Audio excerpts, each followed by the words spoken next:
I'm sorry. Well, I think it was in the brief management meeting yesterday.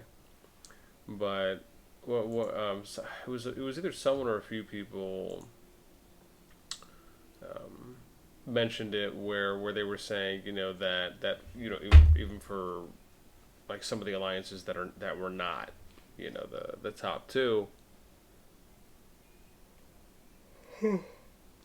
Excuse me, and I'm sure this more so applied to number two downwards, with the exception of number seven, where they were saying that you know part of the reason why they accepted people was because they felt like they just didn't want to fall behind. I think Minotaur said this, and a few other people, right? And then some others mentioned the thing about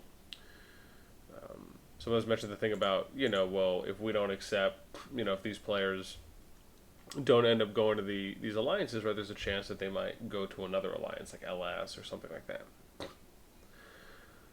What I realized, and I didn't think of it in the moment, that was very limiting of a thought, is that they're only referring to, for the most part, internal players that are within the kingdom. That doesn't account for anyone that you're externally recruiting and already having an opportunity to prep them on how the kingdom works before they come in. Meaning that, as long as you're close in balance or close in power, or even if the gap is wide, but there's just, a immediate uniform approach, migration, especially if you're doing it really well, can effortlessly combat the power gap just from having, usually when you're doing migration, most of the time it's usually higher power levels or groups that you're working with. So typically the total sum of power that's coming in is usually more than kind of the slow tricklings or outside of mergers.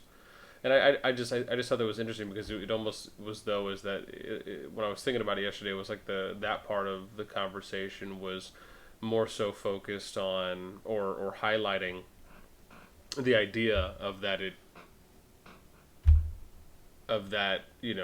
they had to absolutely accept people, and it just, I guess if anything, it almost kind of re-highlights the other side, right? Which is that where was either the trust and the belief in the system that we would recruit and do these things. It's almost as though, and and I don't want this to sound bad, and Ghost, I don't know if you feel this way, but it's almost like I almost feel as though the majority, I don't know how much the majority, I will say however many, but it feels like a good amount in management are just new to the game. Like they just don't know. It almost feels like this is their first download. Is that too much of a stretch? Am I reaching on that? I mean, if I would tend to agree if I'm only solely basing that opinion on the interactions I had with a couple officers and leaders.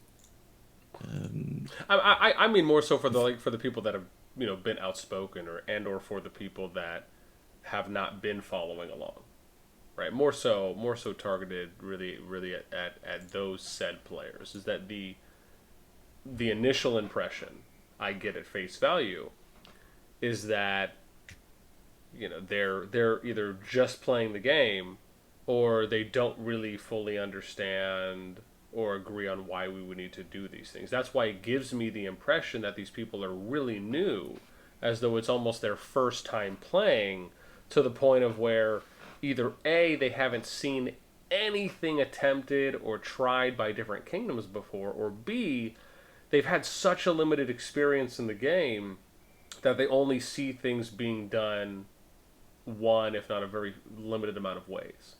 That's the impression I get from those said players.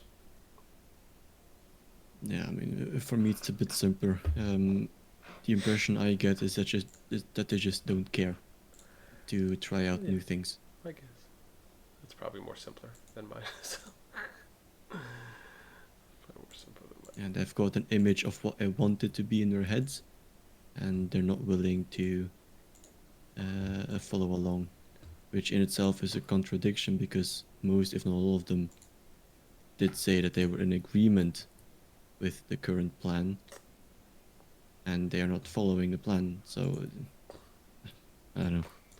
It's People weird. are weird. It's almost it's almost like it's almost as though it. Human psychology, boss. Sorry to interrupt you, but human Yeah, psychology goes one way. yeah. It almost makes you think of it like, what does that say about any and all jumper projects, right? Like if you're thinking about it in like the macro sense of, what's the point of doing, what's the point of people investing their time to do jumper projects if, there's such a high percentage chance, or at least a good percentage chance, that, not everyone is going to truly be on the same page, even though they signed up and they agreed for it. It's almost like it's almost, if you're looking at like from the devil's advocate side, it's almost as though saying that doing a jumper project is going to come along with a healthy level of like skeptical contradictions. I don't even know if that's the right way to put it, but yeah, I don't know. It is interesting. It is interesting. Yeah, I mean, I suppose like it's to be expected that there's always some pushback from a group of players, right? Um, but again, I'll say it again. But the thing I just don't understand is that these people agreed, they made an agreement with you, Uh-huh.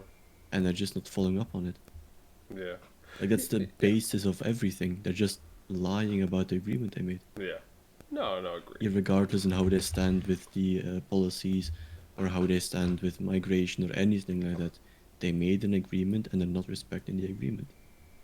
Yeah. What's crazy though to me is that it is so.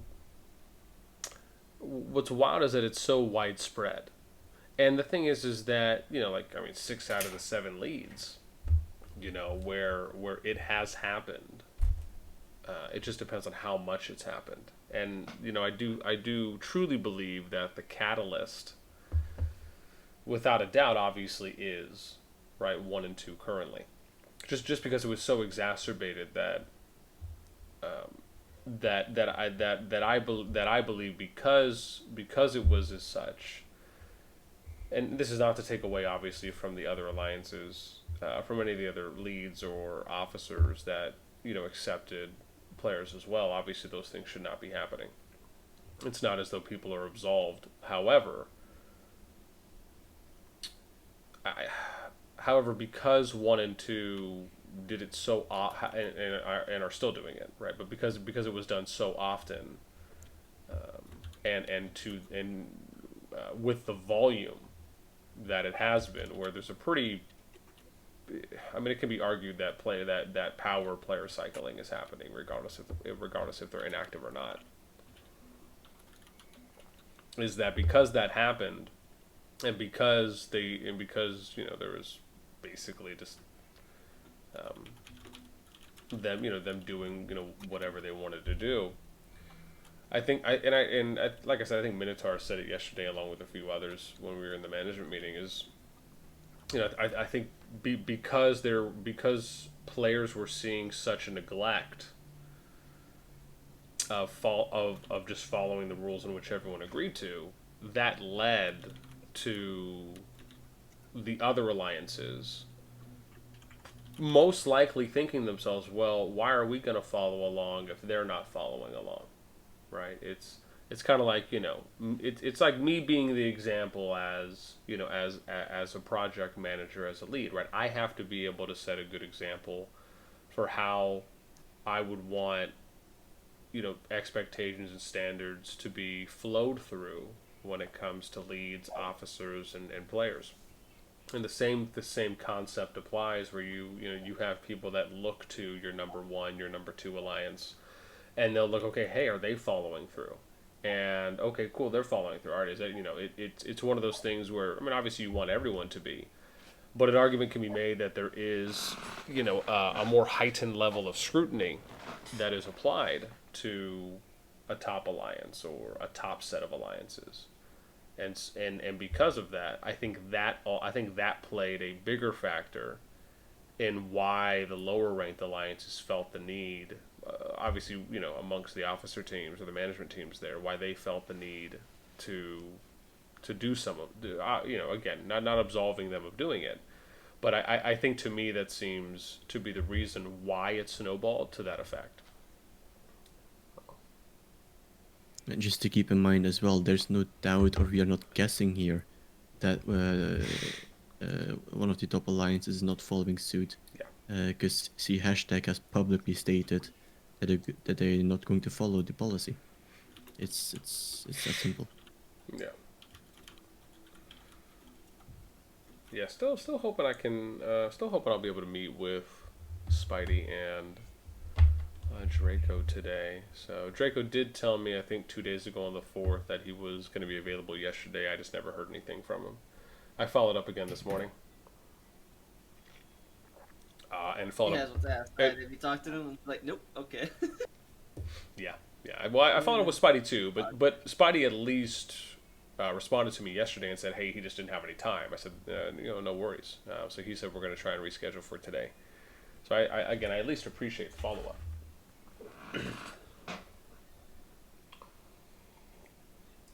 So do you want me to wait do you want me to wait with posting the bomb? After I probably would. All right. Yeah.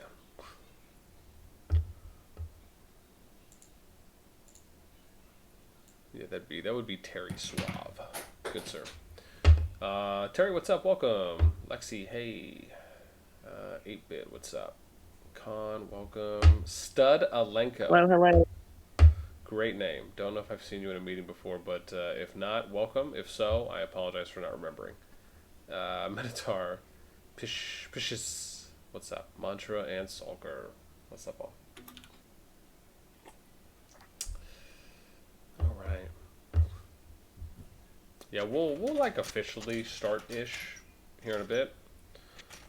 We're just kind of shooting the shiitake mushrooms for now. Just until we do officially. What am I doing? Quarry? Oh, I can't do that. Alright. But yeah, let me see here. What we can do before we maybe do officially start is do this. Okay.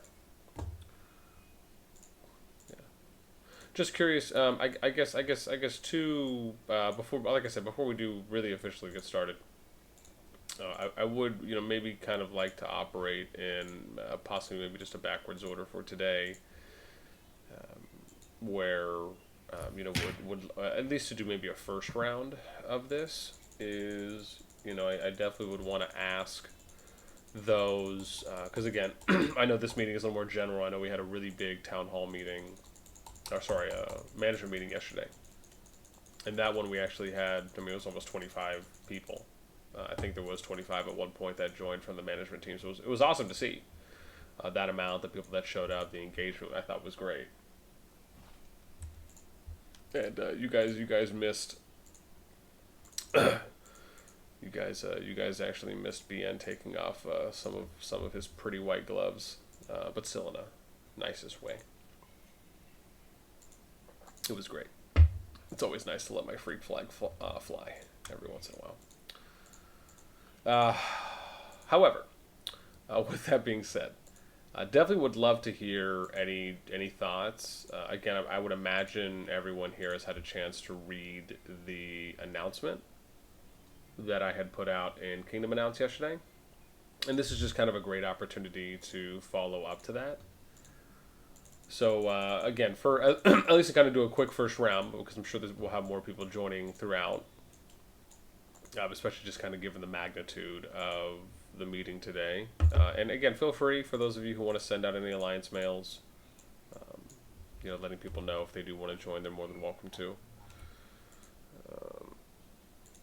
Oh God. But if we can, right? So if anyone, let me do this. So I'm going to start top down. I'll start with Alfor. And I'll be honest, I still feel to this day that I am butchering your name. But I feel as though it is the best I can do unless I am corrected. Just say Alpha. That's. Alpha? Okay, there we go. Yeah. Yeah, that or the Allfather as well. That's fine. Okay. Yeah, I'm gonna. It literally means All Father. I will That's do what it that, means. and that helps. Thank you very much. But what I'll do is I'm just gonna start top down.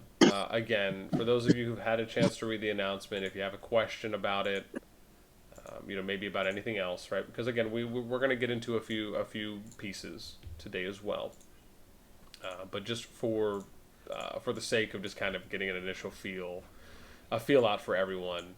If you've had a chance to read the announcement, have any questions on that, feedback in general, things you've noticed, right? Do you agree with it, disagree with it? Why not? This is, again, we'll do another round of this as well, but I kind of wanted to get an initial round in, just for some initial, for some entry level feedback and thoughts on it and anything else. So let me start with Alpha. No, I don't have any questions right now. Okay. And like I said, it could be question, feedback, thoughts, concerns. But yeah, okay. And again, for those of you, we'll be using Kingdom Chat. So if you want to, start typing up, like I always tell people in the beginning, right? If you're in a position where you just can't voice, but you can type, and you definitely want to engage and contribute if you're able to and/or want to. You're more than welcome to type up your message, and then when we call on you, you can post it in Kingdom Chat. Okay, next is going to be Terry.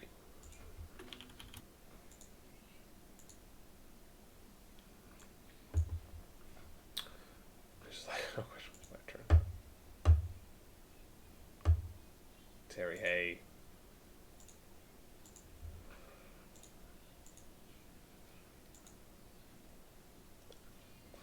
Actually, Terry says, I actually like the idea quite a bit.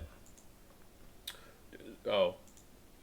Terry, sorry, what? You mean the general idea of power balancing, or sorry, another idea?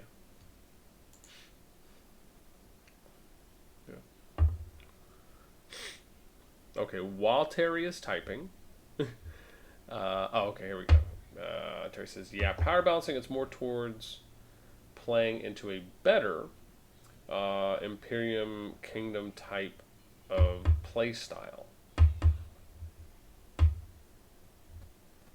Okay, I think I can kind of see where you're going with that.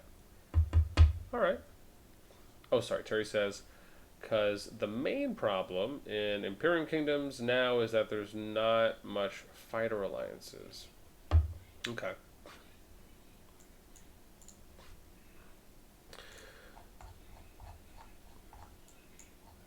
Not much fighter alliances, yeah. I'd have to take a look. You said, and we turn to zeroing farmer players to lower our seed. Zeroing farmer players. Where's Rizzo when I need her? I'm sure Ghost can speak to that effect. It's kind of the same. It's almost the same thing as when. It's almost the same thing as like when you get kingdoms that and players early on that will say, well, hey, can we start attacking inactive players? And we're like a week or 2 weeks in. Or eventually, like that's typically how it starts, right? Usually it starts where, hey, can we start attacking inactive players or people that just aren't here? And more often than not, that usually kind of happens in the first week or two that you might start seeing some people say that. And then typically it expands to, okay, well, we've hit everyone that are, usually the players who start saying that is, oh, I've hit everyone, right, there's no more farmers left, or, they're recovering their resources. I've hit everyone or zeroed all the inactives in my general vicinity.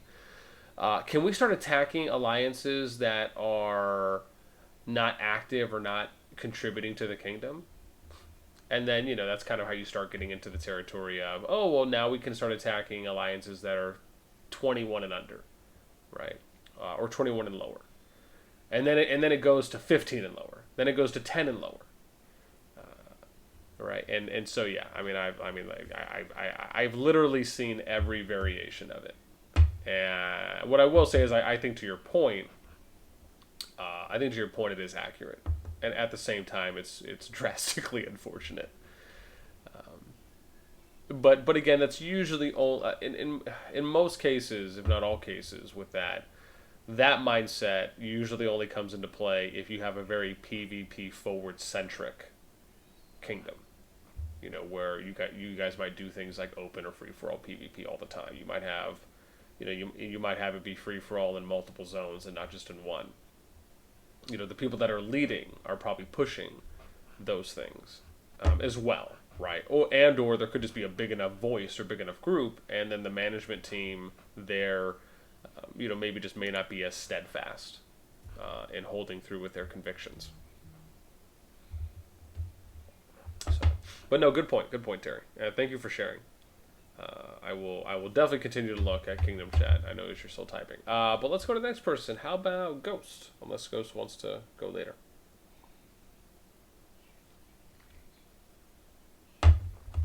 Nothing from me. Okay. All right, Lexi, my love. It is your turn, Poppy. Hello. Yeah, I'm glad I get to go early because I'm on my way to the dentist. Yes. But I know I expressed my concerns yesterday, but it's because, like I explained, I'm a warrior. I've got concerns because I know when I'm speaking for myself, I'm speaking for many others when I say that we've invested a lot of time, energy, effort into knowing what we signed up for, and it's stressful. Like, I know that positivity can come from any situation. I know that we can move on, we can just do this, but it just sucks. Like, it sucks to put in all this work and somebody can just come in and say, well, I'm not going to do what I signed up for, and then tries to convince many other people the same thing. And then I'm like, what? Like, why are you doing this? Like, why would you do this? Just go to another kingdom or start your own project if this is what you want to do, because this is not what we've all been working so hard for. And it sucks. So that's my biggest concern is what is going to happen now. Like, what's going to happen? What's going to happen? I don't know. I don't I'm not going to stay here. If they run the kingdom, I'm not staying. Like, I'm rolling with you, like, and Ghost, and why I'm here. I don't want to do it the other way. I've been playing this game since it came out, and I've said this many times that this kingdom it's going to die. If we put all the power players into the top alliances. And the power balancing works. I've seen it work. It works. You have a healthier, more vibrant kingdom. It's not dead by KVK2, where you're struggling to find members, which recruiting is always recruiting, but, you're not always there stressing like, man, we got to get people in our kingdom. Is dead. I like the structure. I like the structure and I like the plan. So that's my biggest concern, bosses. What can we do if this continues on, with them not wanting to follow the policy and what we've been working so hard towards. But that's all I got.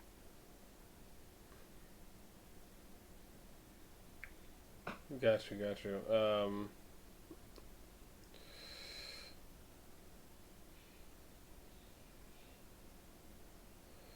Sorry, one sec. I'm just okay, here we go. Jeez.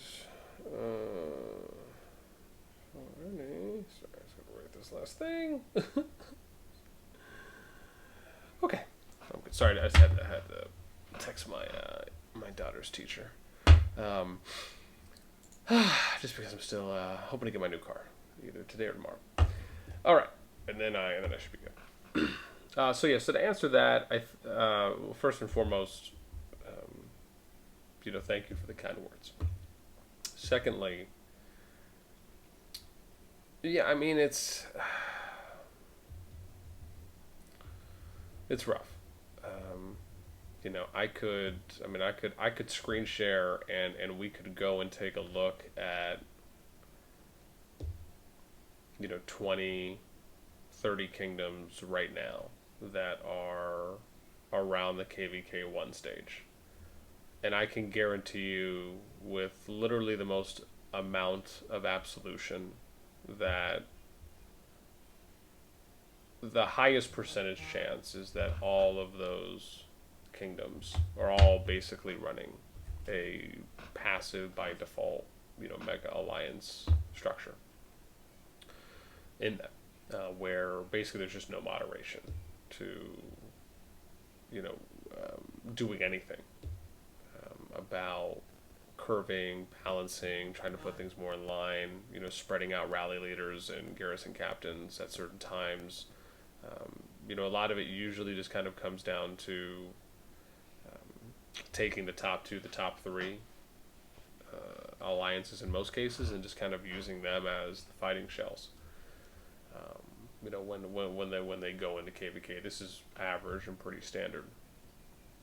So what I would say is, even if you look at those kingdoms, right? This is the thing, you can have activity in a kingdom, right? For kingdoms that do well in recruiting, this is not a far cry for being able to get people in.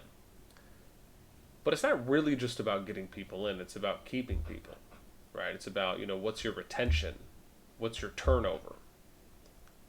Right. For those of you that, if you're familiar with, the idea or, the term, for turnover basically just being defined by, when you hire someone, how quickly do they leave? Right? How quickly are they coming in and then going out the door? Right. For those of you who might be familiar, right, if you've seen some Amazon articles or if you've seen Walmart articles, right, these are two companies that have pretty high turnover as corporations when it comes to employees working at their stores. And it's for, numerous reasons. But that, I think, is something that is a really interesting metric and field, right? Something that would be really dope if RoK calculated that. If they, well, first off, they probably do. It's just most likely not visible on the public end. But just imagine if you could see every incoming player and every outgoing player, right? And then the game would even give you a percentage. Like, hey, here's your retention percentage. Or, hey, here's your turnover rate. Or, here's your plus minus, depending on how many come in versus how many leave.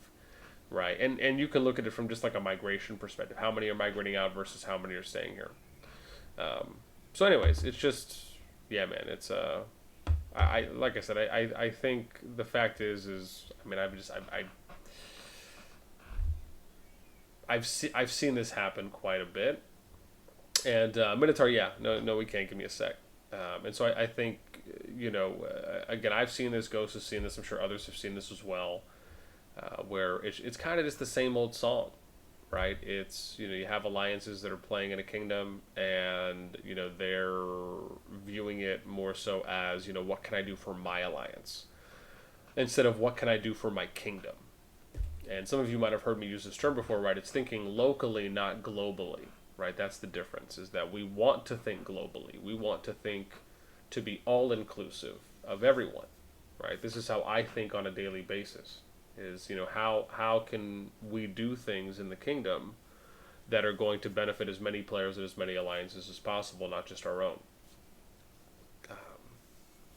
So anyways, yeah, I mean, like I said, I as I mentioned in my announcement yesterday, I haven't done anything for almost, I don't even know if it's maybe been almost 24 hours or however long. right? Outside of accepting people to get verified, I haven't chimed in on any topics. I haven't wrote any announcements. Some people have reached out to me with new requests. I just told them, I'm not doing anything right now, but I'll refer them to the announcement post that I wrote. I'm not doing any recruiting. I'm not writing up any templated messages. I'm not doing any policies. I'm not working on Zone 2 distribution. Nothing. I'm not doing anything right now. And that's just until I'm able to have a conversation with Spidey and Draco first. Until I'm able to have a conversation with them, everything that I do is on pause. Everything you see in a task board, everything you see in meetings, everything you would see in policies, everything you see in when the next MGE is coming up. I'm just not doing anything.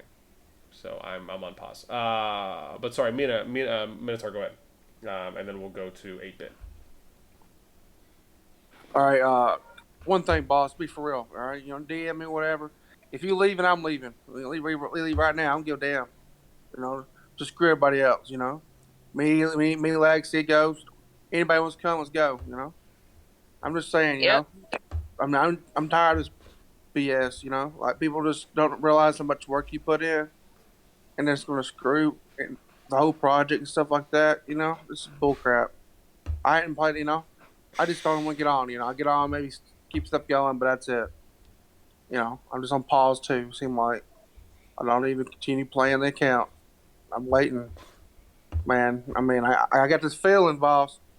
Are you gonna leave? When you leave, I leave. Like, and I hope you do another jump project, because I'm gonna be kind of mad if you don't do another jump project. I'm just saying, everybody that's in 5, you better be prepared. I'm dropping thousands of dollars and zero and every motherfucker. Like, I ain't playing. Yeah. I will. I ain't kidding. I will drop everything. Yeah. Well, thank you for the kind words. Secondly, I definitely would always advise a level of caution on potentially burning any bridges, at least as much as we're able to. What I will say before we go to 8-bit is, and I think Ghost can speak to this too as well, because this happened a little bit in IK, where the thing is that and then to Khan's point too as well, that's really entirely up to you, Khan, as much as it is to everyone. I also recognize that me, telling people that, I'm stopping and just not doing anything right now until I can have conversations first and foremost, is not the most ideal thing, and I effortlessly recognize that with me saying it, and the saddest part is that I think the saddest part is that I had to say it, is that I had to be public about it, because to be honest, usually those types of things, I just don't talk about. I don't say those types of things publicly, because I don't really want there to be any kind of negative connotation that is associated with that, where it could bleed into other things and or even other people. However, I would be lying to myself if I didn't say how I feel right now, which is that I do feel let down. I'm disappointed. I do feel hurt, even though I'm sure my colorful tone and personality may not necessarily accentuate that. But it is. It's even to a point even somewhat just depressing. Thinking about how many hundreds of hours have I put into the project just to create it, to set it up. When Ghost was with me there in the beginning, and thinking about writing up every channel, writing up every policy, writing up every templated mail, writing up all the applications and all the questions we're going to ask, reading every single. I probably read maybe almost 150 applications just between all the departments, officers, and leads. Interviewing, right, multiple leads for 30, 45 minutes. following up with officers, asking them any follow-up questions if needed. Writing out how we're going to distribute, how are we going to balance, how are we going to do this event, making sure that that information is public, providing friendly reminders, writing up my 2,000 character announcements, right, just to try and put as much in there to be as clear and as specific, and to be make sure we're being transparent and that we are well informing the base. Outside of the countless DMs, the countless one-on-one conversations that I've had with players, whether that be in voice or in DMs, the countless nights of staying up, probably 1 to 2, sometimes 3 hours, past when I really should be going to bed, to make sure I'm well rested for the day, for my kids. Don't get me wrong, I you're never going to hear me complain about that stuff. And this is not me doing so. I love what I do, without a doubt. I wouldn't still be here if I didn't love what I did.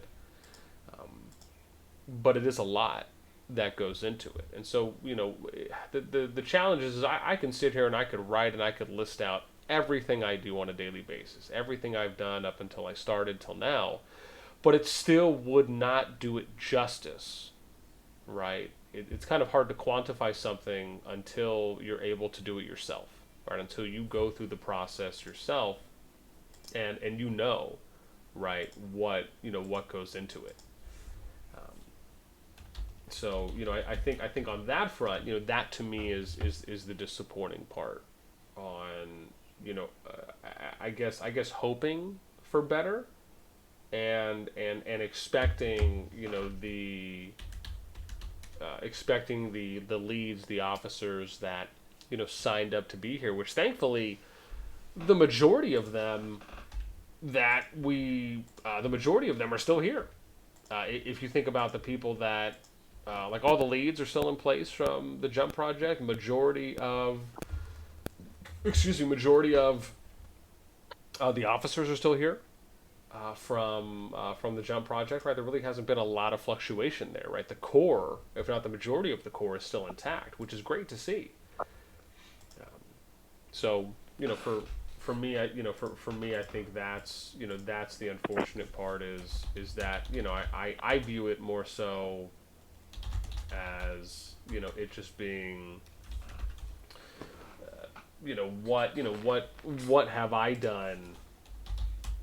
What have I done, in a sense, to anyone to make them feel, slighted, to make them feel, to make them feel that their faith or their belief in me is could not be there.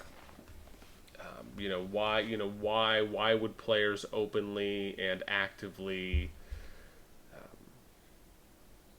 go against or not follow through on what they agreed to?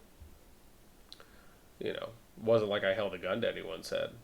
We had a conversation, and if you just think about the process and at face value, we have our ad, we have our kingdom goals, all these things were laid out before we even came to 2777. When I did the interviews with the leaders, this was all explicitly covered. Usually it's about a 30 to 45 minute interview, and that's mainly so a portion of the interview I can go over these things to reiterate them, right? To friendly remind and say, hey, look, this is what's expected. This is how we're going to manage the kingdom, right? Do you agree with this, right? That's something you're okay with. Do you have any questions? That's more or less how I worded there towards the end after taking the time to explain.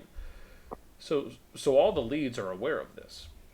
Just as much as the information is there and has been posted, multiple times for all the officers.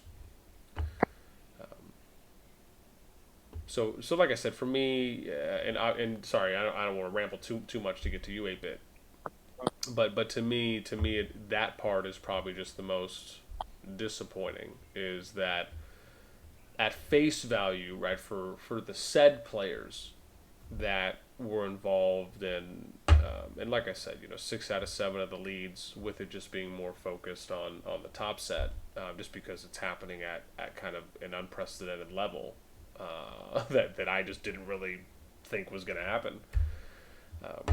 that to me, I think, is the most unfortunate part. I mean, So to simplify it for people, people who doesn't seem to understand. All right, here's what basically summing up. Right, if you had a job and your job was to create a movie, right? Your job was to, and you had, let's see, you had to spend all your personal money that you had in the bank, all the money you saved up over years. Your dream was to make the best movie or whatever, and you put all the work into the movie, right?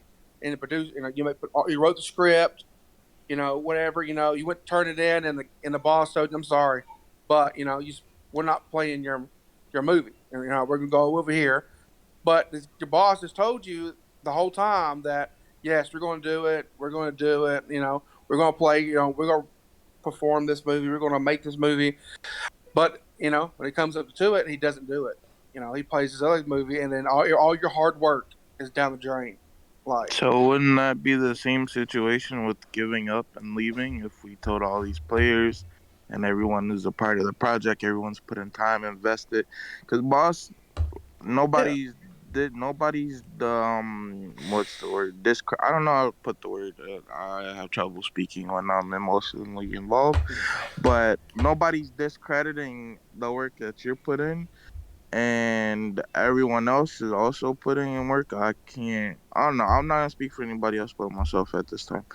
But I isn't that doing the same thing to what that Minotaur is talking about? If we do give up 2 weeks into the kingdom, that we said we were here to do something and we were going to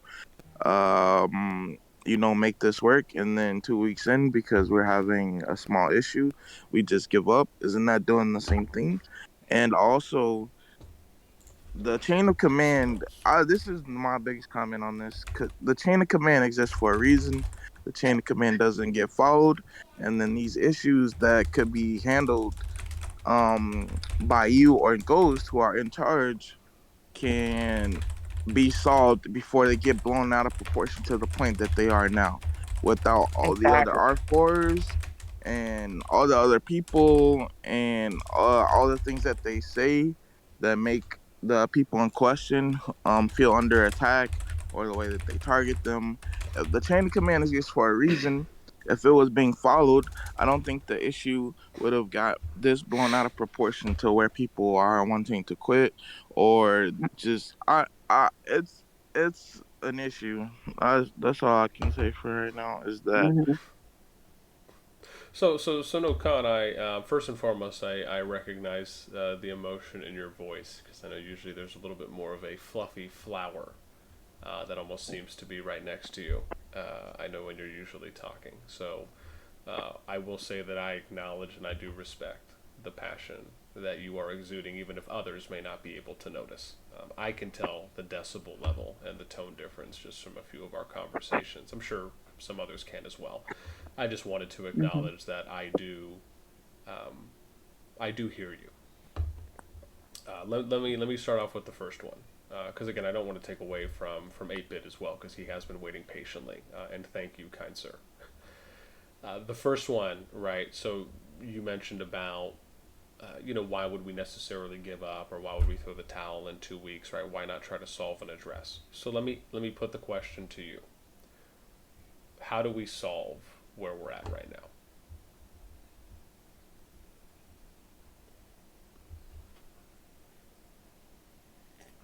And if you don't have an answer, How do that's we fine. solve? But that's How what do we solve it? well, what I'm doing is I'm putting the question to you, Khan.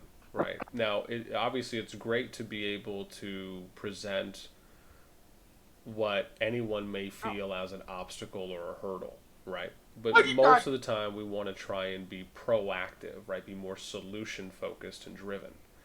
So, the way I usually feel about that is that if I'm going to present something, I want to try and come prepared, or at least be able to provide a solution that could logically, rationally, and tangibly work out. So my question to you would be, at least for the first of the two parts that you mentioned, right, and talking about kind of giving up this, giving up early, not doing our due diligence for the player base, given where we're at, what do you think would be a solution to the current dilemma? Well, those people who supposedly who are here that believe in the project, why can't they just leave the top two alliance and we can spread out the power that way and bring up the other alliance? It won't take that many people. Somebody's echoing. Okay. Okay. It wouldn't take that many people to. I myself, I went to 77 IS and brought them up because it's not hard as far as if you really do believe in the project. Switching a couple people around to bring our lower alliances up should be an easy fix.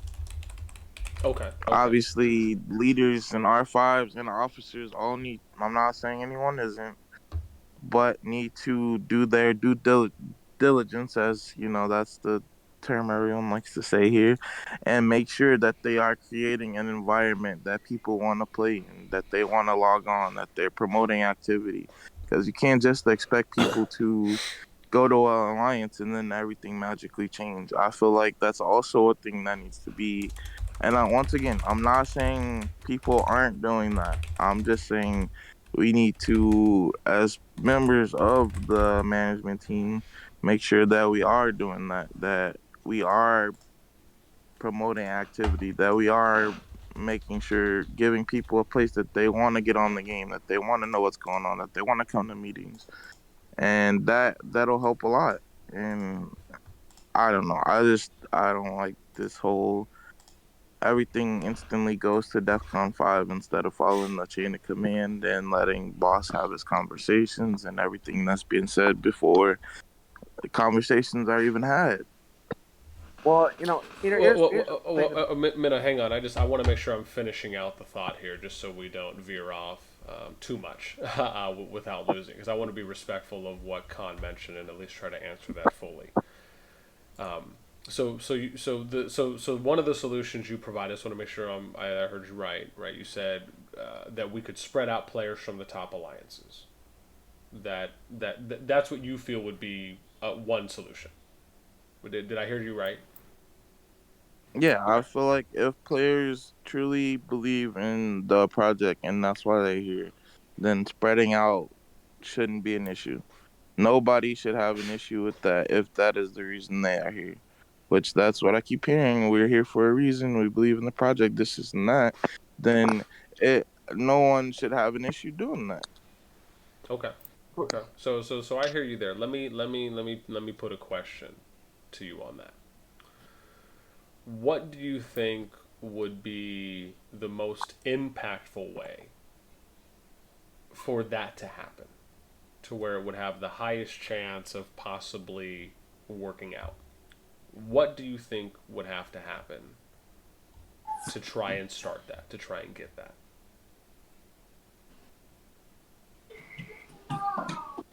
I mean, I think that just comes down to you having that discussion or having it with the players or seeing, putting out some kind of message that says, are you with me or not? I guess when it comes down to it. Okay. And that's, I mean, I don't know. I'm sorry. I don't have. No. You're fine. What I'm doing is I'm trying to walk us together, so that way everyone who's listening can have a good understanding on how some of these things work and what the kind of micro intricacies are of how to get from A to Z.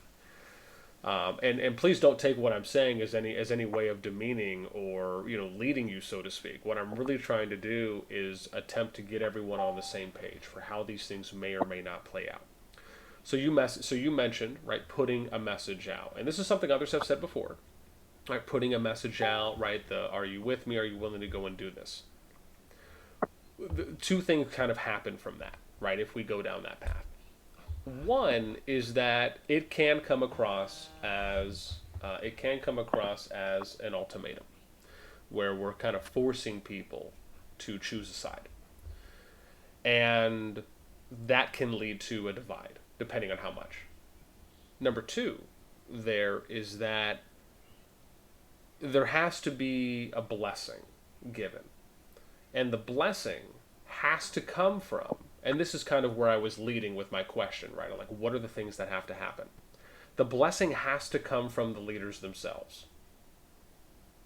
Does anyone here want to take a guess on why a blessing would have to come from the leaders themselves and why that is so important at this point for that to happen?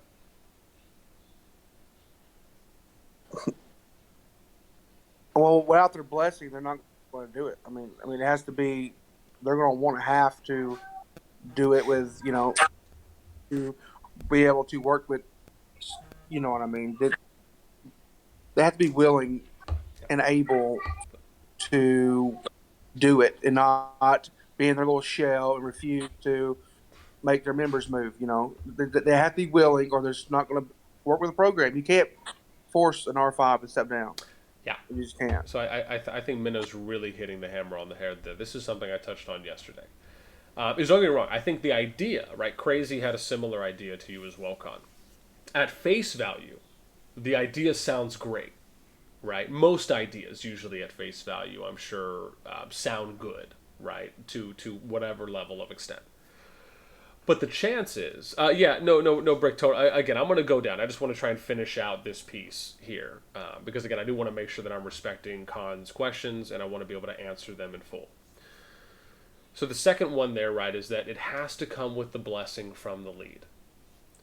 And the third thing, and this is probably the most important one, is that because there has already been a breakdown, right, a fundamental and systematic breakdown of negligence on not following through with the current process, what that has led to is for a precedent to be established from the top alliances where they have already sold the idea and the vision to the players that have joined those alliances, right?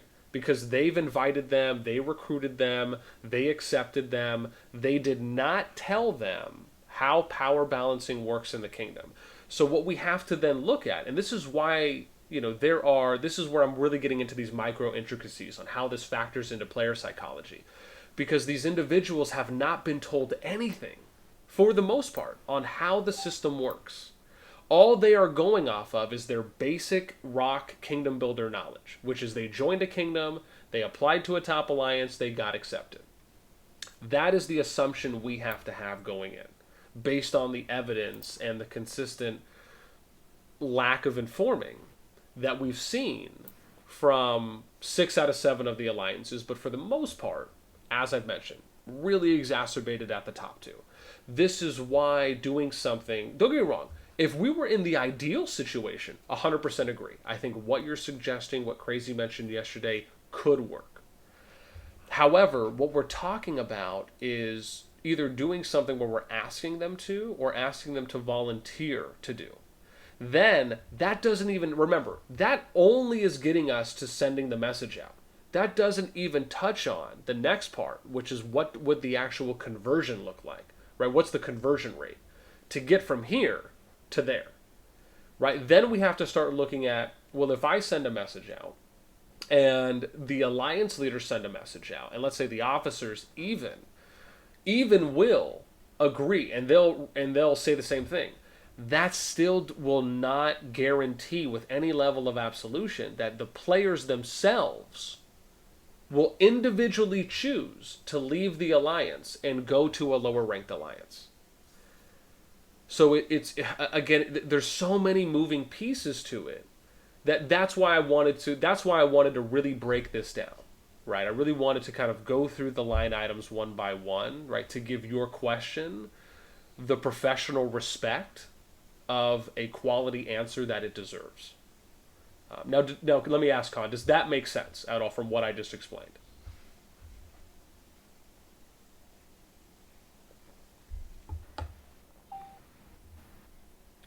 Okay.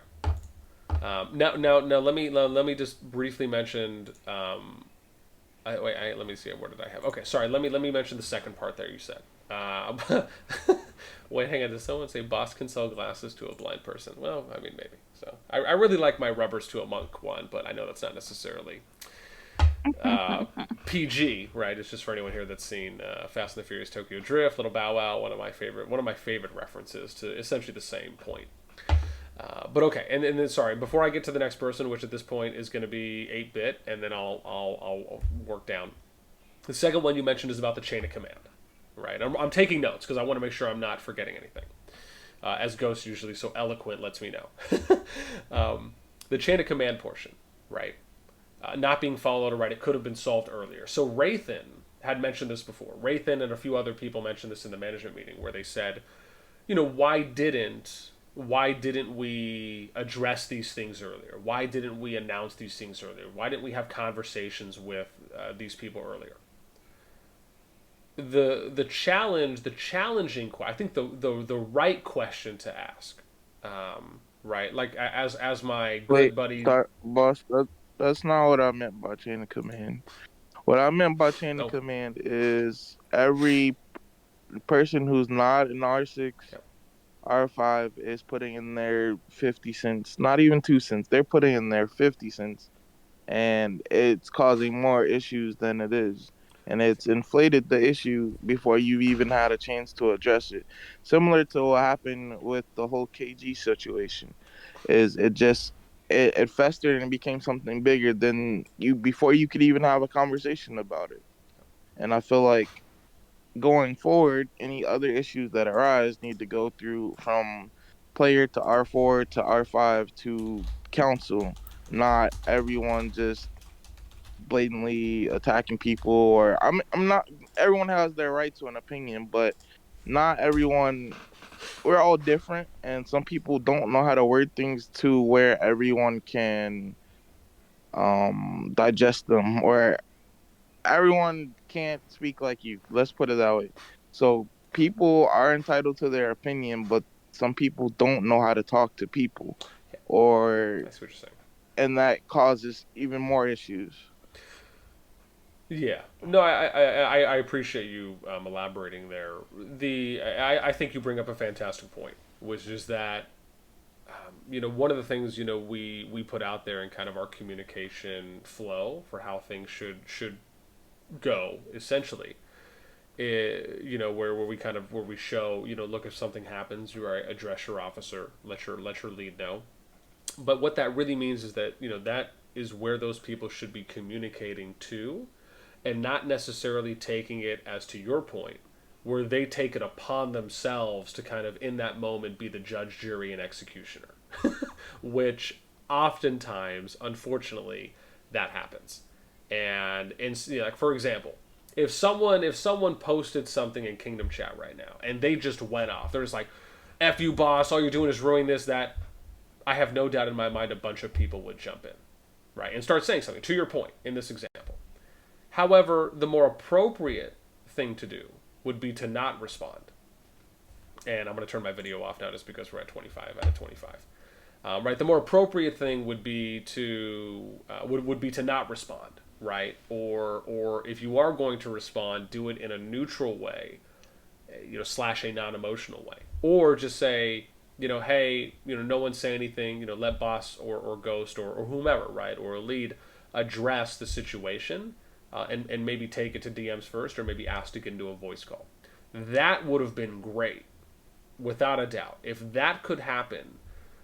But the thing is that I would not have an unrealistic level of expectations to assume that every person in management or every member, more so, right, would have that self-awareness in the moment to think of that.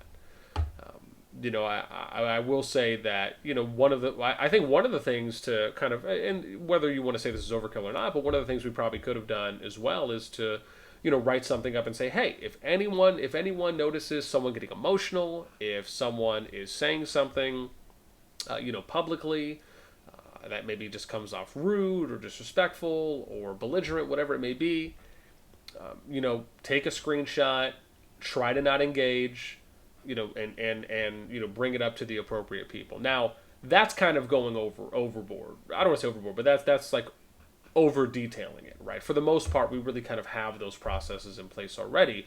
They just haven't been overly specified, right, in that manner. Though I still think that can help, right? regardless of how much. So yeah, but to your point, yes, I agree with the KG situation, with other situation, with other situations. Yeah, I think for the most part, right, we're all human, and I think the basic nature is to give your opinion for something you believe in, regardless of what side of the spectrum you fall on. And at times, I'm sure it can be difficult to think about that in the moment when it comes to taking a step back, collecting yourself, and thinking. Right, it's like the age-old saying: "Think before we speak." Right, thinking meaning that you don't have to speak. Right. I think the more appropriate way of saying it should be like thinking before actioning, instead of thinking before speaking, implying that you're going to speak anyways, but you should just think before you do so. I think the more appropriate thing should be thinking before actually actioning. But yeah, so no, I again, I appreciate you clarifying there. I hope that helps answer that.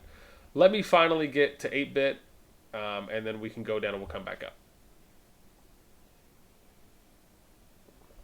So thank you for patiently waiting a bit.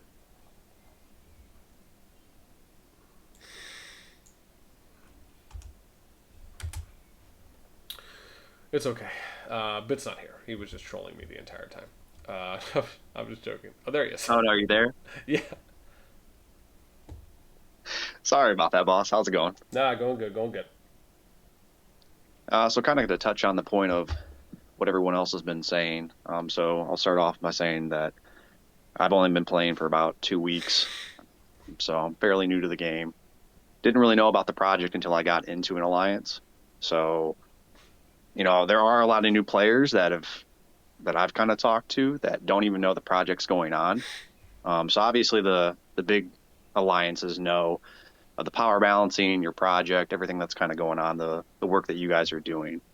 So I think that a lot of people are still in the dark about what is actually happening within the kingdom.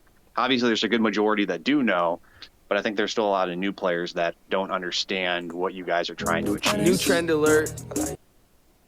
So I think that's something that we could really stress on, trying to get people involved in global, but obviously global can be one of those things where fights can break out, arguments can break out. So kind of taking to the point of, what happens if the power balancing doesn't go the way it should.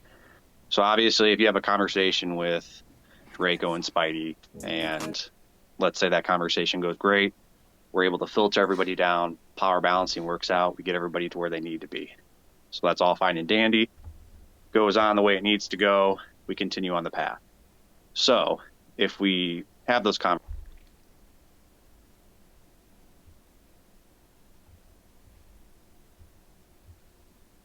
You cut out there, bit Oh, retro, Panda. yeah. Sorry. Go back again, Panda, if you can. Is he still there, Panda? Hello? He's probably just resetting the mic. Yep, I'm still here. Well, which part did I cut out at?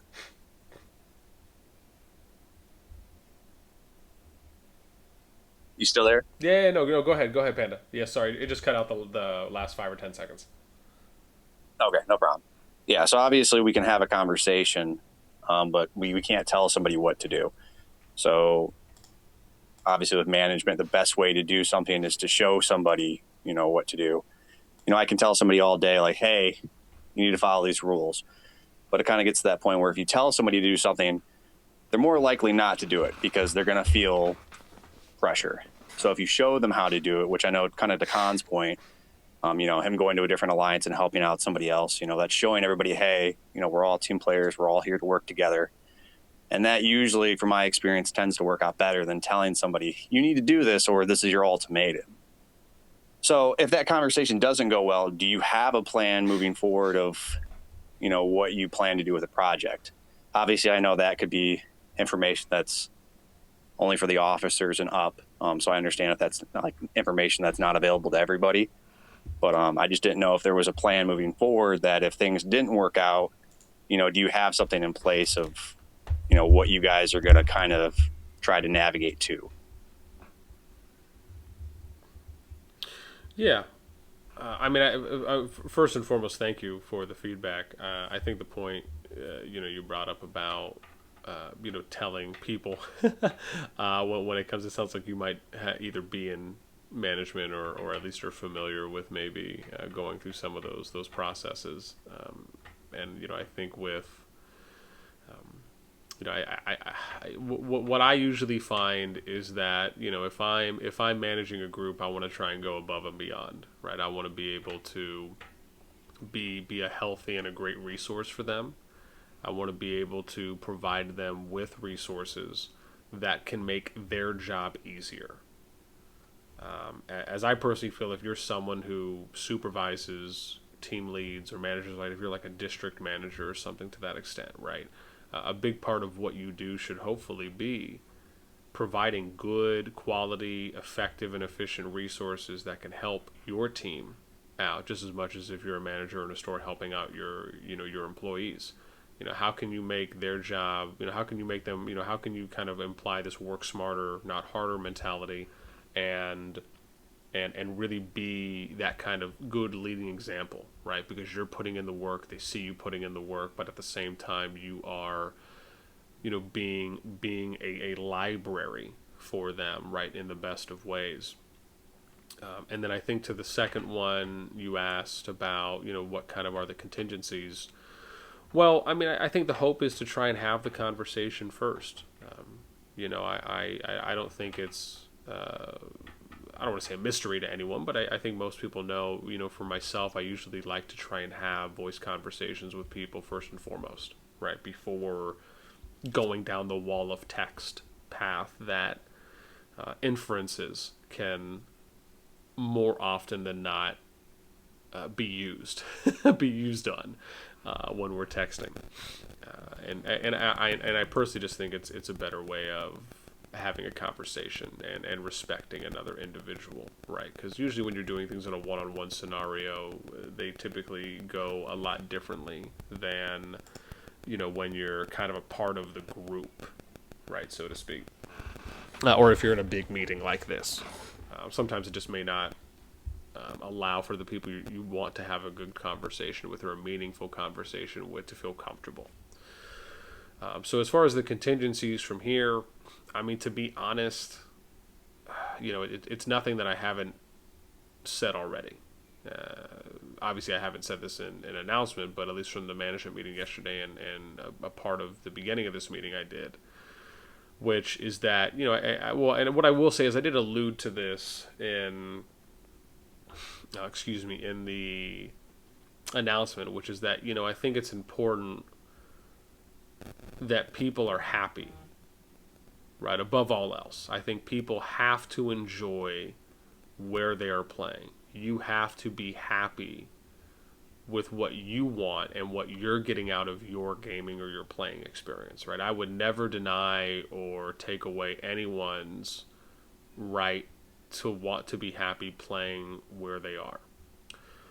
At the same time, I also understand that the majority, if not all people that were in the Jump project prior to us landing in 2777, I can only assume are here for the right reasons, right? Why would you join a project? Why would you stay as long as you did?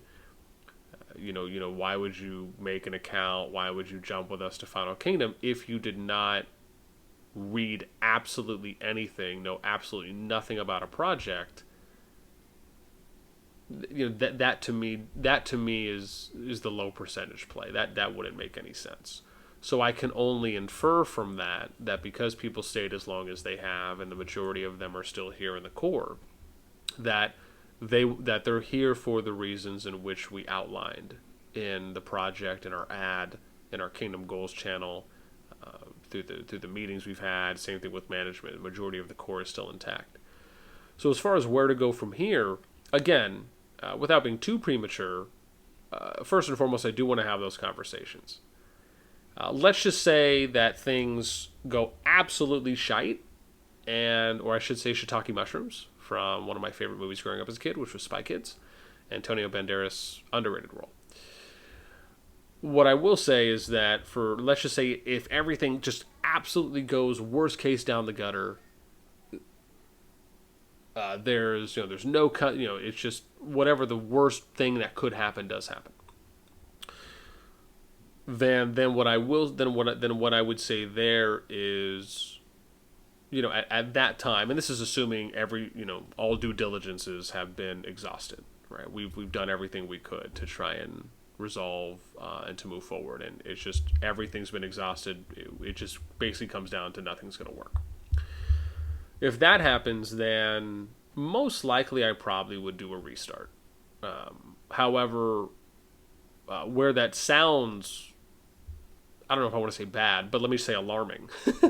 There usually are options. One is that for anyone who has only kind of invested time or a little bit of money, most of the time those people are okay with doing restarts. For anyone who just doesn't want to leave their account, the option usually always, this is why it's not really as bad as some people think, is you just keep playing your account. You just farm some passports, and then eventually when the new kingdom hits, I think whatever it is, post KVK 1, right, then people can come over. It would be, it would only depend if they're in the same KVK 1 pool. So worst case, if not, then they may have to wait, I think, till KVK 2. But the point is that the account that you've invested in is not lost. Maybe maybe you stay, you keep playing, you might end up enjoying, whatever new system is implemented, if so. And again, this is just me leading down, the example here of, what the worst case scenario would be. Not that we're there at this time, thankfully. But yeah, and then it's either, people stay and, they're fine with playing here. They restart and, join in on the next project if they'd like. They keep playing the account here and gather passports until the next kingdom is established, and then they migrate. Or they just migrate out and go play somewhere else. I mean, there's, I think, 4 options there. All are viable, however, not all of them have different amounts of time that they would require. That's the best answer I could give to that one. No, I appreciate it. And obviously, to your point of, how do we make people get on board? Obviously, your R5s, your leaders, they're going to be the first point of contact for everybody. And they're going to be the people that everyone's talking to the most. They're the ones they're spending the most time with. So yeah, it's more of a top-down situation at this point, as right. as it usually is when it comes to kind of sphere of influence. Regardless if a player views a lead in whatever kind of light, a leader has influence amongst a portion of their players, and that's usually why, especially when you think about all the people that are being accepted into the top 2 alliances. Obviously, again, albeit what I mentioned on the other 4, is if you would just hone in on those 2, right? The players who are accepted there, right? Think about what is their mindset. They're like, man, oh my God, I'm so happy. I'm so appreciative. Thank you so much for accepting me. How could you be a bad person? Right? Like that, we got to really tone it down and think about, how would a teenager approach the situation? Like what's, not to say that that's comparing, but you have to really think of it like that simplistically. It's not complicated. It's really that simple for what the mindset is for a player applying to a top alliance, getting accepted, being able to get in there. They're happy. At minimum, and that in and of itself, compounded with they were never explained how things work here. Dude, that's a recipe for disaster. That's kryptonite, is what that is.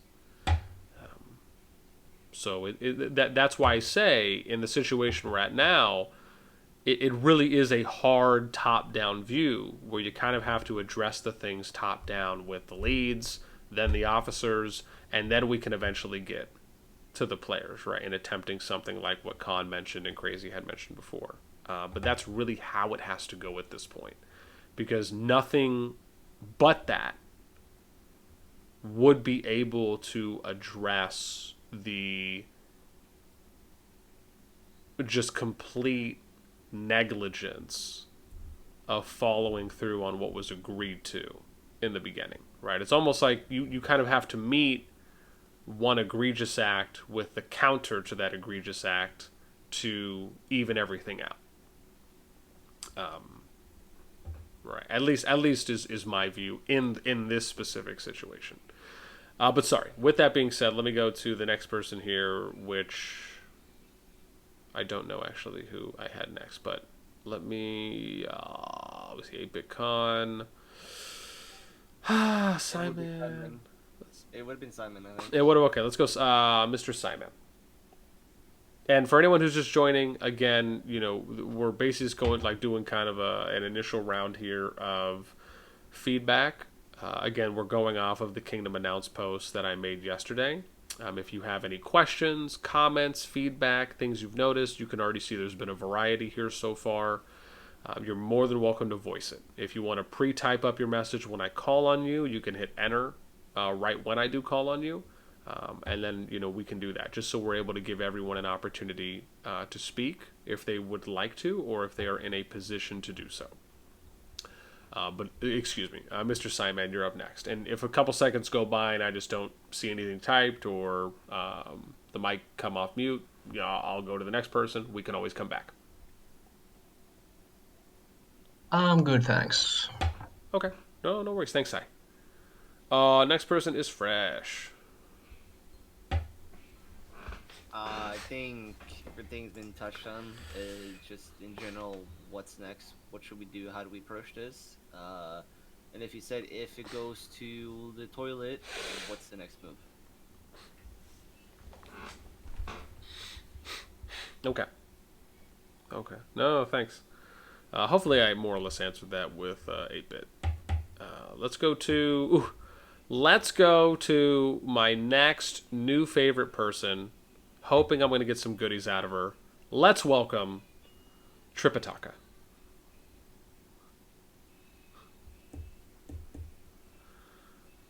No, I thought that was a great greeting from myself. Sorry, I'm driving. Okay. Okay. Oh, sorry, Trip, is that... Oh, sorry, does that just mean no comment for now? She's like, yeah. Okay. All right, no, I can always come back. I was really looking forward to that one. Okay, let's go to Avon Alive. Or Alive.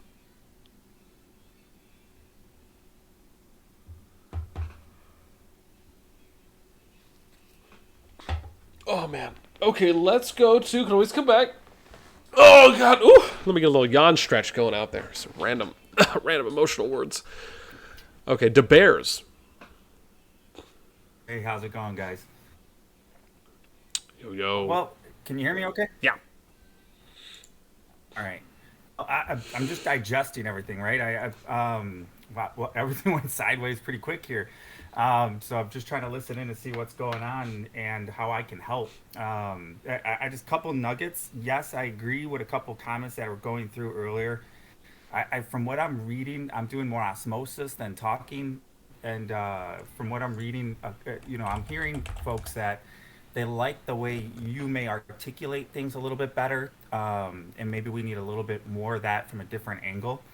And so I'll bring, just my corporate hat and managerial role on how to maybe suggest improvements. Because I think across the board, as one of the power players you guys are talking about, it hurts. It hurts what we hear when we're grinding and trying to do everything we can to continue to grow and build and feel like we haven't done anything wrong. But I'm also trying to understand what you need so that I can help provide that too. So whether it's recruitment or trying to push people to US or IS, I can't even tell you how many people I've pushed to IS as well. Even in the last 2 days, I've had sent at least 20 people there. Because I see that I get messaged all the time. So I'm like, hey, here. In Kingdom Chat, I feel like I'm the only person promoting other people's alliances. I don't see anybody promoting their alliance in Kingdom Chat. So when I see people, I need alliance, I need alliance. Like I had somebody, I didn't know who it was, but I was talking to Draco on one yesterday, or a couple days ago, and I was like, hey, go to IS, go to IS, and Draco told me like, oh, IS probably doesn't want them because they changed their name. And I was like, well, I don't know that. I don't know how they're doing that. So I feel like we've tried many tactics, like even on our board wall, to try to like, hey, go here for recruitment. We're full. Sorry, go here. And then I want to just share that nugget with you because I don't know if you're hearing that, from maybe our leader or our other officers. Adjacently to that, I just need to know that everyone's matching efforts equally because we're grinding in our group, and I don't know that each group is grinding alike. And I don't know if that may be a poll why people are coming to our group, but I think I just got to share that. Happy thought I think is helpful because I think people are looking for that activity, and just to be with people like-minded that want to grind and have fun and chase like events. I could say a couple days ago they call me KG guy was attacking you. I was all over him, and everyone in our alliance was. He was just ripping you to shreds. So I have a bullet list I can help you with, but it's just some of the things that I think you could lose people because of the firm iron fist kind of mentality. And there's probably a softer approach that could be taken, more tactful approach. I put my corporate hat on and I can see it from a mile away where it's going sideways. But knowledge, communicating in the kingdom chat, I could give you like 20 different ideas on how to help remedy the situation. But I don't know if it's too far gone either. But I don't know any better either because I'm more of a, like somebody said earlier, more of a rookie player, just trying to grind up. And but that those are some of my ideas. But obviously I think there's a different approach that you could apply that could probably help you get to where you want to be if it's savable. Just thinking of other nuggets I think here, but I don't know. I open it for your thoughts on that. Gotcha. No. Thanks, Bears. I appreciate 100% the feedback and the candor, along with some of the points. I guess if I can, I kind of broke up what you said there, and I think to 6 valuable pieces. One, I know the first thing you mentioned was just kind of promoting the alliances in Kingdom Chat. You feel as though you might be the only person doing that. Can I ask with you, or for you, or I guess to you? That's the better way, I think, to say that.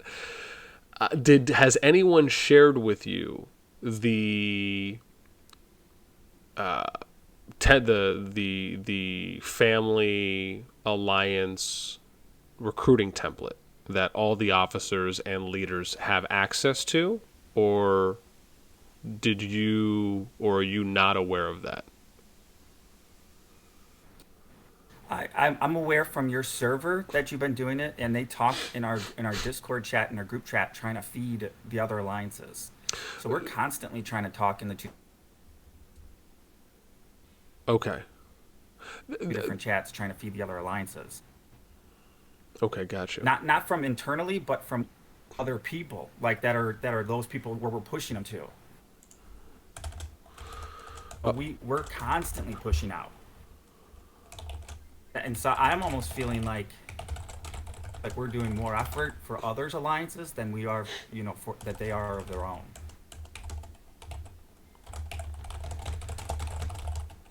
And this is an outside perspective looking in. I'm not a mega gamer here. And I was trying to study your recruitment stuff the last 2 days, like trying to look at it, like, okay, what do I have here? I need to post this in a BOSSNASTi's or Ghost, and I'm trying to figure out how to do screenshots, and I'm like, dang, I'm not even in the game, and I'm trying to help you guys now, and I'm just like, I don't even know what else to do. Now I'm just doing recruiting for you. So let me. Sorry, I think the answer you gave me was a little off base for the question I asked. So let me re-ask if I can. Again, you're an officer. Are you aware, or did any other leader or officer inform you or let you know that we have a family alliance recruiting template that you can copy and paste and post in Kingdom Chat.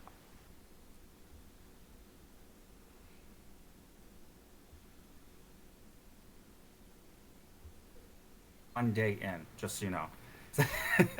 I've just been a helper trying to help out with communication internally with our group.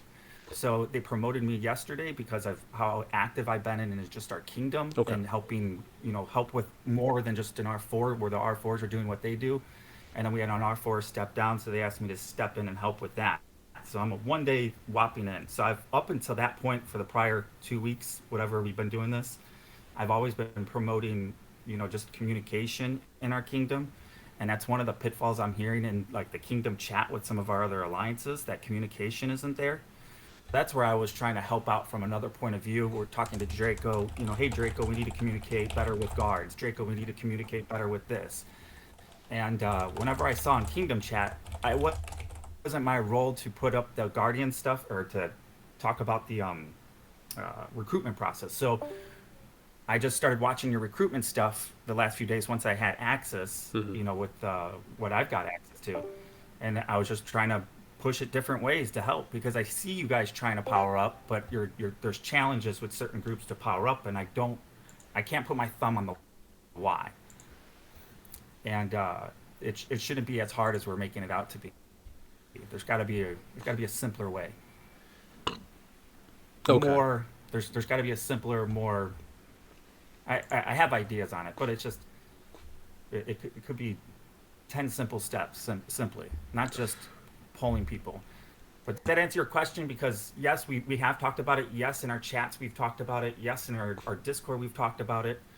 We're full. If we have a slot or two, it's for our farm. We're trying to push people here. Here are the top two we try to push to. Ghost can attest. I've messaged him multiple times. So I just I don't want that to fall on deaf ears that we're not doing anything, because we've grinded for other people.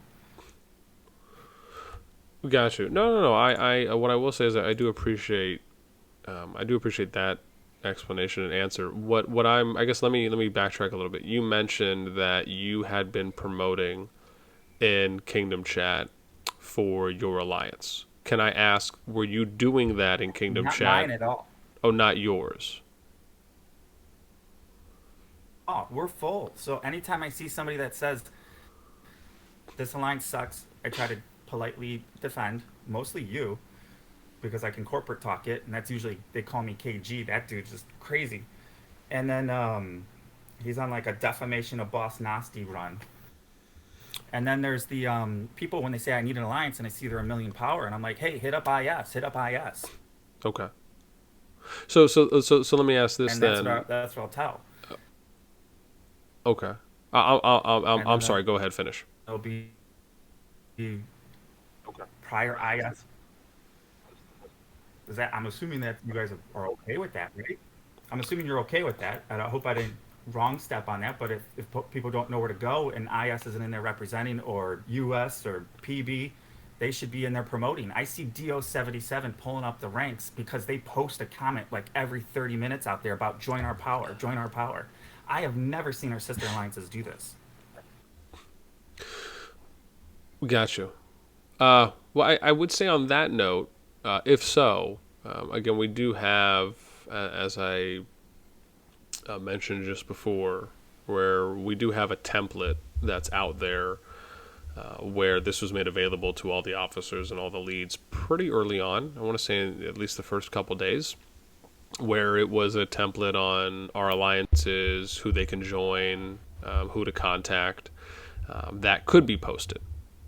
Because what I was often seeing, and typically what usually happens, is that you'll have alliances that will typically have players that will recruit specifically for their alliance. We were seeing a lot of that the first couple days, and I think even up to the first week or so, where it was pretty high, pretty decent volume. And usually, and this is one of the, again, it is very complex, because it can be difficult to kind of turn that switch off, where it's approaching things from what can I do for my alliance instead of what can I do for the kingdom, right? Or what can I do for the family of alliances and following through. Because usually when you're recruiting for your alliance, it's to boost your power up by default, as is more of a passive action from recruiting and those people joining. It's not necessarily, and let me give an example. An example would be if the alliances either posted the template message or the players wrote something up to the effect of, welcome to 2777.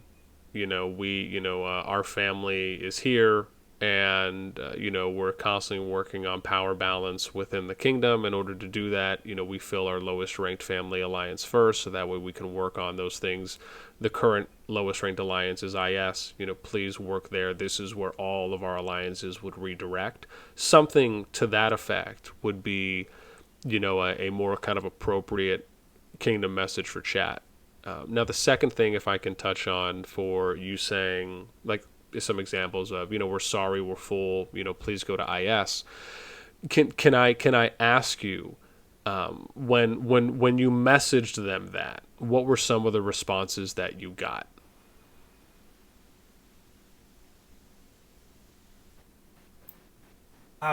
Well, I try to get info so that I can share the why, because I guess I didn't know there was some toxic players people are avoiding, so I guess we're getting a lot of those cycling through with different names. That's one part I'm learning. So it's a learning curve, to be honest with you. So it's just also, I don't get a response sometimes, hoping that they did go apply. And then that's where I was reading yesterday, trying to, study up on, like, how do I forward that to Ghost? Because I think there was like a where to post it. So I'm kind of trying to study up to help more or more effectively. And so that, it's just usually just promoting the kingdom name, leader, who to contact. Please reach out to them direct, the recruiters. What I've done up to this point, in the past 2 weeks, and trying to promote that. Got you. But essentially, what you're saying is that during your time in PS, you've either got messaged by people asking to join, or you saw people posting about joining, or you looked at the applications list and messaged those people. One of those three, if not all, I would imagine is how you would have went about knowing to message someone or responding. In the last 13 or 14 days, I've just been an active player with a vocal voice in our alliance, trying to help promote the family. It's always been about the family. And so I want to make sure that's abundantly clear. This alliance, Draco's alliance, has always been about the family. And so they've always been pushing things. Now, I know they have brought some of their friends over. I think that might be one of their hangups, is that I think they brought some of their big players over from other places. I don't know, but I know they know each other. They're in a small clique, your power players. They're good people, and I think they want to be together. So that happy part, I think, is going to be critical. If that happy part is true, we're going to have to somehow massage that and work with that.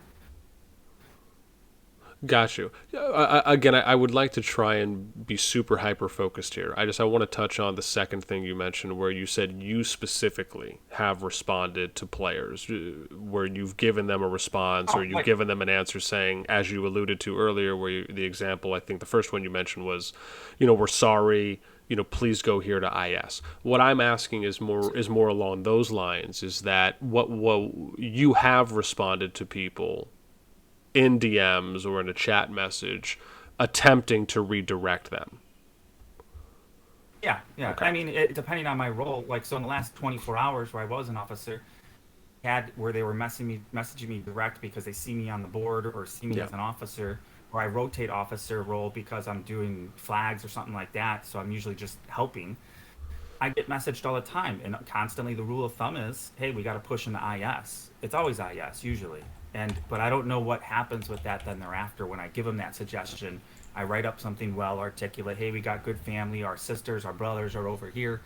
Please join them. We can use you. You'll be part of our greater family here. Go on and join.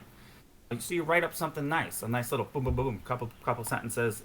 Happy to have you. You'll be part of our family over there. Join in. So that's just if I got a direct hit. But that's just me personally, and I know people are constantly promoting it in their own way. Kingdom Chat, that one's just short snippets, just the same thing. You know, if I see DO77 doing it, somebody doing it, and if I'm there, happen to be, or I see something pop up, I say the same thing, like, hey, check us out. Okay. Okay, gotcha. The only one doing that for IS and Kingdom Chat. Okay. So let me ask: Did you respond to anyone as far as with the redirection, right, and attempting to assist there before you were an officer? Yeah. Okay. Yeah, I think everyone's edict has been to try to help power up family. Okay. Okay, gotcha. Let me. So I guess this kind of gets me to the question I more so wanted to ask. Just trying to get a good feel for what you were telling me. Usually, and again, I know you said with yourself you're a little newer as well to RoK or to the Kingdom Builder scene.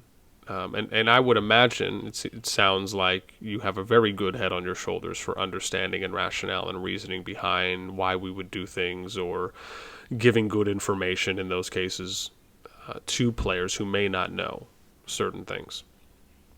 Now, the question I would challenge to ask is, do you think that a player is more likely to go to an alliance that you are advising, redirecting, recommending them go to if they have more or less information on why?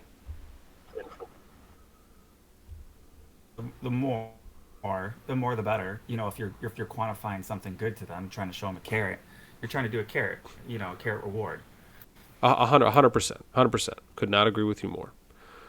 Then my follow-up question to that is, do you individually feel that you are well equipped enough to be able to explain to a new player exactly why we have the power balancing system, why it benefits, and why you recommend them going to join this alliance, along with putting them in touch with the people that we would need to, so they have a direct contact to lessen the amount of steps they would have to take?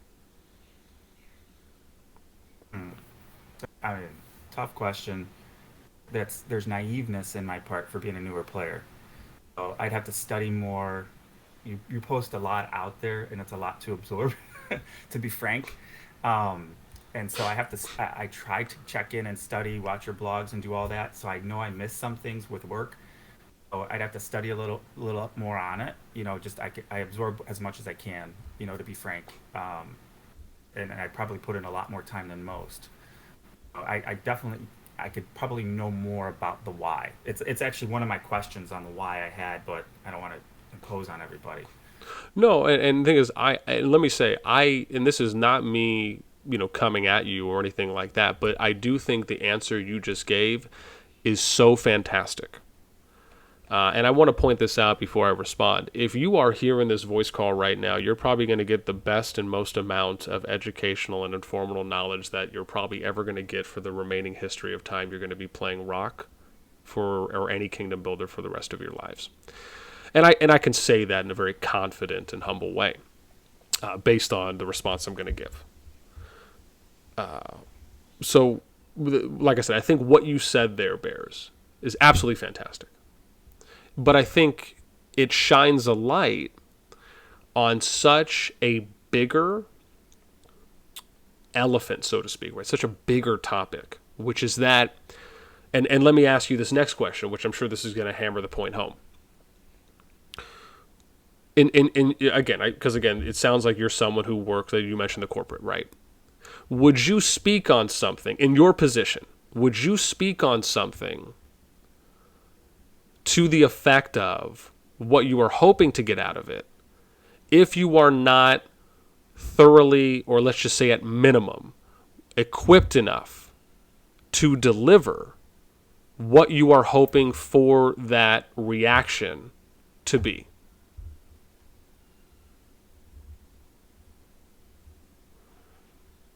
That was a tongue twister. Yeah. Here, I'll shorten it. Would you speak to something if you do not feel confident and comfortable enough to speak to the effect of what you're hoping to accomplish from it?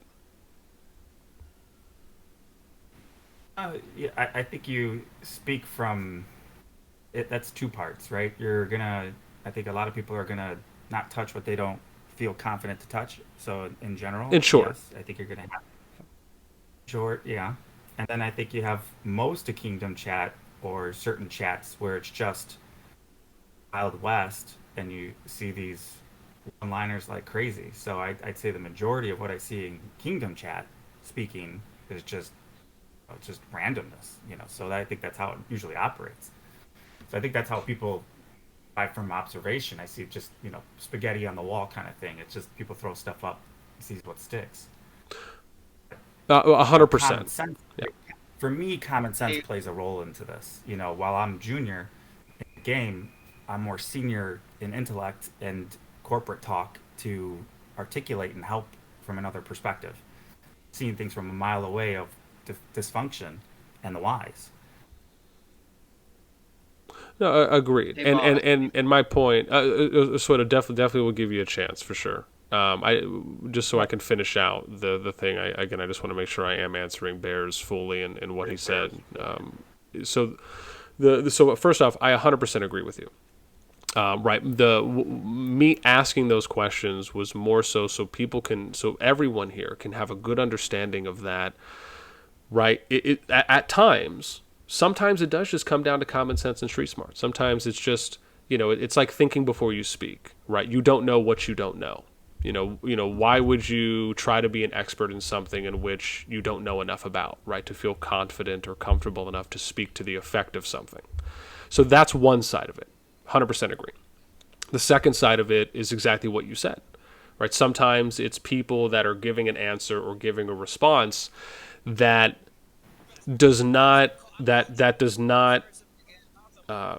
equate to really the level of question, right? The amount of TLC, right? Tender love and care that we should respond to someone in. An example of this: if you have a player that reaches out to you because you're in a top alliance, and they say, "Hey, can I join?" Do we think that the way we would respond to that person would be in the same amount of few words? Or do we think it is upon us as stewards to give them a reason, an explanation, to have a better understanding of why we do things the way we do? Because the assumption should be that they don't know. They're either new to the kingdom because they just migrated, or they're new to applying to one of our alliances, or they just don't know about us and they just decided to apply. So it's kind of incumbent, right, upon us to do our due diligence, to not just give them a 6-word reply or a 10-word reply because that's the amount that they gave us. I think that is fair to say. And I think because of that, to your point, with the spaghetti on the wall, 100%, right? Not everyone is responding in that way. However, one of the things that we have told everyone, and we have reiterated this a few times, along with mentioning this to management as well, to reiterate, is that if you don't know, ask. Asking is free. It doesn't cost anything except possibly a throwing away of one's pride, right, to those that it may affect. But anyone can ask. I've had leads, I've had officers, I've had members that have reached out to me to ask and say, "Hey, boss, how would you approach this? I haven't responded to this person yet. What would you say?" Or they'll say, "Hey, here's my draft on how I would respond." So if some players can do it, anyone can do it. At the same time, and in the same breath, I do not have unrealistic expectations that every single person is going to be thinking about that or be able to become self-aware in that moment. I understand that. Though I always ask, and I hope, that if we are reiterating things enough, top down, as I believe we've done a fantastic job of when it comes to putting the initial information out there and how to go about doing those things, where then it's essentially up to the leaders and the officers and any contributing or more paying attention than not members, to be able to be extensions, right, of me, officers of their leaders, members of their officers and leads. Because it's a team effort. At the end of the day, the more people we have on board, the more people we have singing the same song, responding in the same way, the better we will be overall. And so, like I said, I think what you brought up was absolutely fantastic. And that's why I really wanted to touch on that, because I think it's such a bigger point than just how we respond to someone, or that we are responding to someone, right? Like, it's great that you and anyone else is saying, hey, we're full, go here. Or, hey, you know, we're working on balancing, can you please go here? But to my point is that is not enough for the average player. Does that make sense? Sure. And depending on the person and how much they've been able to digest in the totality of this project, as a person, I feel like I've digested a lot. Don't necessarily know that I know a perfect path that I could have digested more to help more. Meaning in the kingdom chat, I feel like the most damage could be done in the kingdom chat, like where you could post something, you know, or copy and paste something in there. I really do. I truly believe that. You know, but there I'm pretty well spoken. Like when I write up something, well spoken about, hey, check out these guys, you know, and so I can whip out, you know, a couple sentences fairly quickly, fairly easily, and it'll come across well. So I don't think that I'm negligent from a standpoint of trying to promote another family. I think I'm happy with what I've done to help promote. And I know other people could be doing less because maybe they're not as articulate, though. But we're poking holes at it, hoping for more. On the one, I do a chat where you ask me what did I do with the ones that email me. I just have a dialogue with them and try to create a dialogue in Pong and see where their head's at. You know, why are they trying to leave their current LS alliance? Why are they trying to leave DO77? You know, who are they? Then I message Draco and I give Draco a screenshot. You know, and that's usually what I've been doing. Yeah. I think that's kind of been in our internal chat, in our game chat. I think that's been kind of the edict that's been going around there about how to help brethren and sisters. Yeah. And what I'll say is, again, that sounds great to me, right? I think that actually is something ideal where, you know, you're collecting the information, you're doing some probing, you're trying to find out the need and the nice to knows. And then, right, if you don't feel like it's your position or for anyone, right, who feels comfortable about speaking to the effect of something, pass it up to someone who you think does. I think that's absolutely fantastic. That's exactly what I would do, right? If I was in that position, or if I felt that was the more appropriate course of action, 100% agree there. And again, obviously I didn't mention anything or say anything in regards to you, being negligent and all. I don't think that. My response was more general to a bigger point, which I think is important that you brought up, because it does also fall under the umbrella of others that may do those things. And I think the important part to look at is not necessarily how you feel about what you're delivering, even though I do think that's important. I think the more important bit is to try and look at how the player is receiving what you are sending, right? Because a player can ask a question just as much as an employee can ask a question. That could be 10 words.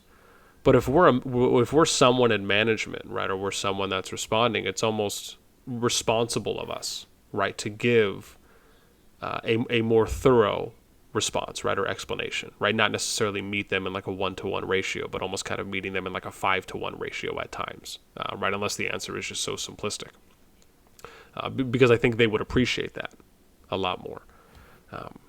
But yeah, no, I think that's great. Let me do this then. So and again, the next thing you mentioned here was that you said something about suddenly hearing this, it feels bad, right? Wanting to be able to kind of help out in any way you can. I know we've mentioned this before, right? And I know I'm sure others feel the same way. So like one of the things we've done on this is we've sent out announcements, right? We've sent out Kingdom announcements on the Discord. We've also sent out management announcements, right, for people that are willing to help out and want to do more.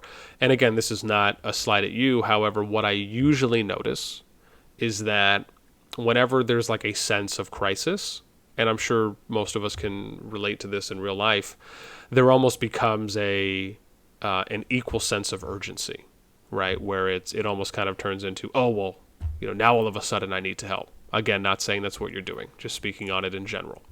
Is that this is something I've noticed as a consistent trend in kingdoms, right? Anytime there's some kind of emergency or something that comes up, oftentimes I'll hear from people, man, I'm willing to step up right now. I'm willing to help. I think Ghost can speak to this effect because this happened in 79 as well, where there seemed to be like this unnecessary,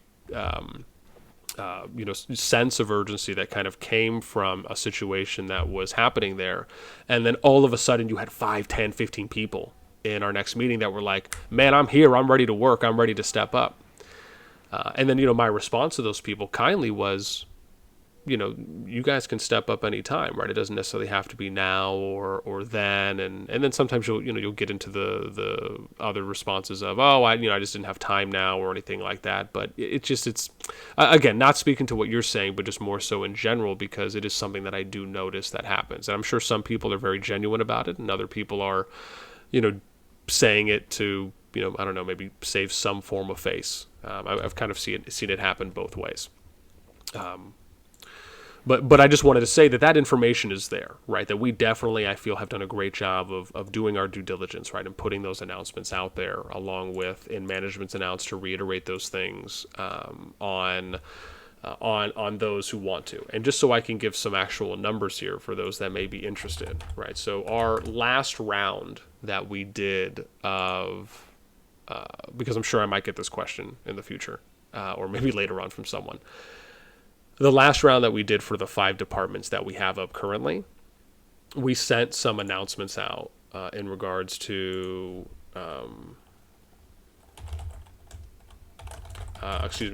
we sent some announcements out about, for the departments, hey, here's some tasks, here's some things that we can do. And again, let me be very clear, right? This is just talking about face value numbers. This is not a slide or saying other people have to step up. But I do think being transparent in this information that we provide to people so they are aware of kind of what a current situation is can be important when it comes to helping them have a better understanding of what the current state of affairs is, not only internally but externally when it comes to kind of what we do in management and outside of it. At the moment, right, there are 3, 4 people out of all the leads and all the officers that have taken a task upon themselves. That's more than just kind of a one-time instance-based or kind of one-off request, and that's just at the moment. For when we posted these announcements in our departments, I think this was a couple days ago, and then outside of, actually maybe a week ago, and then outside of the other reiterations that we've done. Typically, I don't usually see this happen until you're more or less kind of past KVK1, where you typically will start to see a consolidation of tasks being done by a few people. Usually in the beginning, it's in average what I've seen from my projects I've done is you on average have more. Sometimes it's 15 to 25 people that are typically helping and assisting in different areas and tasks and doing things. But obviously that's subjective and of course dependent on the group. It's not like one relates to another. But at least with the trends, that's usually what I see. So there's kind of an average, or there's a lower average amount right now of people that are currently doing tasks. Again, I don't know what their personal situation is, so I can't speak to that effect. Nor do I think it would be appropriate. But just to give some face value numbers for people.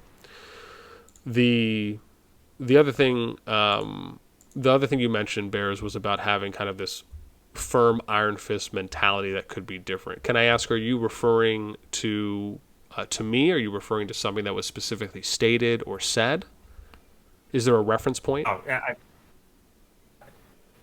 in the chat, I'll go to it right now. Mm-hmm. I'm just looking at the Kingdom chat right now. The way with which I read some of the postings, it comes across Like it doesn't matter. I'm just looking at some of the posts from Ghost right now and Face. Like if you're not following the rules, it just kind of comes across as like smacks in the face. Like you just talk as definitives, iron fist instead of education. Oh, are you like, saying me? Just so I can. Are you saying me as in me? Like you? When you say No, you mean no, me, or I you just mean? the collective kingdom chat about what's going on. Like yesterday when I logged in to see, oh, there's news, there's going on. Let me go check in the kingdom, see what's going on. Like bouncing in to like see what's going on, and I saw like pencils down, and then there's a lot of just trash talk. It kind of feels like the way I'm reading it, and then I hear it's like my team name coming up, and I'm like, oh my gosh, like what's going on? Like what did I do wrong? And it's just a lot of like we're doing wrong, and it's I don't know. And I look at it, and when I read this from an outside looking in perspective, so you have been recruiting for 1 day. Oh, look, yeah, there's people asking me questions on there. Yeah, it's just, you see, I'm just looking at some of the chat. Like some of the chat out there, it just comes across as harsh and iron fist in that regard. And there's probably a more tactful way with which you can go about it to get your point across. And I don't necessarily think it's you particularly, boss, because when you talk chat, you try to be more open-minded to maybe different perspective. There's something there that's missing from the element of communication. That's where I'll leave it at that.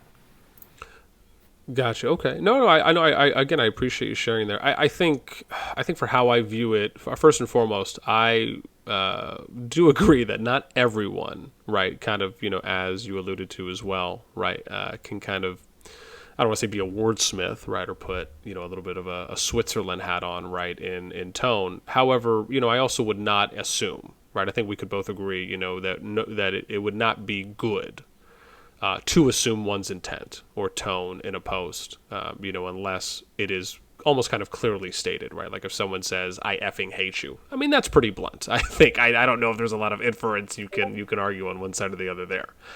But I will say that, yeah, again, how I try and take people's posts when I read them is I try and view them as this person is talking in a neutral tone, unless it is otherwise stated or specifically, right, inferred. Because the moment that I start assuming one's intent in a post is the moment I can start getting emotional, and that can lead to what? Me having an emotional response or feeling a certain type of way. So that's how I like to try and approach. Again, I would not assume that, or I would not have unrealistic expectations that everyone else should do that as well. I'm just giving my piece of advice on how I like to do things, because I think by doing that, it allows for us to look at things a little bit more objectively, right, without assuming that this person means something or not. What I will say on that front, right, is that obviously it's not everyone that is posting. However, there are a few posts that I think fall into the category of which you just stated.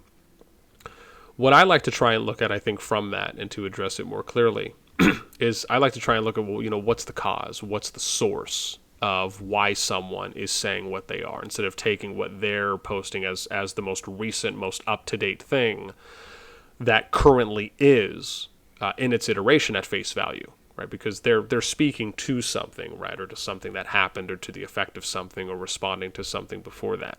So I like to try and look at that portion, and then look at why are they responding that way. And I'm sure others do as well. That's just me kind of walking through it. And when I look at some of the posts, right, like for example, Young. Here's a good example. I think one that falls into the category.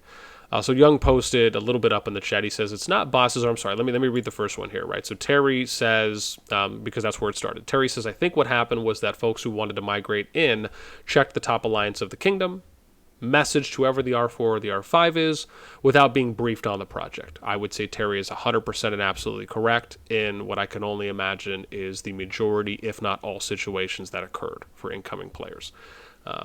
This was also corroborated by a couple people who joined C hashtag along with PS7, that confirmed with me in DMs by showing me screenshots for messages that they were not informed at all, which is a part of why I was mentioning that part on kind of the general bigger topic from what you mentioned about approaching, which I absolutely love the way that you explained how you like to do it, right, by kind of taking that I'll elevate this to the next person approach. I think if more people did that, that could have helped 100% factor in. Terry then says, it just so happens the alliance is C hashtag at the moment, but I'm sure it would have happened to any other alliance if they were number one. I at this point in time, I 100% agree with Terry with the way things are currently. Maybe come up with a way to differentiate an active or inactive player by taking into consideration their power, relative commander level, and coming up with a threshold of a decent player. If we can't differentiate people, we can't do effective balancing, right? So that's what Terry said. Young's reply to that is, it's not Boss's job to talk, and this is kind of getting to Bear's point, right, on some of the posts being a little more blunt in tone for what we would infer them as. It's not Boss's job to talk to everyone. It's not Boss's job to talk to everyone. The top two should have said, we can't accept, but feel free to hit up these alliances, XX. Now, if I'm reading that out loud, that doesn't sound bad. I don't take that as a blunt tone. I take that as, an honest response. And this person is saying that, well, it's just not this person's job to have to do all this extra stuff. That, to me, does make sense. I wouldn't expect another alliance leader to go above and beyond to go and reach out or dig up people that are applying to other alliances and say, hey, who's applying to you right now? Do you need help with giving them information on balancing, right? That would be unrealistic of me to assume or even to hope or expect. So when I read the post out loud, it doesn't sound that bad to me. Right? Again, that doesn't mean that that's going to be the way it comes across to everyone. Again, we all are subjective in how we approach things, or right, how we read and how we download and then right try to comprehend or put some kind of emotion or non-emotion feeling attached to something. But when I read that, right, when I read it out loud, it doesn't sound like that to me. And I guess that's my bigger point is, I think everyone has that ability to read a post and take it for whatever they may take it as. But I would challenge people to try and read something in a neutral way, right? Unless, again, as I said, it is just so crystal clear that it's almost a slap in the face with how direct it is. Just because that's what I like to try and do. And I think that's helped me out a lot in being able to respond to people what I feel, would be an appropriate and respectful way to meet their question or their comment in kind.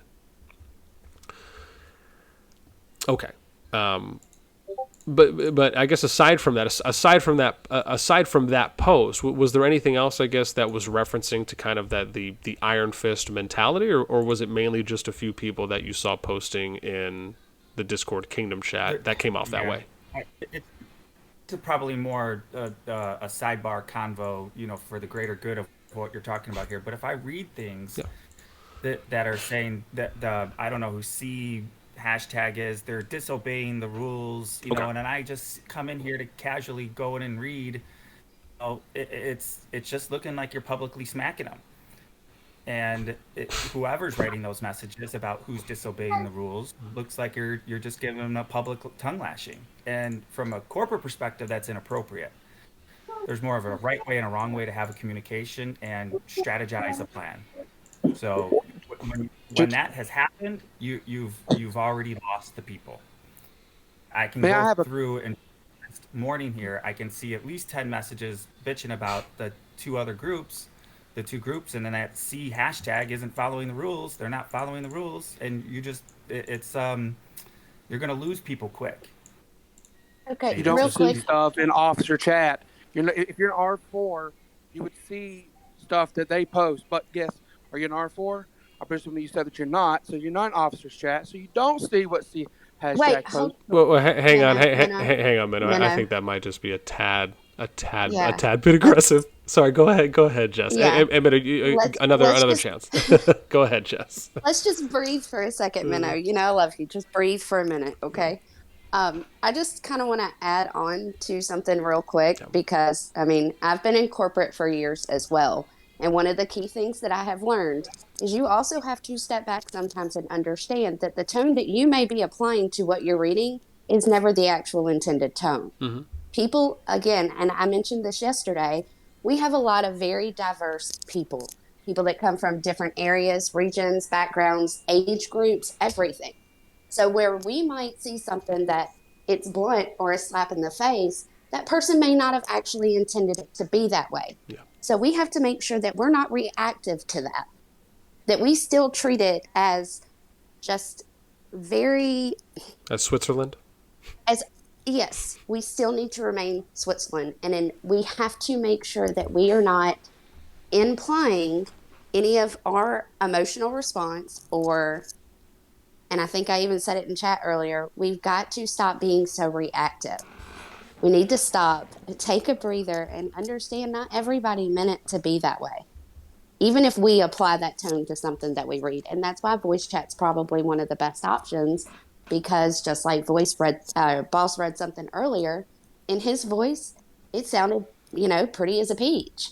But when you read it, you can imply a tone that was never actually there. Well, I do apologize. My tone was wrong. Okay, so I just want to reiterate what I said, or I'm sorry, but it's easy to say something about someone posting in Kingdom Chat if you're not seeing the underlying issues posted somewhere else that you don't have access seeing, right? So if I can say one thing and make people mad in Officer Chat and they go respond in Kingdom, but yet everybody's getting mad at them, but yet they didn't see what I said. I'm just making a point. Yeah, but then also as leadership, we need to clarify that as well, because we do have to understand that the kingdom is then seeing that, not just officers. So like, I may know that you are a very passionate person, but somebody that doesn't ever, I'm just using you as an example, not that you did anything. No, call them out. Do it. So I know you're super passionate. I know how you are, but I know it comes from a good place when you get that way. So I may see something that you say in Kingdom Chat and I'm just like, oh, that's minnow. But this random person that just migrated in may see a response. They don't know you. They don't see it that way. So sometimes it is going to be up to us to clarify some of those issues. Yeah. And I'm going to get off my soapbox now and go back on mute. No, thanks, Jess. Always happy to hear a quality soapbox. And I think, let me give a really good example here, right? Anyone here who thinks Goat is a direct, bluntish dick, please just type something in Kingdom Chat. Doesn't matter what it is. Just if you think that he comes off as direct or cold, just give us a yes in Kingdom Chat, right? Just give us a period, anything. And this is just to make a point. So, yeah. Go. So many fans you have right now. Right, but hang on. I'm overusing the example. So, exactly, there you go. So let me just hammer this home to Jess's point, is that, right, Ghost has a tone like I have a tone, like Jess has a tone, right? If you hear Jess say something in her tone, right, you might say like, oh, this is warm and fuzzy. This is nice. I like how this tone feels. Man, serenade me with these beautiful pipes. But then you hear Ghost's tone and you're like, why do I feel like I'm riding over a bumpy road and my tires are about to blow out at any point, right? And and again, I love Ghost to death. And again, my point there is that everyone has a different, even I made an inference there. Everyone has a different way that we may read, we may interpret something. And those who may feel that Ghost comes off a certain way when he writes something or he talks, I know for a fact that someone who owns 2 kittens and lets them purr on his lap and lets us hear it through the mic, I would hope would not be the devil incarnate, right? In how they are speaking to people or how they are constructively criticizing or talking in general. I know Ghost is not that way. However, I know Ghost a lot more than other people do. But it kind of goes to a bigger point, which is that we should try to not assume one's intent, right? Try to really always approach something in a neutral way, right? In being Switzerland, reading a tone in a calm way, unless it is just like they're using all these exclamation points, they're throwing out derogatory language. I mean, unless it is so clear, like they're putting parentheses where they say, please read this in the worst, loudest way possible, right? Then okay, right? I'm going to take that differently because that is crystal clear to me. But and this is just a general thing I think that most of us can really enjoy. And I would hope, would allow for a situation to play out better that can lead to a more progressive action or a solution-oriented resolution, right? Where we can get something from it in a better way. But again, that's not to take away from what you said, Bears. Like I said, you as much as anyone else saying that, right? Again, those things are subjective. It depends on who's reading it, how we're reading it, and we cannot assume or have some unrealistic expectation that every single person is going to apply that same kind of Switzerland-based logic unless it is crystal clear on what someone's typing. But I do think what we can do is put out friendly reminders. Right, I think we can inform people and say, hey, here's an example on how I might do something. Or here's an example on what we would ask people to try and do. And I've always felt that's the best way to approach those things, where we're not coming off telling them what to do, but more so advising, giving good practices, if you will. Okay. Now, let me, if I can, and again, I obviously want to get to the rest of the people here too as well. So maybe this will be the last one I touch on. So, I know you mentioned something about, and this might have been the fourth or fifth point in what you said, but you said something about a different approach to apply that could get us to where we want to be. Can you elaborate on that? Oh, that was a mile away ago. A different approach.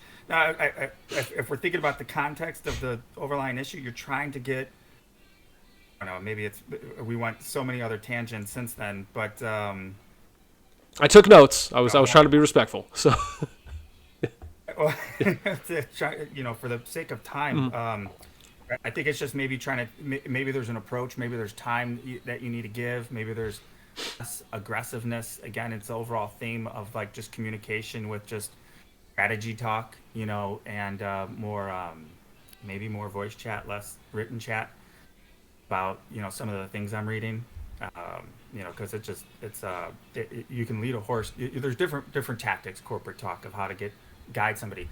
I'm going to take you on a tangent. GE model was lead by the iron fist back in the day, throughout the 80s. Then in the late 90s, early 2000s, corporate world changed to more of a managerial style by positive management. They found that got more done since then, that the world's changed. So this whole, you got to do this. There's a different way to lead a horse to the water.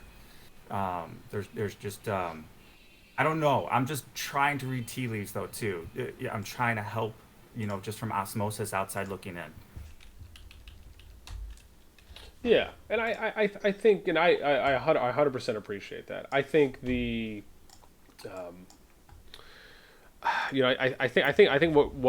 think for the things that you're really pointing out are more so, what you're seeing from an average player, right? That may be posting something in that way, but not necessarily what is being said by me, right? Or arguably other members of leadership, or I should say, my counsel as a lead, because I don't think I've seen a leader. Nor myself, nor I would say hopefully healthy amount of officers that have said things right in that way, but we have seen some players say things right in those way, and maybe to an effective, or maybe to a sense of not necessarily being in the best position to speak to the effect of something, right? Where maybe the response is a little bit more emotional or not as well put together, and to me that's what it sounds like. Really more so what you're seeing, based on some of the posts that you've mentioned, which from what seems to be from Kingdom Chat and others, mostly players.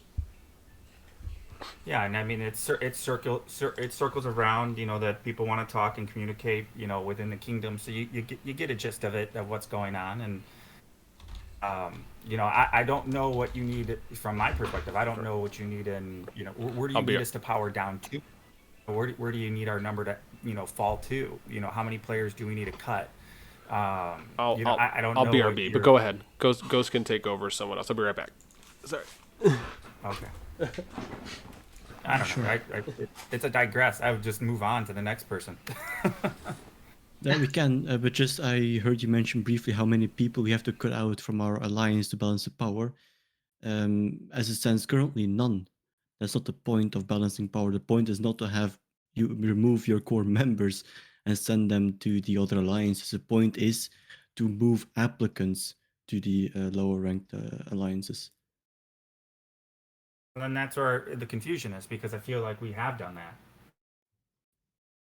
Don't see how I don't know if you have or if you haven't, but I think there's like 4 people talking there. Yeah, I'm sorry. I tried to speak earlier, and the point is a little bit moot now because it, like you said, it was, however many rabbit holes away. But you had mentioned that some friends migrated in and joined you guys, and that was what they were classified as, friends. And they were of substantial power. I think that a couple of them were 4 million, one was almost 7, and they were from 81. And I'm from 81, and the reason why they came over was because the 81 is basically falling apart, and I had announced, as I was an R5 of one of the core alliances in 81, I had announced that I was leaving, that I didn't see a future there, and many followed. And many more are, saving up credits to follow. So I know that they had classified them as friends, but they were recruited. Is basically what I'm saying. They might have talked to them in the past, they might have talked to them previously, but they were recruited. They should have went to where they needed to go in relevance to balancing power. Gotcha. So you guys feel like you've communicated that to Draco per se, or the people that recruited them? So I had talked with Boss about more people coming. I had mentioned that these people in specifics were also coming. They had ended up in 7, is it PS7? And then, because I'm driving right now, so I'm kind of dual focus, but they had ended up in the number 2. I had messaged them, that they needed to come to 77 IS, and they said, no, we're not moving. We were told that we should stay here. And I said, well, that doesn't sound right. And that's when I started messaging Boss, and just more and more came up, and this kind of developed into what it is now. And it's just, it does sound off. It doesn't sound right, and it's just one of the things that I've observed, especially coming from 81, and there will be more that are coming from 81, more of substantial power. And I know that if they see others from 81 basically where they're not supposed to be right now, then they're gonna try to apply there as well. Oh, naive question. So take it where it is, naiveness. Why didn't they go where you recruited them to go? Because they were told to go there. How were they told to go there if you were recruiting them to yours? By the people that recruited them from 77. They know those other people that had Yes, the top alliances have been recruiting in other kingdoms. They've already admitted it. This is something we've gone over. I understand that you don't know about this stuff, so it's not something that you already know. So the people that had already spoken to them previously, right, about having them come over, had promised them a place in their alliance. Because of that, now that they're coming over because 81 is falling apart, they're following me, whatever. I wasn't their R5 though, but they're coming over because basically one alliance dissolved, right? And now others are talking about also leaving and stuff. So I'm trying to, communicate with them where they all need to go and organize that, because I don't know who all's coming, who all's not, etc. But the ones that did follow, that did come after I did, were going off of what they were promised a couple weeks ago when the kingdom first formed, and they saw that they were high on the leaderboard, and they had reached out to them personally. So how about they're you going all to just where let they people were play where they promised. want to play? It's not a matter of how's people. that? How's That's that not though? my I mean, point. your point is invalid, friend. I mean, people are going to play where they want to play. We're not God. We don't get to choose where people want to play a game. This is I a never game, said. bro. This is a I game, never and you're said. lying too. Okay, Nobody okay, from okay. our Hey, alliance. hey, Enough. Stop fighting. hey, Hold on, guys. let's Alright, take a that's breather enough. here. Don't fight, guys. Don't I Let's have take it down a always notch. been an advocate that you can't choose who other people's friends are. I've always been an advocate for that. However, when I say that, hey, they want us to all go here for now, and I can show you the screenshot when I get to where I'm going, but they said no, we were told to stay here. It's different. To shorten this guy's summary, It's not real fast. they're choosing their friends. That's not the argument. It's they were told to stay there. No, it kind of is the argument because you're telling migrants that are of power coming into a kingdom that have no idea what you guys are doing. Even I myself have no idea what you guys are doing, and you're telling people forcefully, "Oh no, you can't be here. You have to go here." So now I'm an 8 million player being told to go to a rank 10. What can that do for me? What can that benefit me as a player being in a rank 10 alliance at 8 million power? That does nothing for me because the activity is not the same. My growth is going to be hindered. And if I'm supposed to come in and if we're all supposed to be KVK focused, that doesn't do anything for us. So yes, these people You are know coming why in that and telling them, alliance is you have ranked to go 10? here, and they don't want to do that, and they shouldn't have to be forced to So go anywhere. Well, I'll for repeat back one, the argument that Boss has always said in regards to that. You can't say that, oh, this rank 10 alliance is inactive and then not want to join it, because then it will remain inactive. If everyone avoids and doesn't better the other alliances, then they're going to stay inactive and we're going to be essentially a three alliance. Fault? I'm not You're saying that it's a migrant's fault. you're right. It's not your fault, and that's why it's the fault of the people who started here in our group way before we jumped, way before we created our accounts that agreed to this process. They haven't been following that process, and that's why those alliances are in a rank 10, 9, whatever, before you guys even showed up. So that I is the think issue. It the is mistake not is your fault. no, right. it's I not. think the mistake So is more people people. thinking that I was saying that it was the migrants' fault. I wasn't blaming the people coming from 81. I was blaming the people that told them to stay. I don't know who told them to stay, but I was blaming the people that told them to stay in that alliance instead of moving bottom to top and filling up like the plan is. That's what my understanding Yeah. was. The And Okay. issue it wasn't is that blaming the there's a migrants. It department wasn't blaming for because they don't recruiting, know unless they're and there's told. there's a department for recruiting, and there's only like one or two people who are doing it, Lexi and Caffeinated. But here's the issue: they're doing recruiting, but here's the thing: other people in the top alliances are going over recruiting for themselves, not before the kingdom, but for themselves. But the whole plan was for Department of Recruiting is to recruit for the lower alliances to boost them up, to get them up in the top, not just to fill the top. That's the issue. Is they're Okay, not. the issue, honestly hold and on, hold on, hold truthfully, on. right now, the issue is we are beating a dead horse. We know there is Yes, a exactly. problem. Thank We you. need to stop blaming each other. It's not the player's fault. It's not anybody's direct fault. There have been multiple people that failed to do what they had originally agreed to do. We've established that. That's the point. We need to move on. However, The main point. Hold on. Let me add to you. Sorry for interrupting you, but You're fine. my view is that the point is that we need to solve what brings us to this, not the subject itself.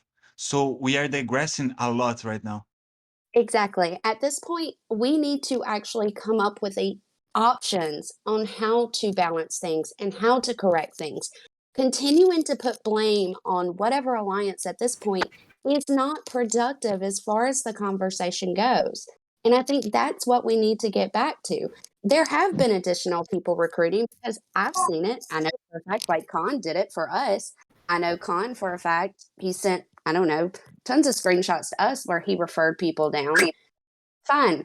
People were doing what they were supposed to be doing, and some people weren't. We've established that. There's no reason to place any additional blame. There's no reason for any, more negative comments toward those people. It's a problem that we need to fix. Going over consistently how we got to this place is not going to be productive to fix it. Thank you. I feel like everybody needs to stay where they're at, and then in the future recruits or applicants need to be referred to where they need to go. No one's asking. They need to stay there too. Alliance, That's move. part of the problem. They're not staying there. They're in there for less than 24 hours, and they're like, oh, this alliance not active.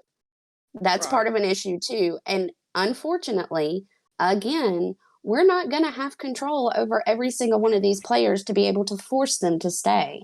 And we have to be realistic about that as well. Correct. And that's what, I tell people that join who get accepted by people in our alliance, that when people are offline, like when I'm offline, I'm online, I start sending people down there. But if I'm not online and they get accepted, well, they're already accepted. I'm not going to kick them out, because I feel like, especially if they're there and active and they've already been there, that's just going to make them mad and they're going to go somewhere else. Right now, but I feel like that if a new applicant's there, shows up 2 million power, it's my responsibility to send them down to lower alliances. Now, if I have to go down to a lower alliance, I will, just to boost them up, and then people will start joining. But people aren't going to join the lower alliances unless they're up in power, but they're not going to be up in power until people join. People need to understand it's only temporarily until they get up there, until people start joining these alliances. So to the And on that note as well, let's move on, please. We do need to get through a lot more people today and give people a chance to speak up. The lower alliances. Why haven't they been consolidated so that we don't have this issue? Jack, that's a whole other discussion as well, which we shouldn't be having at the moment. Moving forwards, as has been mentioned a couple of times, especially also in the Kingdom announcement, the latest Kingdom announcement. Currently, we're waiting for BN to talk to both Draco and Spidey to make sure that they are back on the same page, or that we can get an update on what the latest situation is there. Until then, like I said, we do need to move through the list of people here and give a couple other people also a chance to say whatever they need to say. I think the last person that had a chat was the Bears. Next person seems to be Draco. And just to reiterate again, anything can be written in Kingdom chat. If you prefer to speak up, just unmute and start talking. If after a couple seconds I see no one typing or I don't see anyone unmuting, I will move on to the next person.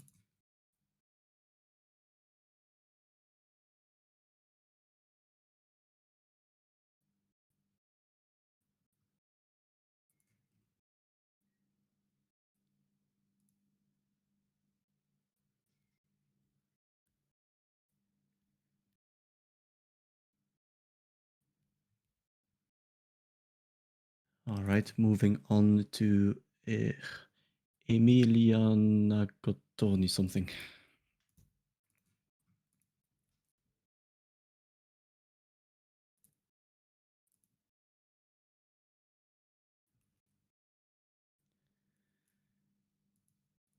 All right, moving on to Grizz.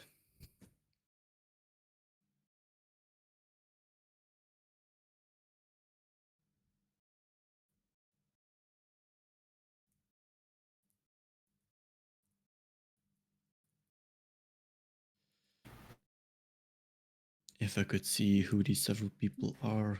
All right, moving on to Jack.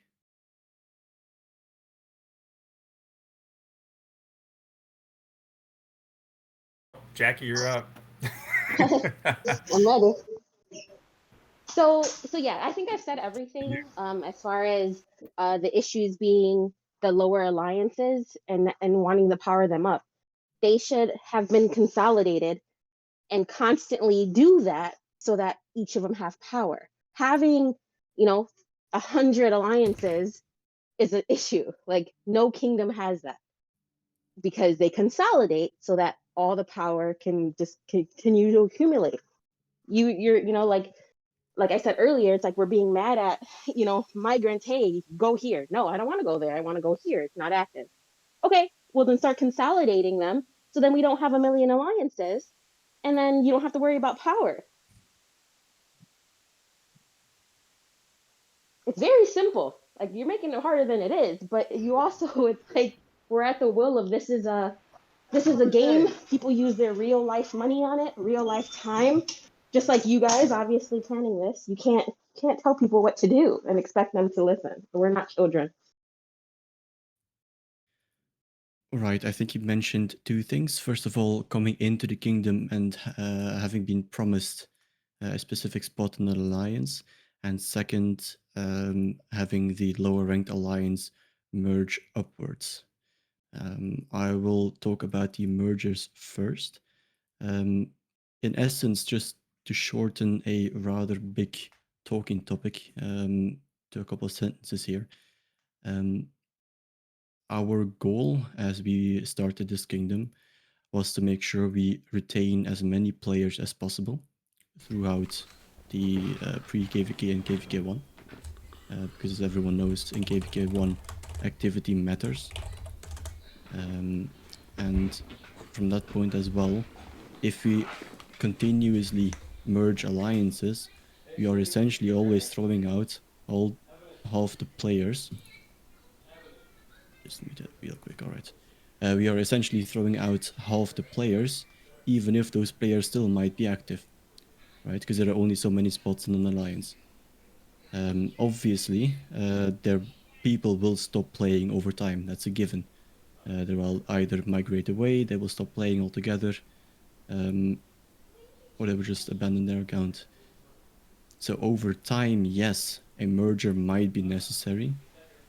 Then again, at the moment, we do have enough people to fill, 7 family alliance. So there's no reason to start merging upwards, since there are enough people, active people, playing the game. Even though, if obviously not all the people have the same power and are equal in strength. There's not. So there's not. That's why you have the issue you do. You could have activity and power are not specifically related to each other, right? People that spend will obviously have more power than the people that don't spend. The thing is, currently all the players that do so, I shouldn't say all, most players that spend either heavily or moderately are located in the top 1 and 2 alliances, to an extent the top 3 alliances as well. The goal is to make sure these spending players are distributed amongst all alliances, so that all alliances are within 5, 10, maybe 15 million power of each other. In essence, it means that there's no top alliance, because everyone is a top alliance. This has a couple advantages as well, because every alliance is then able to compete with each other in a friendly and competitive way when it comes to server events. Because at the moment, IS just cannot compete with, for example, C#, C hashtag. And that also plays into the role of player retention. I will give you a chance to respond to anything I have to say, right? Just let me finish my thoughts here. Competition. At the moment, IS cannot compete with the top alliances. The goal is though to have all alliances be balanced, to make sure people can compete, that they have the feeling that they can win, and that they are relevant, which results in them being motivated more to continue playing, hence reducing the amount of players that drop off over time. It's okay. So I kind of spoke earlier for the migrants, but I'm not a migrant here. I started on day 1. I was alone. I had my own small alliance with my friends that we started day 1 of the server, just like everyone else. Obviously, I had to, I was not pay to win. I was free to play with my people. for a while, up until I moved to now I'm in a PS. So judging, because this is not my first server, I'm on many servers. I have T5 accounts on many servers.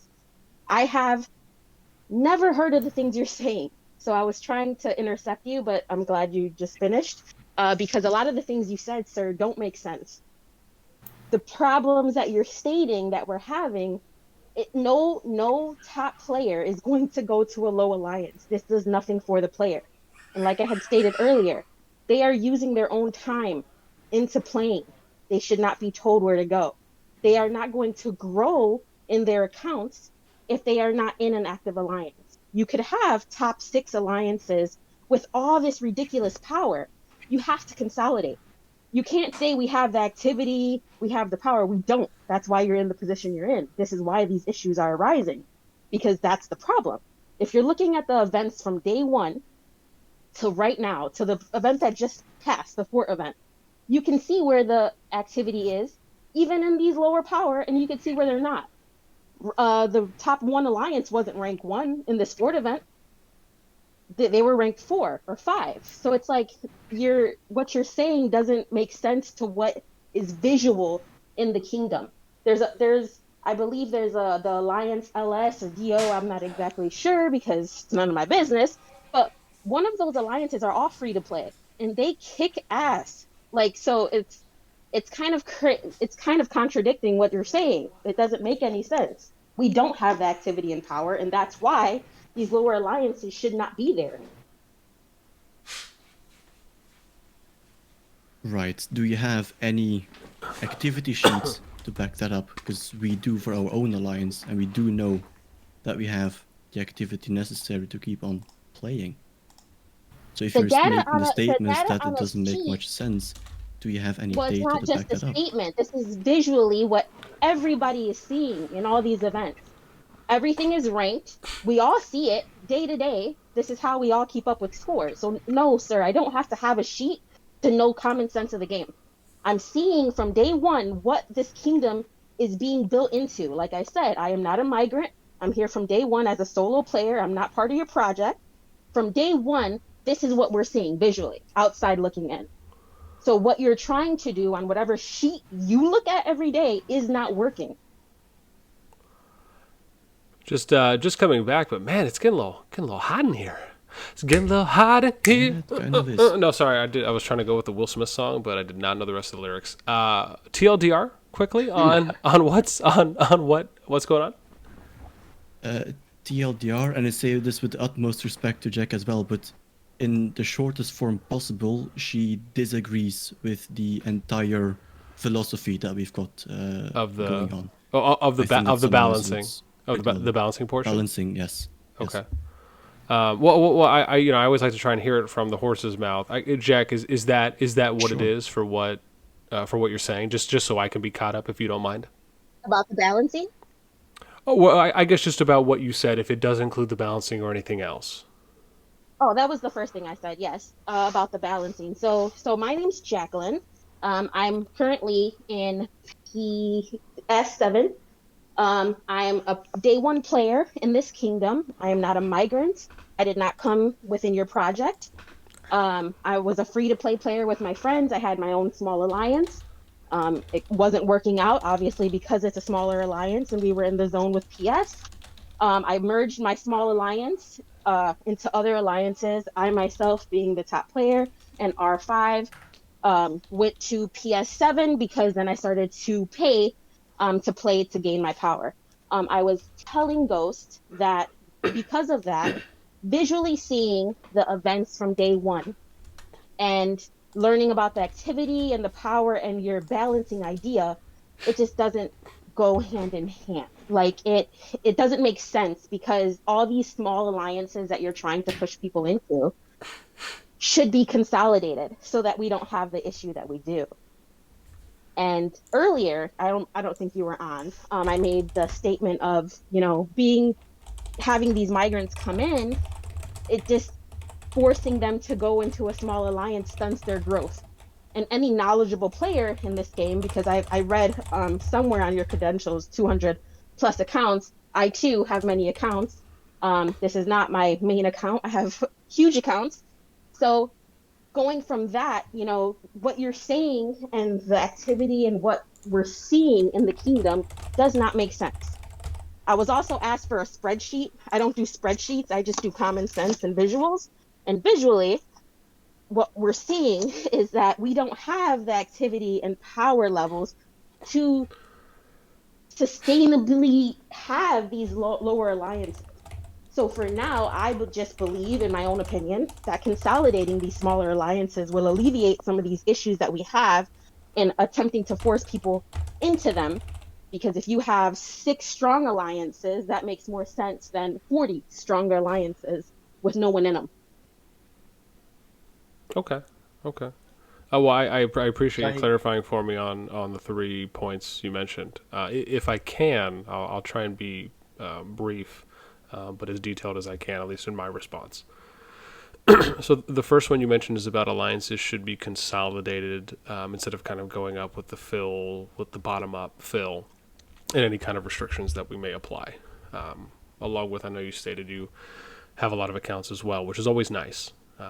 Because I would hope that for people that have a lot of accounts, if those individuals have played those accounts from day one, at least until past KVK1, and they're actively paying attention to trends, then they should be able to notice consistent trends. So I think that's great for anyone that has that. To answer the first part of the question, when it comes to the alliances should be consolidated, an example of this would be like taking a glass that is full of water and it has a very small hole in it. Again, given you have a lot of accounts, I'm sure you've noticed player drop-off is essentially aware, right? It's something that just happens in every kingdom no matter what, for any number of reasons, whether players become inactive, they migrate out, they end up restarting, they just stop playing the game. Maybe IRL comes into place and they just don't have enough time to put in. And so I like to view a kingdom's activity as a full glass with a very small hole. And that hole is slowly draining the player activity over a period of time. Usually it's a long period of time. And the only way, or let me fundamentally say this first. If I take that glass and I pour it into another glass that has the same hole, I'm not filling anything up, right? What I'm doing is that I'm rearranging finite resources within what I have available, right? I'm not growing anything. I'm not getting more activity. It's an illusion of activity, right? The illusion that we're being tricked to believe is that by consolidating, that is the end-all, be-all answer, right? For what I usually see is a pretty consistent trending response from a lot of kingdoms. Most kingdoms will operate and react in this way, where they think that merging or consolidating is going to be the answer to solve activity problems. You can go look at Kingdom 79 and Infinity Kingdom, Ghost, Rizzo, others can speak to this effect. That's what they thought as well. When I was there, we had 8 active alliances. Now they have 2 active alliances, which took them less than 3 months to basically kill. Why? Because one, they didn't do any recruiting, which is essentially the number one way, right, to sustain and to increase activity within a kingdom overall. And their answers were, oh, well, we're just going to consolidate. And what happened is they went from 8 to 7, 7 to 5, 5 to 4, 4 to 3, and now 3 to 2. Right? So I think anyone can understand that, right? If you're not getting incoming traffic or incoming activity through migration to the kingdom, then all you're doing is shuffling around these finite resources, right? I can't turn a $10 bill into a $20, but I can break it up into 10 singles, right? And I can distribute singles here and there, but I'm not increasing anything. I think anyone can at least understand that concept. And that's essentially what consolidating is doing. Right, when you're not having. Now, it doesn't mean all consolidation is bad, just as much as it does not mean that all mergers are bad. Sometimes they are needed, and at the right and appropriate time, they can be very useful. I will give a direct example of what happened in this kingdom that does directly apply. So, there was a situation with PH and with US. where Rathan had reached out to me. I think Bacchus had reached out, and they were starting to have conversations about possibly doing a merge. This was in Province 3. And at the time, this was maybe a week and a half ago, where the first mentions of this came up. And they said, hey, you know, we think this would help solve our activity challenge. And, you know, because, you know, we don't have necessarily a lot or an abundance of activity right now. And if we merge, that'll be able to help out. My words of wisdom, if you will, to them was, you know, let's hold off for a little bit. It's still very early. And I advised a few other things to do. You know, Rathan understood where I was coming from and said, okay, right, we'll hold off for a little bit, right? I provided him what I like to refer to as reassurance, right? To give him a good explanation and good reasoning to justify him also feeling comfortable in going forward with my suggestion. After that happened, and we spent a little bit of time, you can now see where that is not the case. US is not singing, at least when it comes to their management, is not singing that same tune that they once were. But why is that happening? Which is a direct answer to the first part of your question. The reason why that's not happening anymore is, one, because they waited and they were able to find some mergers through other alliances, smaller alliances that were in their province, right? Basically revisiting previous relationships and any new or upcoming alliances, plus probably, I'm sure, getting the random one-off players that are coming in. And then two, and probably the next most important thing, is that we started getting a lot more activity coming in. Why? Because players like myself, Crazy, were out there recruiting, along with some of the other players that were just kind of recruiting for their own alliances, and I'm sure there just might have been some redirect fall-off there just from overflow, even though it wasn't intentional, so to speak, more unintentional. But those are some of the main reasons on why US is not singing the same tune anymore, because they got more activity through combined efforts and then kind of uncoordinated efforts, right, by default. And for that reason, it allowed for us to not lose an active shell, which could play extremely big dividends going forward if we want to be able to recruit players. Again, you can really only do this in kingdoms that, one, are active, two, are healthy, which kind of goes hand in hand, and then three, where you have a very strong recruiting department in base.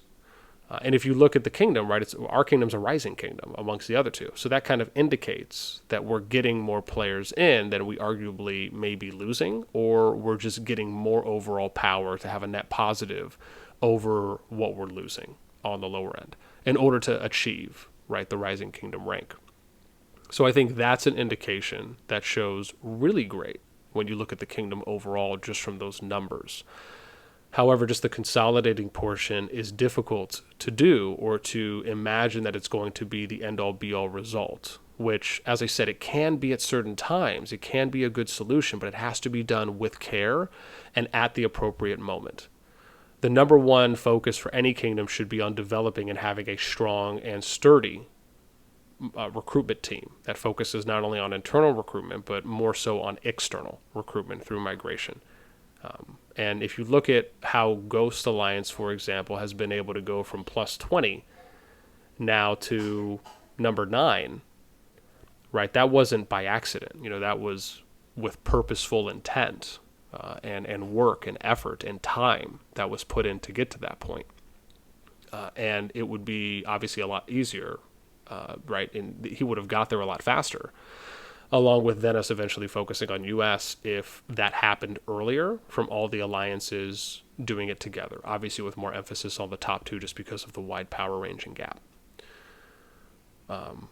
That answers the first of 3 parts. Does that help clarify or give a different perspective on the approach? A little bit, but I noticed you like talking a lot, but a lot of things you say are repetitive, and a lot of things you say do not make sense for the player of this time. Okay, how do they not make sense? Because you started off your story with saying how things worked in another kingdom and how this is like this and now they're two. This is a completely different kingdom with a completely different server with completely different players. And a lot of this, and visually from what I see, the kingdom is pretty in a pretty good spot because this kingdom has a lot of spenders. Typically in the new kingdoms, you know, you have maybe 3 spenders that whale up really, really quick, but we don't have that issue here. We have a lot of spenders, even the most minimal spenders, which is a lot of opportunity. So the things that you're describing are not this kingdom's. That's just, it doesn't make sense what you're saying.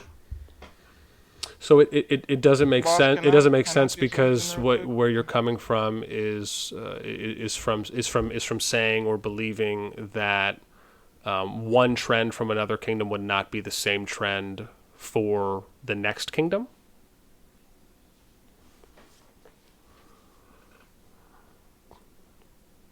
Boss, hang on, hang on, Con. I just want to try and finish out the instance from Jack. You're correct. Sorry. Yeah, I'm a nurse, so I'm in the hospital. So a lot of times it cuts off. But yes, yeah, that's correct. Okay. Okay. No. That's fine.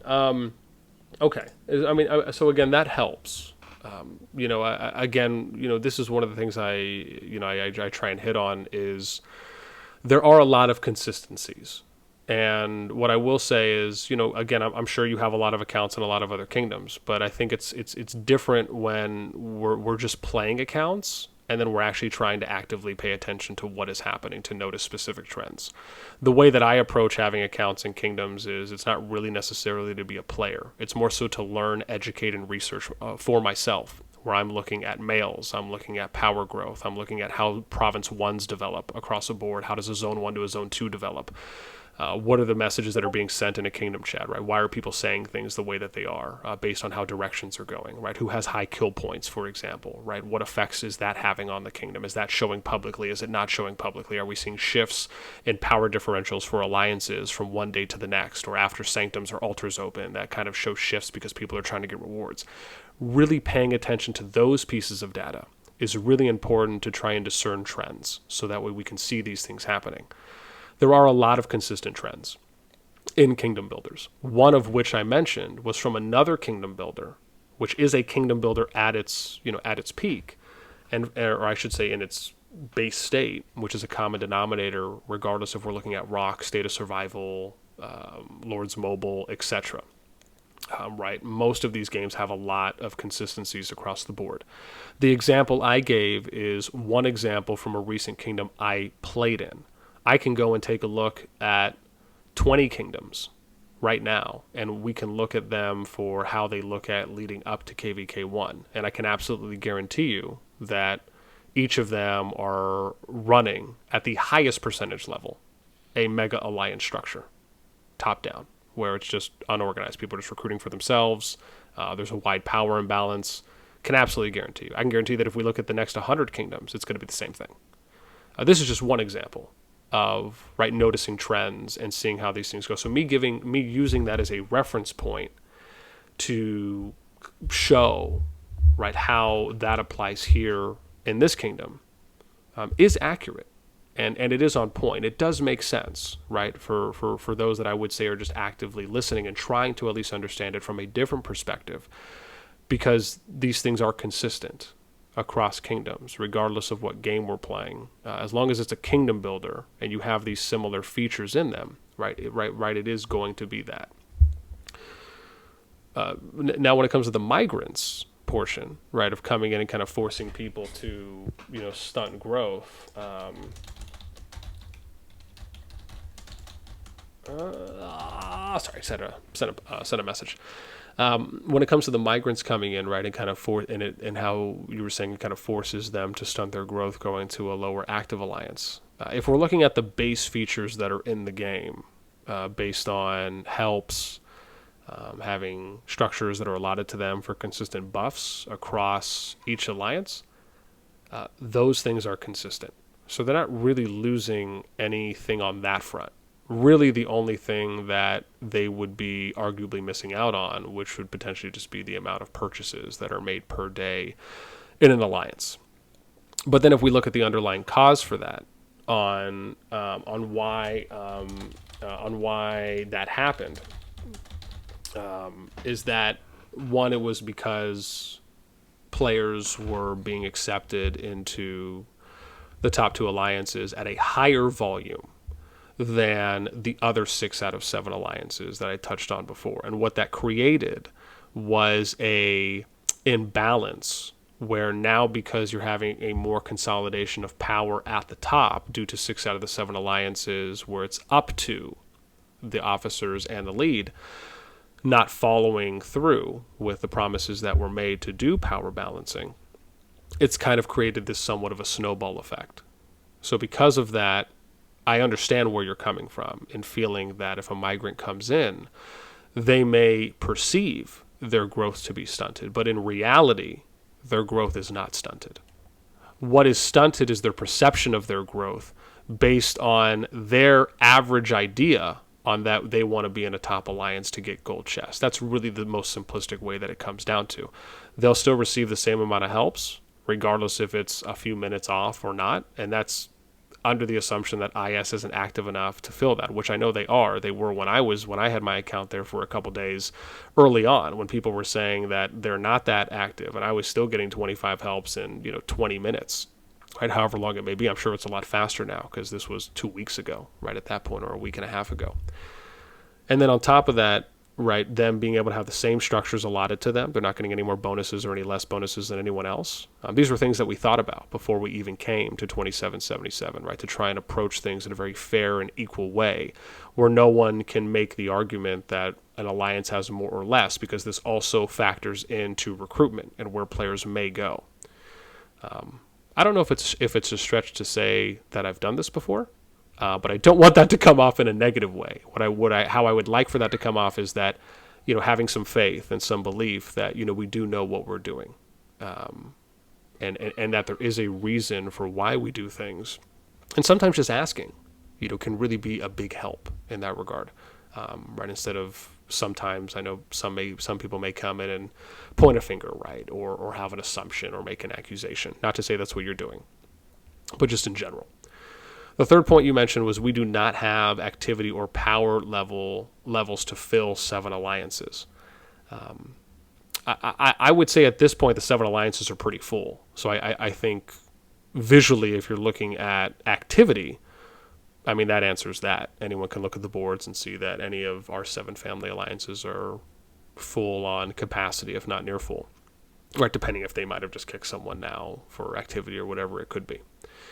When it comes to the power portion, though, I think when it comes to the power portion, that in and of itself is different, but kind of goes back to what I said before, right? The fact is that there was a gross negligence from 6 out of 7 of the alliances, again, more so volumed at the top set of the 2, due to the wide power gap, where you have up to all of the officers and the lead that just did not message the players. They didn't more specifically educate and inform the players that were applying to let them know, and instead more so blatantly accepted players at, again, a higher volume than the other 6 alliances did. And I addressed them just as equally in the management announcement channel earlier, so no one can tell me that it's an attack that's coming on any of those 2 alliances. But if you look at the boards and the amount of power, there is a wider gap in distribution, therefore leading to either power cycling, which most likely is happening to a degree, outside of any of the true inactives that have probably been removed from those alliances.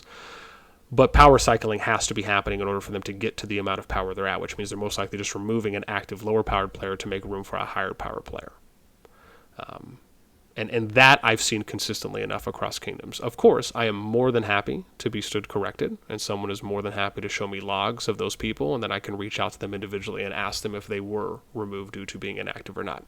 Because doing due diligence is a professional standard. I would hope that anyone would expect me or another to do for what we are trying to emphasize across all of these mediums, right? I would never just want to make an assumption, on something without doing my due diligence, or that can't be inferred to a high level of, trends and consistencies. So I feel confident enough to say that based on here for what I've seen. I know others have reiterated that as well. However, again, as I said, if it hasn't been that case, I'm more than happy to be seen. However, what I will say is given what Bears had mentioned before, and given that I mentioned that I've had a few people that have joined PS7 NC hashtag, where I've reached out to these individuals in DMs and they've told me that they have no idea about what the kingdom is about or what power balancing is, indicating that no one said anything to them. Right, and again, that's not me necessarily being mean to anyone. It just is what it is, right? That's just a fact. And that doesn't obviously, as I said, apply to one alliance. It applies to 6 out of the 7, but it is just more consolidated based on volume at the top.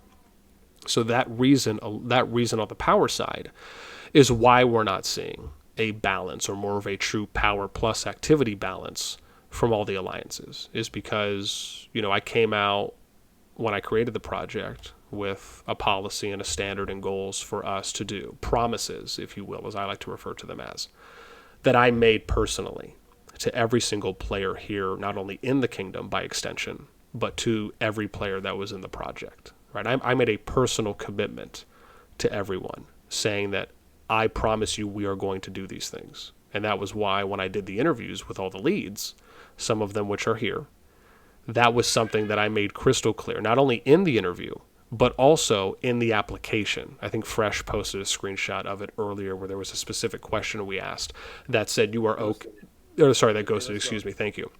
That Ghost posted where it specifically stated that you are okay with me making final decisions. You're okay with me leading the project to make the best decisions for the group, where if needed and when appropriate, I would make a final call, right? But that I reserve the right to do so. Each of them agreed. They continued on, set up an interview. They showed up to the interview. We conversated, we talked. I then crystal clearly explained to them, not only reiterating the kingdom goals, but more so going into detail about how we would go about doing power balancing.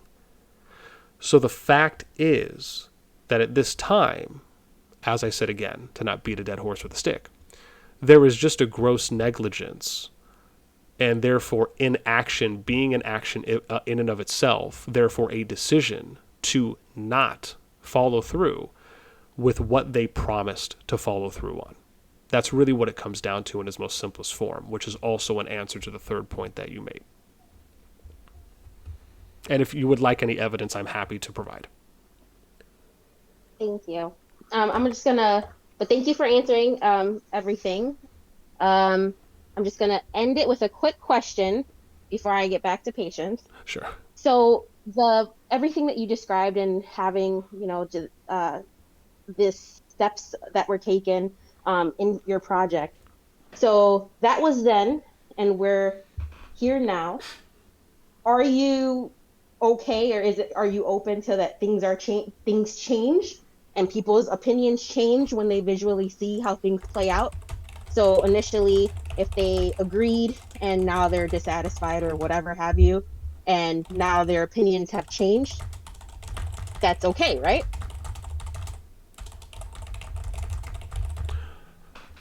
Okay.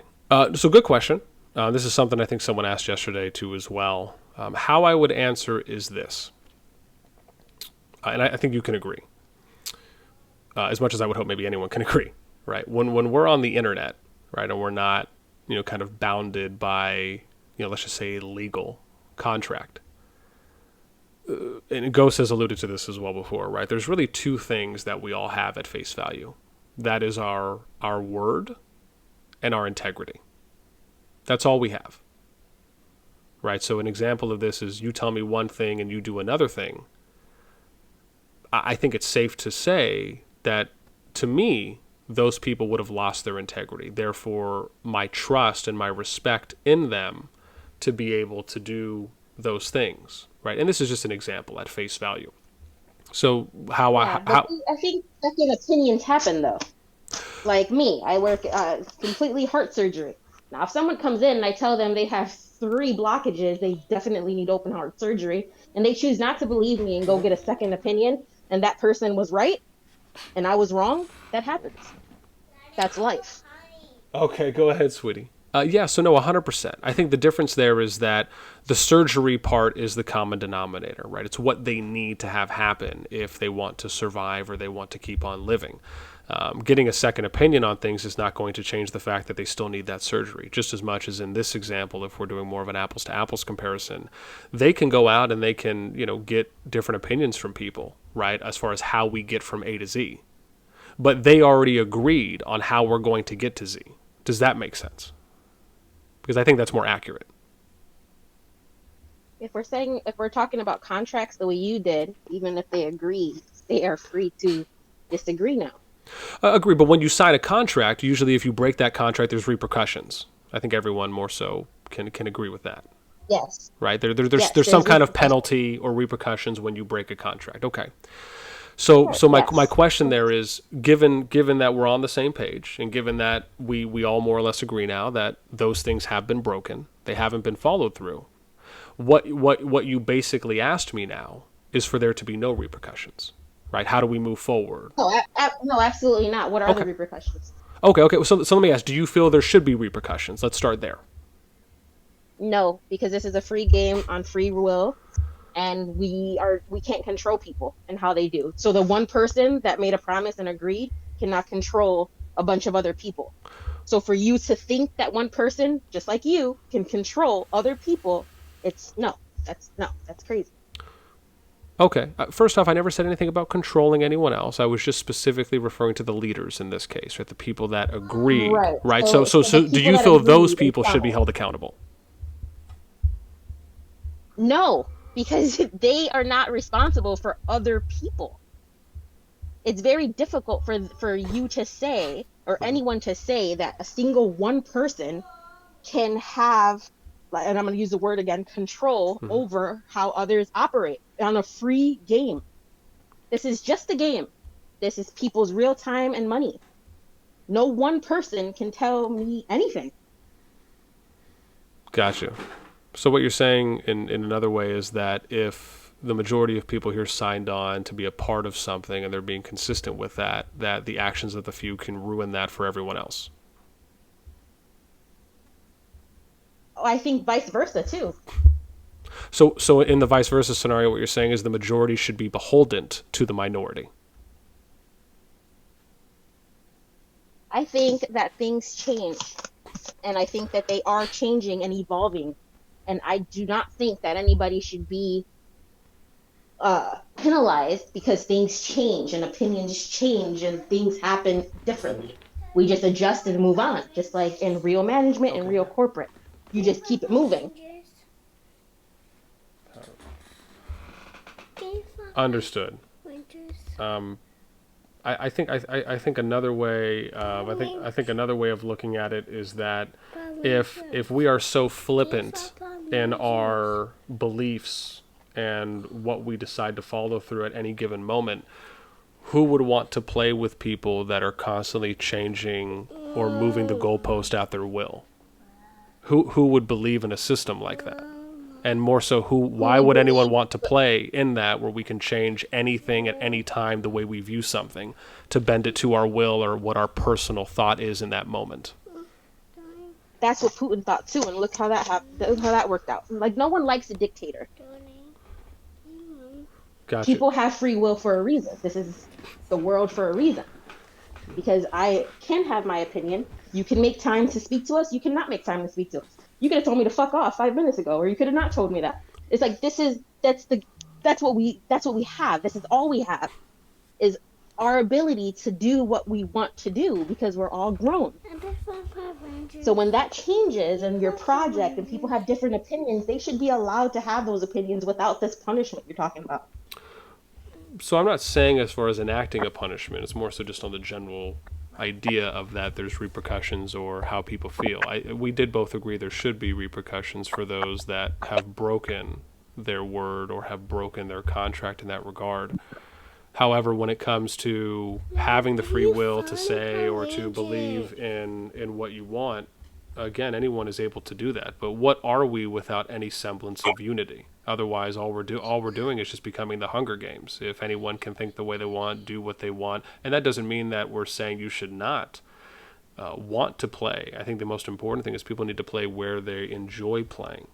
But at the same time, usually when you're coming together for something like that, and you're coming together in a jumper project, there typically is a common ideal, right? There's something that we are looking to try and do together. And the fact is that your leader, as much as the 6 out of 7 leaders, all agreed to do this thing, even though they may have, or for some have, changed their view on whether or not they want to follow along with those anymore. One argument could be made that given that the majority of people here are still on board to do these things, and as you just mentioned from what I said on, that people can choose where they want to play. I mean, an easy solution could be if they no longer believe in the project or believe in what we're doing, because as you said, they have had a change of heart. Then those people are more than welcome to migrate out and leave and go play somewhere where they truly do feel that they can operate in the way that they would want to, instead of, for example, trying to change a foundation that already exists when they are the minority, so to speak. Understood. Thank you for clarifying. Yeah. Can I just say something about like the second point with the come on. Like the whole balance in the alliance powers thing? Yeah, come on, let's go. I know I have to put it on the TV for you. No. I can't put it on actually. There's no Netflix. I have to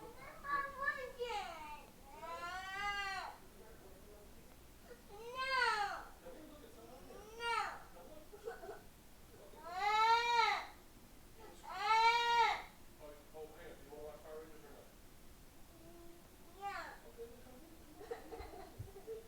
If PN doesn't come back here in a minute, I'll try to see if I can respond to your point, Jake.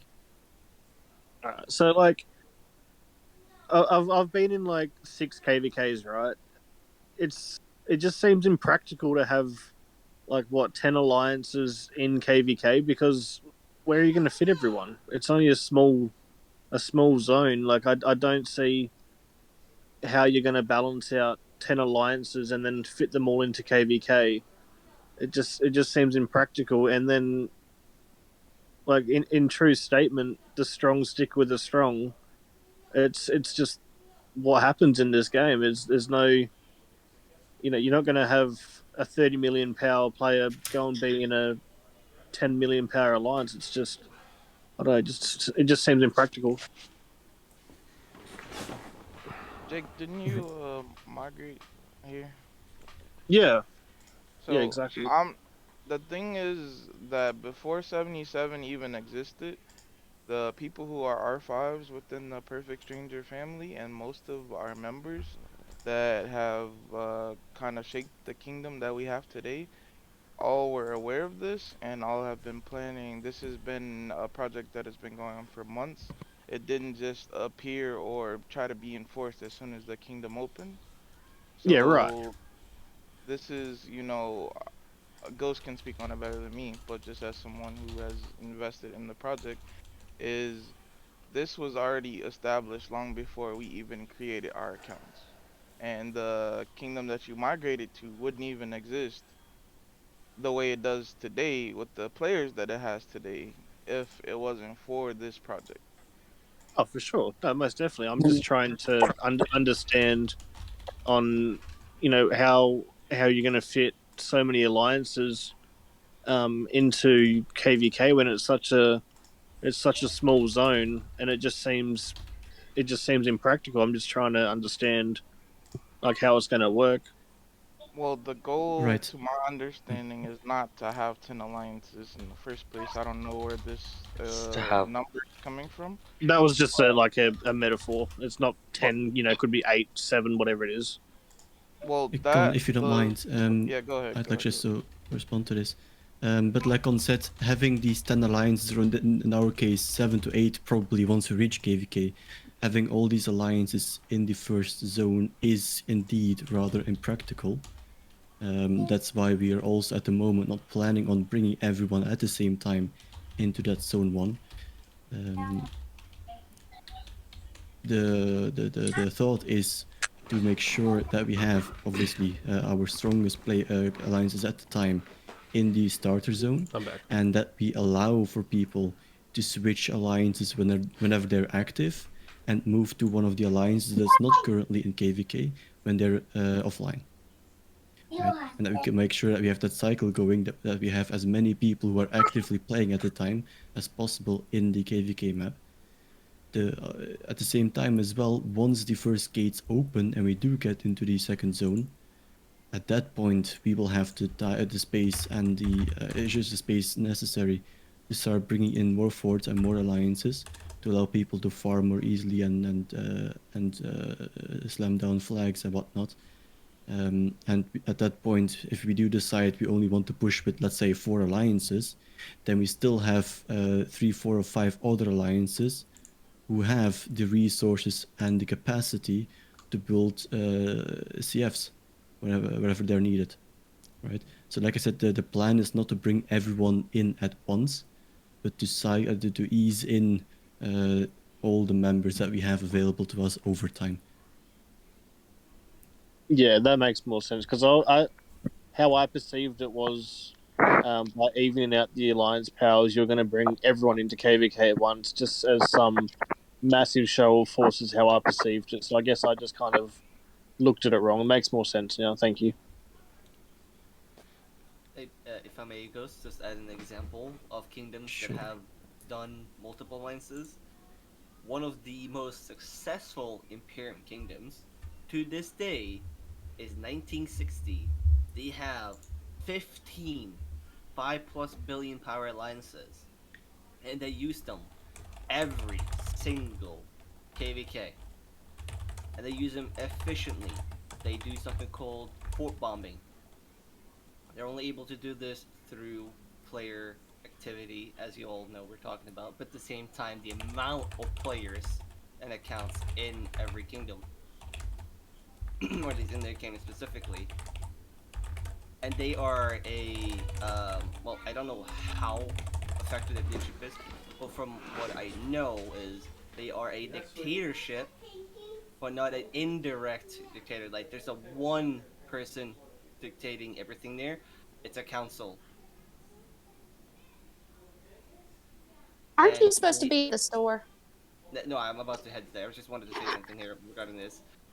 There's also multiple kingdoms: 1860, 556, 254. Plenty of kingdoms have done multiple alliances in their home kingdom, but they have 4 or 3 representative alliances in the front, and they continuously rotate players every hour, every second, minute. If there is someone going offline, they just flip the switch and they switch them out, right? Same thing go for alliances. If you're doing fort bombing, you block them, you want to make sure they can't move out of their zone. As Ghost was saying, we will have multiple alliances, not just those 4, that will teleport into the zone 4, drop their fort, and players will then surge into those those specific alliances that are dropping those forts, who are already there, and will then build the forts. May I ask, Fresh? Is this that you're speaking of? Is it a KVK1 kingdom? No, these are Imperium Season of Conquest kingdoms that have built over time. However, there is one Imperium that I was a part of. It was a jumper project. They did 8 alliances, but they did it differently. They didn't surge their powers. They kept 2 top, and those 2 top kept sending players down that they couldn't feed. They were already settled with whatever player number, whatever player count, if it was whales, krakens, high, low, free to play. They kept them. They didn't surge or rotate them out for inactivity. There's still one player there that is offline for at least 40 days, and they still haven't kicked them. As an example, Booty. Okay, I was just curious, because what you're speaking of definitely can come to fruition, right? We're still like, man, like what were you, like 2 weeks into this kingdom? I mean, 2 weeks 3 and 5 weeks, days. yeah, 2 something weeks and like 5 that. days. I mean, We're about to hit 3 weeks tomorrow. yeah, okay. So I mean, all this can still happen. Like we can have 20 alliances later on down the line, as long as we can establish a kingdom worth coming to, right? And right now it just feels like, you know, that because of PS and 7C hashtag having the majority of the power, we feel like I ain't speaking for everyone, so I'll just say this. I feel like we are being belittled, looked down on, and talked about way too often just because players want to stay with us and not. We have a lot of people that we've had for a long time. Some migrants have come in and they've joined us. Yes, I think I don't know. I know of like maybe 5, 6 migrants that have came to us. The rest have been like players from the kingdom that have just, their alliances are either migrated out or died off, and they wanted to come join with us. Regardless, that's not the point I was getting at. I'm saying that we are behaving irrational at this point. We're 3 weeks into this kingdom. There's still a lot of time for improvement. We haven't. Zone 2 hasn't even opened. Uh, I think that at this point, things can still work in the proper direction. Uh, but this whole being called out daily because we're being told that we're not sending players down to lower powered alliances, when honestly this is not the truth. I have messages where I've sent people messages telling them to join IS, and they end up in LS or DO77, or at the time. People like some alliances have migrated out, so people joined them too. I'm not sitting here saying that by all means that what we have done is perfect, but I'm not going to sit here and allow you guys to continuously belittle us and continuously call us out daily. It's uncalled for and it's disrespectful to continually tell us that we're not following policy just because of certain players wanting to play with us. I'm a very active player. Even whenever I'm at work, I have a lot of free time to where I can play. People see that. People see that I'm online a lot. People enjoy, my company because I'm fun. I like to have a good time. I'm not saying that you guys aren't. That's not what I'm saying. I'm just saying that, maybe we should stop looking at it as we are the bad guys and look at it as more, maybe these guys are just active. Maybe they, maybe people just enjoy playing with them. It's just I'm a 9 million power player. Okay, I spend money on this game. It just feels to me, like it's unfair that we're being. You can say that we're not being looked down on, but that's clearly what it is. You guys are constantly saying, "Hey, I just got a ping the other day, and I left the Discord server because I was pinged because we were accepting migrants, and when we even have a guy, Alpha Dumbledore."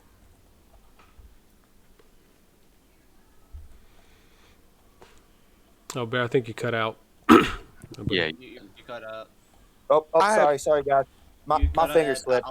Yeah, you cut up when you okay, said Alpha Dumbledore had been told to go down to IS, and I can't say 100% sure if he actually went, but he did message. I think it was Jack. She could probably tell you guys, but he'd said that he'd rather had played with us and not had to go down to a lower alliance, and we're being looked at as hey, we're bad for wanting to take this guy in, when we see it as we're trying to help the kingdom, right? We're not just trying to benefit in our alliance because we're all shells at the end of the day. Like you had said, Fresh, we can move players like IS, PB, PS, all you guys can still be active as long as you have active players and people are contributing to your alliances. We can move all of these players around as we need to in KVK. Like I will definitely go help IS. I will definitely go help PS. I will help any of you all when the time arises. Just because we're building a good shell to fight in KVK, I feel like that we should not be looking at it as, hey, these guys are selfish and taking in everybody, and y'all, you know what I mean? Like we're just trying to build a good shell, a good alliance, have good activity. We just kicked a 5 million player the other day because he was offline for 6 days, and we took in like a 2 million. We we have a lot of activity in our alliance. Like our alliance, we won the fort event. I mean, you guys probably watched that and saw that. You know, we came back. We got a bunch of people online. We had a fort party. You know, we were pinging people in Discord. We were pinging people left and right. You know, in game chat. We were sending mails. You know, it was important to get that involvement, to have players, you know, involved and you know, to show that we, you know, could win an event. I mean, it's not something crazy. You know, it's a fort event, right? But we came from behind on DO77 and we took first place because of activity. I mean, you look at us as we have a lot of power. Yes, we do. We have a good bit of power, but we also have a lot of lower end power that are active, contribute, and we do not. And I want to clarify this: we do not cycle players out because of low power. We cycle players out. We remove players because their contributions are low. They're not actively engaged in alliances in our alliance. Uh, just the other day, we had a guy, not the Connie, and I won't mention his name. You know, we were doing I think we were doing forts and You cut out again. You think you're doing forts and then sorry you cut my out. All good. sorry we were Yeah. hitting forts and we had a member, you know, that was seen hitting guardians. You know, that member was called out, you know, said, hey, don't be hitting guardians at this time. You know, we're trying to win this fort event. They got upset with us and they ended up leaving. I'm not going to mention names because, you know, here, you know, You cut out again.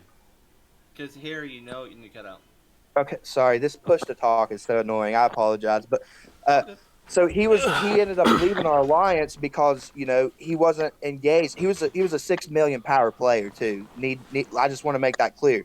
We called him out too because he was not actively engaged in our alliance. Like even our stronger players that are not participating get removed, and we do bring in lower players, or you know, migrants will come to us, and you know, we'll fill our gap, right? Even and I'm not saying that we aren't saying, hey, you know, we need to have you join our lower alliance. You know what I mean? Like we're still bringing in people at like 2 million power, even from inside of this kingdom. I mean, I just the other day had a person that was like 2 million power that their alliance was leaving the server, asked if they could join. Yes, you know, we allowed them to come in, and you know, we were low on members at this time. I think it was a few days ago. I think this was like right whenever all the Vietnamese had left, and we dropped down to like I can't remember. We dropped like 7, 8 members.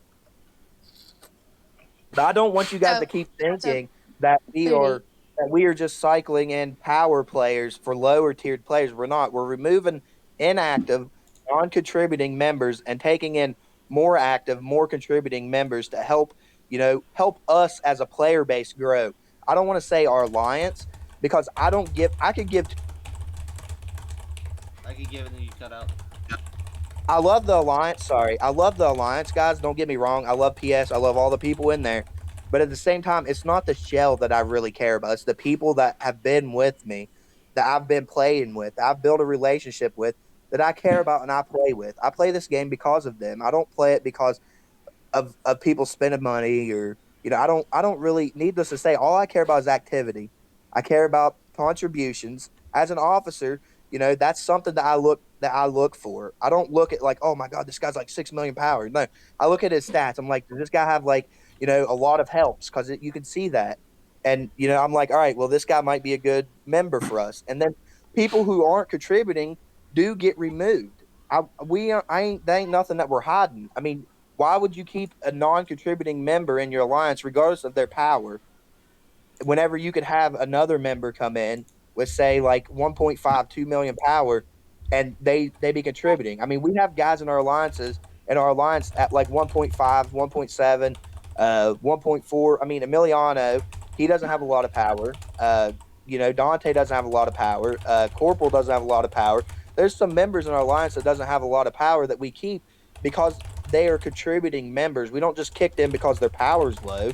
We have never kicked anyone because their power's low, regardless of what they come and say to anyone. That is never the case. We have only removed members who have low contributions to this alliance, and we, as a player base, it is important to have activity so we can grow, so our kingdom can grow, so then we can be, you know, stronger when it comes to KVK. Um, And and at the end of the day, the shells don't really matter. We can move freely, right? So we can move freely between our alliances, and we can work together. I'm just it's just very I don't really know how Frustrating. to put it. It's just very Can I frustrating to ask see you daily. something? I'm sorry. I just let me finish real quick, and then you can Okay. definitely chime Thank in. you. I'm almost done. I apologize, guys, but it's very very discomforting to see daily, us being called out because we're taking in players because they want to come play with us. I've honestly, I mean, I'm not gonna lie, I'm honestly, I was at some points thinking about just migrating out because it's just very disheartening to see daily that we're being, looked at as I ain't gonna put words in anybody's mouth, but from the way that everything's being put off, it looks like you guys think that we're greedy. We're just power hungry. I mean, I really wish that you wouldn't see it like that. I really hate that. It really is very disheartening, and it's something that is really bothering me. I love the group that I have, and I'm more than welcome. I'm more than happy to work with sending players down. But at the end of the day, man, I ain't gonna tell a player that they have to either do that or migrate out. You know what I mean? Like if they want to play in a different alliance, they want to if players come in and they want to go to Face or PS or PB or IS or 7C hashtag. You know what I mean? Like it's their choice. Like we've had many of high powered players, go to C hashtag and I've not I'd really didn't concern me because at the end of the day, I just want to keep the people who want to play with me. Like if you want to ride with us, cool. If you don't, then go wherever. You know what I mean? Like I just feel so like for I don't really it just makes me sick to my stomach to continually see that we're being blamed for not following policy just because of people not wanting to do what we've asked them to do. I mean it's really I mean, and I really hate to see that you guys think that it's all about power and that we're just power hungry. I mean, look at our gift level, man. We're not even that big of spenders. I've had like not that many gold chests in this alliance. I'm not gonna lie. I mean, it's more activity. Like more players are engaged and playing and active in the alliance. It just feels like you guys just see us as power hungry when it isn't even that. We just want to have a good time and have fun with the people that have been with us and want to be with us, right? I mean, it's just it feels like it's a constant battle every day. Whenever I mean that's one of the reasons why I left the Discord in the first place. I came back because I wanted to hear what everyone had to say, and it's still the same thing, right? I mean, this shouldn't be this hard. It's a game, right? We shouldn't be at each other's throats. We shouldn't be fighting each other just because something isn't going 100% the right way. We have a lot of time, guys. I mean, we ain't nowhere near KVK. We ain't even close to the Lost Temple yet, right?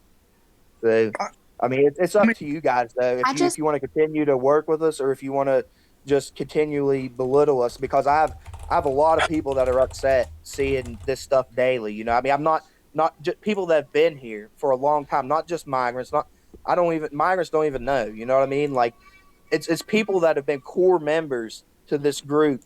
I like there's people like in Your mic cut out. it's more than just a select few people. It's a lot of people that are just very sad to see, how we're just being looked at in the certain ways that we're being looked at. And there's many people that, have been wanting to just leave the family. I mean, it's not just I you, mean, Faith. it's not even I know, I but it's mean, not even it shouldn't be like that, man. It shouldn't be this is Boss has always talked about player retention. It's been the biggest thing that I've heard him talk about. And man, we're losing people because we're at each other's throats over power, man. It's activity is the thing right now. I mean, I don't care if my alliance is ranked 2 or 1 or 7 or 8, as long as I have a good group and people are participating in rallies and active. That's all I really care about. And if we just can't come together and figure something out, man. I mean, as a it's just sad, you know. Like I don't really know how else to put it. And I don't want you guys to think of me any other way than as a genuine person who actually cares about what's going on at 77, man. Because at the end of the day, it's about the kingdom. It's about having a good KVK, and we got to figure something out, guys. Because this continually saying that we aren't trying our best to send players down, it's just ain't it. Like we're just trying to help the kingdom, and if people want to come hang out with us for a little while to help grow the kingdom, then I mean, it shouldn't be a bad thing, right? We should be happy that people are wanting to be in 77. We shouldn't be like going. We shouldn't be. It just shouldn't be like this. I mean, you guys can keep saying, well, it is policy. It is policy, but at the same time, man, we're humans, right? We're people.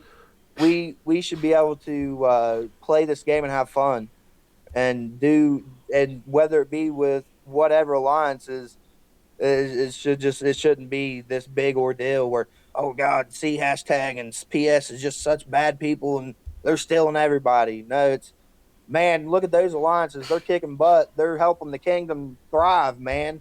And it's just not like that. It's to me, it feels like really, I don't know, man. Like Booty Bear, if I can, it's you're upsetting. going in circles and circles and circles. Let's give the other Yeah. people that want to respond I'm to sorry. a chance to speak. I apologize. Can I just Go ahead. respond to Sorry, one thing? Go ahead, Jess. Okay. As I've said before, I'm usually Switzerland, and Biddy, we talk, so I'm like pretty much out there. I try to stay out of everything. I want to touch on one thing that you said because I think maybe this will help you also understand where some of the confusion came in at. While you were talking, you did explain where you were taking in players from other alliances, and you took in those when they were leaving the kingdom and everything, but you never at once said that you tried to refer them to the lower alliances. You just said that you took them in. And I think that's where some of the other alliances, like I know PB, for example, I know at one point in time, we would have loved to build our power up, but we were filtering people down.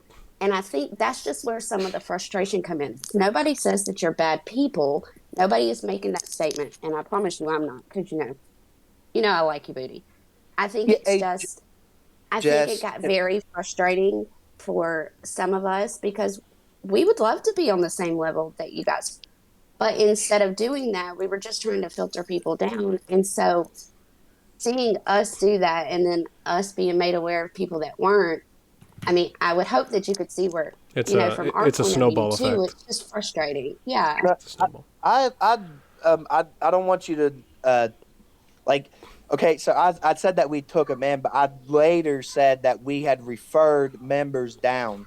Like I said that as I continued to talk. I apologize if you thought that I was just like, hey, snatching people up left and right. I mean, that's not what I'd said. I'd later said, we had tried to send players down and they had asked if they could join us instead. I mean, we tried filtering, we tried pushing players down, and they just rather played with us. And I don't think that should be looked at as a bad thing. That's what I was trying. That was my whole point. Like, it shouldn't be looked at as a bad thing that they didn't want to go down, that they'd rather had played in an alliance that is winning events. That has a good activity base. Man, I don't know why you guys can you think that it's about buying, spending. It's not. Our gift level is lower than Faces.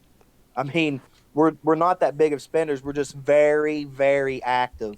And you could say, well, gift level coincides with being active. No, man, you get like 5 gold chests, 6 gold chests. That's 1,000 times 80 or 70 members. And you take that into account, that's like 70-80K gift level points, and you times that by like 4 or 5 gold, your gift level goes up a lot quicker than Ford's. I mean, yeah, I think it's more about balancing. Like, I think it's more about balancing activity too, as well at this point.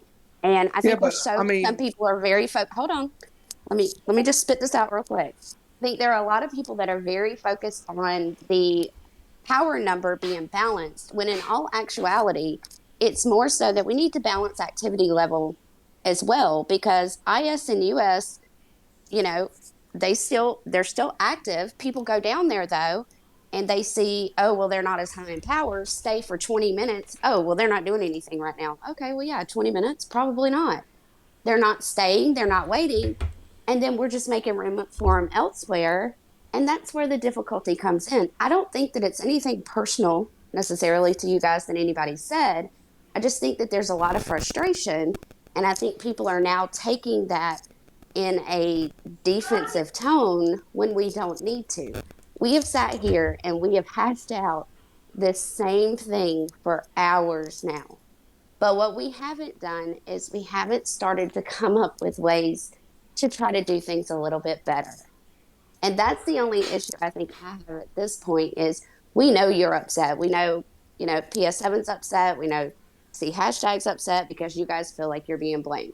The other 5 alliances, they're upset because they feel like they've been doing what they agreed to do from the start. That has been established. I feel like as a whole, isn't it time that we move past establishing blame on any one particular party and just try to come up with a way things to do, fix the family, fix the issues, so that we can move on and build this great kingdom that we had planned out from the beginning? Yeah, and I totally agree with you, Jess. And let me speak. I'm almost done. I promise I'll shut up. So, like speaking to Booty, like activity is like throw it out the window because I know for a fact that Vase is so active. They do like 4 rallies, they do rallies nonstop. Like it's ridiculous. PB, same thing. Like PB's active too. I mean, I brought up a while back that maybe it's best. Boss. Maybe it's best if US and IS merge together and then everybody else go, disperse everywhere else. To boost activity, to boost power, and go down from 7 to 6 alliances. If necessary, I do know, yes, that I have a C hashtag player in my alliance here recently that has either left, got kicked, or whatever in my alliance. I'm not saying names. Maybe he wanted to come, but Booty, your alliance and then C hashtag aren't the only ones getting harped at. Face is getting harped at. You can go to rewatch the other meetings, and Boss says, CS. He says your alliance, and he says also Face to an extent. I can show you countless numbers of pics, that I've screenshotted where members are just accepted in like candy. It's left and right. Minnow, if you don't mind me interjecting for a sec, just to attempt to speed the process up a bit, because obviously I also want to attempt to get to other people who would like to say something. I think what this really just all comes down to is that one, right, we have to look at what is that. I think Booty would agree that the majority, right, as he says, right, is hearing this viewpoint from a good amount of people. I think that kind of indicates that there is a majority of people that feel a certain way about the direction that we all came together with in the very beginning that are going. And then the few, however many that may be, but less than the majority, who feel a type of way about that, given the deviation from what everyone had agreed to in the beginning. What it really comes down to is very simple, and then I'll also provide a couple solutions here as well, to Jess's point, before we get to a few other people to give feedback. And I appreciate everyone's patience and diligence. I'm sure it hasn't been easy holding back while waiting to be called on, and for that I do apologize. What I will say, Pizza is being recorded. What I will say is this, and this is really putting it in the most simplest terms, is that when you create something, people have to agree with what you created if they want to be a part of it, if they want to believe in it, if they want to follow it, if they want to join it. So we had a project that I created, and I put out goals and policies and things of this nature. And this was mentioned before, and I'll speed through this as well. People that joined because they saw an ad, because they saw a goal, because they were referred to by a friend. They read an announcement, they read a little bit. They agreed to that, to come on board, right? Otherwise, there was 9 or 10 other jump projects they could have joined, or they could have always created their own, or just go play in a kingdom in which they believe in. Remember, everyone has that choice. Forcing a choice on other people, that's an entirely different situation. I just don't believe in that, as I would never do that to someone else. If I truly didn't believe in a kingdom, I would just migrate out.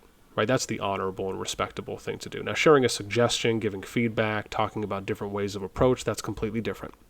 Because that's something where it's more open-ended, not close-ended, where it's more of a demand or an ultimatum that's being made because of a different view of opinion. So we have people that come in, they say, hey, you know, I joined this project. We have people that apply for management positions because they usually have more time available to them than the average member. They obviously agree with the project, because why would you apply for a management position where you have more time to invest into what you want to be a part of? Then that's obviously more so continued when you look at the leaders, right? So leaders were interviewed, right? Questions were asked, interviews were made, and then you have during the interviews, right, where these people are asked specifically, not only on the application, right? Do you agree with, you know, me being an R6 and managing the project? Everyone answered yes. Number two, we did the interview where this was more thoroughly explained, right? So every leader had a very clear understanding of what the expectations were and how we were going to be going about policies, right? So they agreed to that before they even hopped on. So at minimum, there were 3 verification levels, right? 1 passive, 2 more direct, where people had to choose, make a conscious choice to be a part of a project based on how it's being developed. If we, and this is kind of what what Miss Jacqueline had said before, right, is that, you know, anyone is of course entitled to their beliefs, their opinion. However, when we start projecting those opinions as though they need to be absolute concrete facts onto people, where I want to see it done this way, or we don't need to do this anymore, or let's change this foundational piece of what we're doing, keep in mind that is not what the majority of people signed up for. The majority of people, I would imagine yourself included, Booty, is that you had to agree or like something, if not everything, that we said in the ad. Everything that I told people on how we were going to build the kingdom. That is the baseline that we have to operate from. Meaning that, and I'll give an example in my solutions as well that I'll provide in a moment. Meaning that if the majority of people agreed and believed and have faith in a certain way of doing things, and they actively chose multiple times to be a part of one project over another, they could have chose to make their own project. They could have chose to just go and leave the kingdom and obviously play somewhere they enjoy. Everyone has that choice. Instead of, what ended up happening is, as I've mentioned before, and I'll be very clear, and I will say this, is that there's multiple, to your point, right, where you hear people that are talking about you and the Alliance. People talk about me all the time. Sometimes I think it's having a healthy level of how we moderate what we hear. I don't think anyone wants to hear anything necessarily negative, right, or intently. No one wants to wake up to people yelling at them or anything like that. However, I think tuning out, right, certain things that are not really constructive or not useful or beneficial, right, is something that any of us can do. Others have higher tolerance levels and some have lower tolerance levels. I completely understand that. And I understand where you're coming from as well. However, in my example, I have people that say stuff about me in Kingdom Chat and others. Some of those are current officers. Some of those are not and just members of the kingdom. And that's okay, right? It's going to be a lot that I may hear in my position. But attempting to try and sift through the haystack, so to speak, right, and really, you know, look at what everyone is saying and try to address that and download that appropriately, I think is really important for us to not necessarily succumb to more of an emotional response in that way.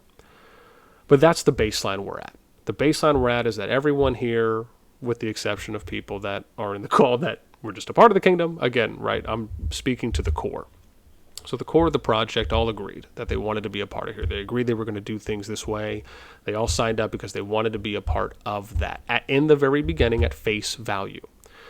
And so now we're at a point where 6 out of 7 of the alliances have just more or less shown a willful neglect, and that's up to either all the officers plus the lead, and then however many, right, that may be, because that varies depending on the alliance, where there has been officers, if not all officers, and then a lead, if not all leads, that have accepted players that were of high power when those players should have went to the number 7, whoever the current number 7 alliance is. Then when the number 7 gets to 6, now there's a new number 7. Then you fill the current number 7, right? 7 and 6 eventually get to 5, 7, 6, and 5 get to 4, so on and so forth. It's really an easy concept at face value to understand the idea, the theory behind why it works. And we've proven and shown that it does work. That is really where not only I, but other people are coming from. It's not necessarily that you accepted anyone. It's not that PS accepted anyone. It's not that Face accepted anyone. It's not that PB accepted anyone. It's not that small PS accepted anyone. Sorry, you guys are killing me with the alliance tags. I yelled at crazy in the beginning. I was like, just give me Uni's face tags, right? I love how Face has their own thing, but that's just my opinion.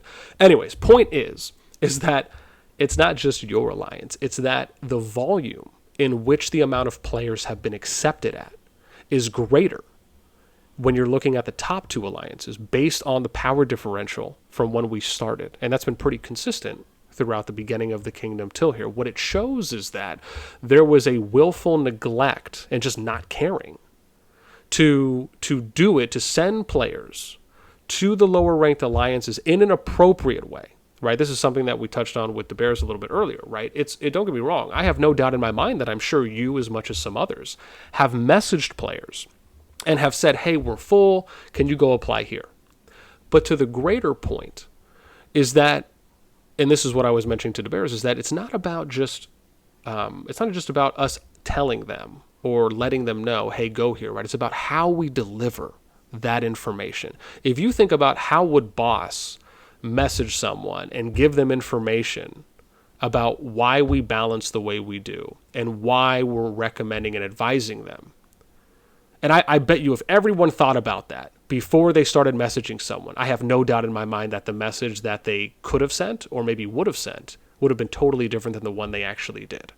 It's not enough for us to just say, hey, go there, right? We're not really respecting the question that average player was asking, in which they know nothing on average about how the kingdom operates, how we do power balancing, right? So a lot of it comes down to us needing to do our due diligence and respond in an appropriate way that is equal to the quality of question they're asking, even if they don't know it themselves. Because that's how I would respond. I've reiterated this multiple times as well, that we need to be above board in the standards that we uphold, right? I wouldn't respond to someone with 6 words if they asked me a 6-word question. Right? Unless literally the answer could be that simple where I don't need to explain anything for them to have a better understanding. As you said, multiple people have applied to the top 2 alliances and even the top 6 where they're doing it because most of the time they just want to play in the number 1 and number 2 alliance, right? Regardless if they have friends there or not.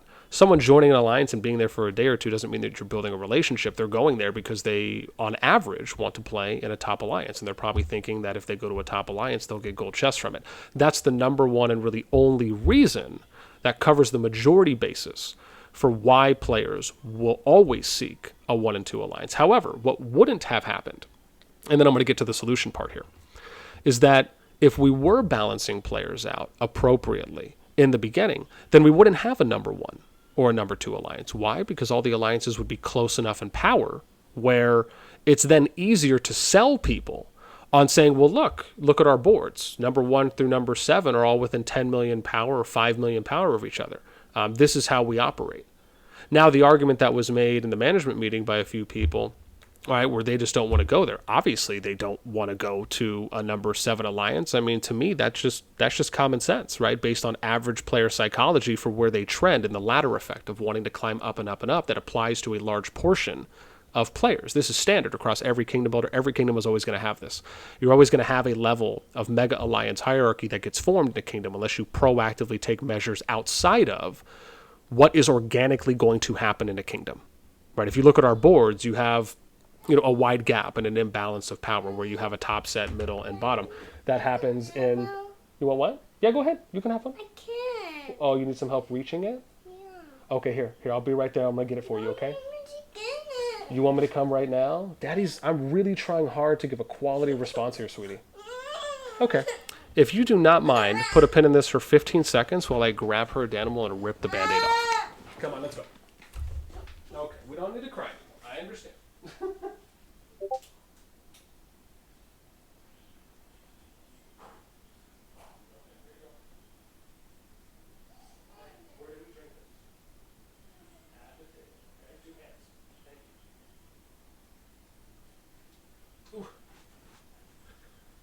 All right, I'm back. Oh my god. Okay, thank you so much. So sorry to get to the end there, right? And for the solutions is that, as I was saying, right? If we had, or sorry, I think I was saying 1, 3, 4, and 5, right? So if we have all the alliances that have different power levels, the ladder effect is still going to be applied. One person is going to want to go to the number 1. They can't get into number 1. They apply to number 2. They don't get into number 2. They apply to number 3. This is very standard, right? This happens in every kingdom. Like I said, in which you're not applying any kind of outside measures. So by default, that's what's going to happen. It's not really that they're joining your alliance because they love you. They're not joining their alliance because they think you guys are great and you guys throw pool parties every Tuesday at 7 p.m. or you guys are doing karaoke every Fridays. That's not why they're joining. The majority are joining simply just because anyone is number 1 or number 2. And so the idea of that, right, and that's kind of where I'll end it because I think that really kind of summarizes, one, what has happened is that if we cannot unify and believe in a single goal, right, in a single idea, then what are we? Right? It's chaos is what it is, right? It's the definition of insanity. We're just circling the drain at that point, right? Why would people join a project if all they had was ulterior motives and other intentions to not care in the end and just go and do their thing, right? Now that's totally different than what Miss Jacqueline was pointing out before, is that, again, everyone can have the way that they want to play. However, the way you would want to play should line up with the way that other people want to play. Why would you join a project? Why not just make an individual account and go play wherever you want? Why not go and do research on a kingdom and look for one that meets your playing needs so you can have the most fun out of your playing time? Why even care to join a project? Well, most people want to join a project because, 1, they like to be a part of a group, but 2, when there's a plethora, as there was at the time when we were recruiting, there was, I think, 8 or 9 other groups that were online as well, or that were recruiting at the time. There was multiple choices. As I said, right, anyone could have joined a group, anyone could have made their own group, or anyone could have just went to go simply make an account somewhere, right? So there are choices, and every choice is your decision to make, right? Which means that's something you believe in, that you are committing to. And so anyways, from there, right now we kind of get to solutions, which is, at the end of the day, right, there's a few things to consider.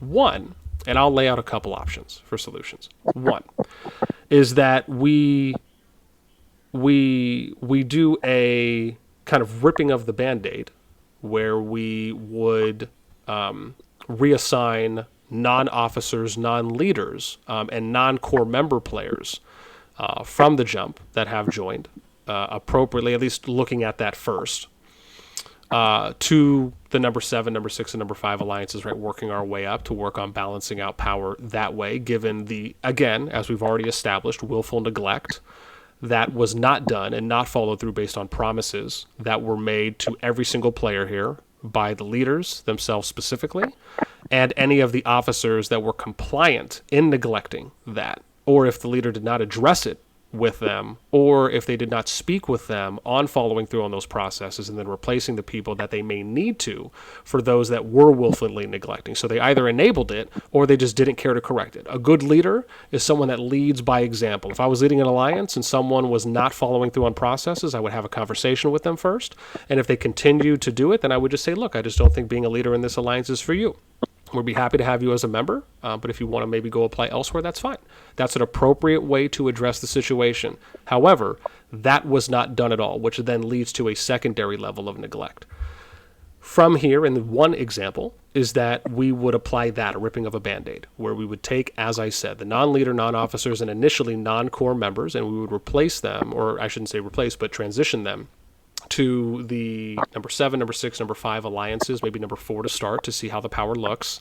And we would distribute that way. Again, to correct the incorrection, right? To correct what needs to be adjusted based on what I just explained. That's one option.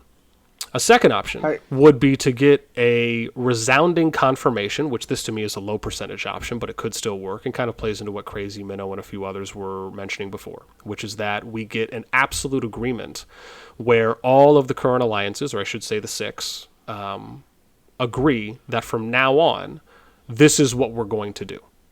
So we can be on the same page that everyone initially signed up to be on, right, from the project. And this is how we're going to do things. And if someone doesn't know how to do something, the one thing we always have told people is they can ask instead of assuming, which has been done, unfortunately, by a good amount of people. And then that way, we can attempt to maybe get somewhere back to a place where we actually have a level of cohesion and trust and respect for one another that hasn't, unfortunately, been kind of diluted by, said players that just didn't follow along with the processes. That's option 2. Option 3 would be where nothing changes and we just continue on, and then people that don't agree with the way that things are being done based on the promises that were made in the beginning, and I am harping on that on purpose, then some of those people may migrate out. Some of those people may leave. I can tell you that I think it's important, as I said before, everyone is entitled to their happiness. And and what I will say, and this is not in an attempt to influence anyone at all, but this is just for me personally. I mean, I've spent more time on this project than anyone has, and that's not a jab at anyone's involvement, because I am always appreciative of anyone and everyone who puts forth any level of time that invests not only into their alliance, but beyond their alliance for the kingdom. What I will say is that when you have anyone that puts in any amount of significant time into something, I'm sure any of you who've ever done anything where you were the project lead, manager, you were like the go-to, the lead person, whoever it may have been, right? You took the front on it, and you've put in a significant amount of time into something. It can be very disheartening and disappointing to when things are just not going the way that everyone agreed in the beginning. And again, having something like a conversation on changing a policy, and let me be very specific here, it's the last thing I'll say. Something like changing a policy or changing the way that we do something, right, there can always be a discussion for some of those things. However, the assumption should not be that coming in it is going to change. The assumption should be, hey, let's have a conversation, or let me ask boss, what does he think? Or let me ask goes, hey, what do you guys think? Or hey, when the next management meeting or the next town hall, let me ask something. What do you think about this? Have I thought this idea out well enough? Have I thought this out well enough to be in the kingdom's best interest, or whatever interest it may be in, to then present the idea, right? There's a big difference when you're giving a suggestion, but you're hoping for an answer that favors your suggestion. That's not really an open-ended discussion, right, where it's equal and fair for everyone. A better approach is to ask something open-ended and get feedback, kind of like you're shark tanking out your theory. For anyone here who watches Shark Tank. Anyways, that's the last thing I'm going to say. Those are, I think, the three most likely options that would be solutions going forward. What I will say now is I do want to now open the floor up and more specifically go down the list. I didn't vote. Nah, I know. I'm going to go down the list right now. And again, I'm going to try and just get the feedback, and then we'll go to the next person without necessarily giving a direct answer. So that way everyone has an opportunity to say something in a faster fashion than them saying something great. and me answering. So let me do that. So that way it'll That's great. So I waited 3 hours. I waited 3 hours so I could have my opinion faster paced. That's great. To be fair, everyone that has been here for the same amount of time as you, I would not put them above you or you above them, as that would just be irresponsible and disrespectful of everyone's time that they have already been spending here waiting. However, if we want to try and get through everyone here to say something and to give feedback as fast as possible, this is the best way to do it, where no one gives a response, everyone just gives their direct feedback, and we move on to the next person until everyone's done. I think that's fair. I'm sharing Skulker's feedback with you. No, understood. But I'm gonna go. I'll go top down. If someone's written something, then just ping me and I can read it. So let me go from where I said. So let's start with Kingsgrave. Go ahead. And if you are still here, please retype something. If you're not, then someone can ping me and I'll read it. I was just sitting in to listen. I'm not in a place I can talk right now. Okay. No worries. Thanks for sharing. Spidey?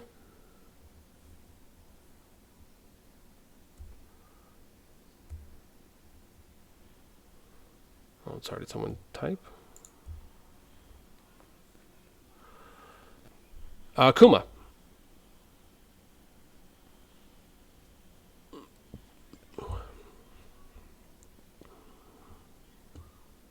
Okay. No worries. Thanks, Scuba. Spidey still typing. We'll come back. Lasuedo. I'm sorry. I know you already said something. I'll come back. Rizzo.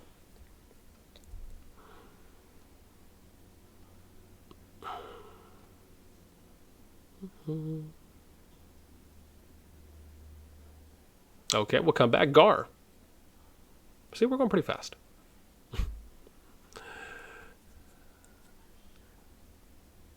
Okay. Let me see. Glass Gallo.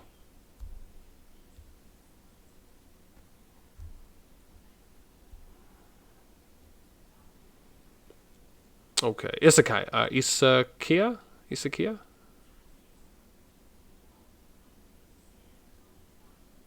Yeah, what's up? I'm listening.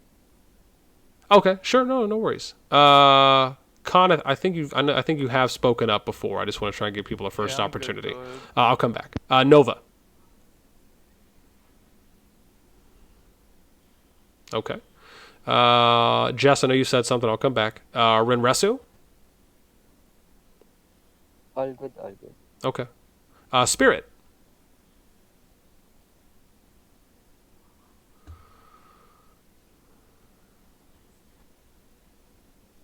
Okay, I can come back. Meskia Cass? I'm butchering that. I'm sorry. I'm just going to go with Mess.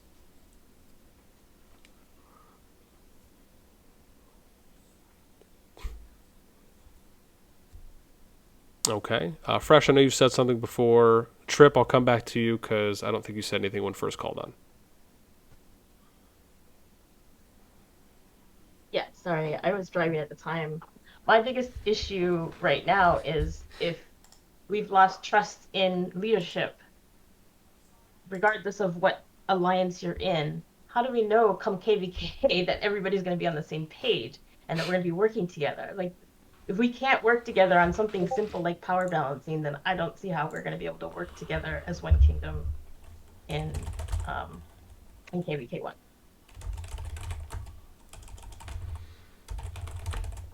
Okay. No, thank you for sharing. I'm taking a note.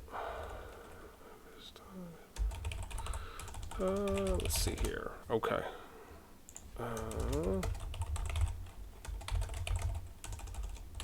Okay, sorry. Next here is going to be Jack. I know you and DeBears have said something. Let's go to Jake. I can't recall if Jake said something already. I'm just trying to go to people who haven't spoken yet. I haven't spoken. Okay, so Lexi. Got 3 people until you, Brick.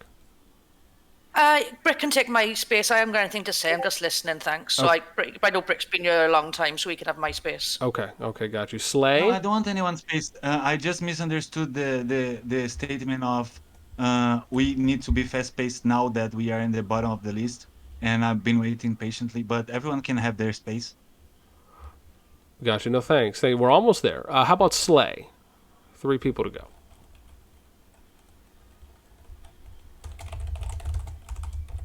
Slay is good. Okay, how about Sulker? His is in. I've shared it with you, boss. Oh, you did? Type. I'm sorry, where is it? Can you It's in Kingdom Chat. Oh, I got it. Here we go. Okay. Drop my question here since I'm tired of sitting around waiting for my turn. It's okay. That's what happens sometimes in the long meetings. Apologies. I'm sure I could have structured that a little bit better in the beginning too. I'm not saying this is this as a fact, but as an observation from my perspective and statements from the people that resides in that alliance. I mean, we are all blaming the top 2 alliances right now for not balancing. I'm not a fan of using the word blaming because it's not really accurate, even if a few players have done it. Let's see here. Balancing the power as the cause of the power gap between the family alliances, but we have looked into the leaderships of the lower alliances as well. Not to knock on these R4s, as some of them have been doing their best, but I don't think some of them... I don't think some of them have been doing their best to retain the players they're getting, or they have right now. The people that have been sent or have experience to be in the leadership of the lower alliances either says the R4s are incompetent, that's why they want to move to us, or either the alliance activity is dead. I mean, to keep players to not go into higher alliances is you gotta set up good environment in your alliance. You have to build a bond that's likable. I have been in R4 in previous kingdom, and you really need to always engage with your people, especially if you're in the lower power side of things, to keep them motivated, to keep them logging into the game and actually have things to look forward to. This is just my 2 cents. I mean, no harm with my opinion regarding this is not shifting the blame to the top 2, sense like holding the lower alliances accountable. Okay. No, thank you, Salker. I have that written down and message copied. Okay. Sorry, who do I have next? Blade.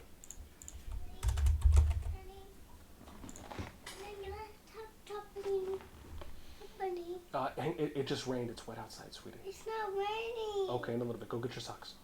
Can I? Go get your socks first. Okay, go get your socks upstairs. Okay, but you need socks if you want to go outside, right? So go get your socks upstairs. Okay. Sorry, did I miss something posted there from Blade? What did he say? Ghost, in response to the current question, if you'd like to take that as well. Thank you. Sorry, did Blade didn't come on? Okay, Brick, you're up. Thank you for waiting. Sorry if I seem a little impatient, but what I have to say is that I will try to be as objective as I can, right? We have three problems. The first problem is that we have leaders that are not abiding or not agreeing to the policies they should.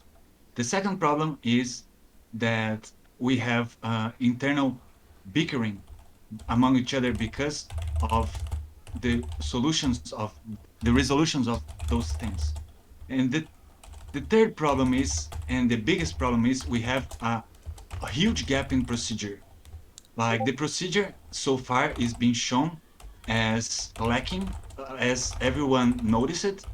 Like I have faith in this project and I abide to the policies, but even me, myself and other people that defend this project with nails and teeth are speaking about migrating out, are speaking about take this as my word. I'm thinking about quitting because I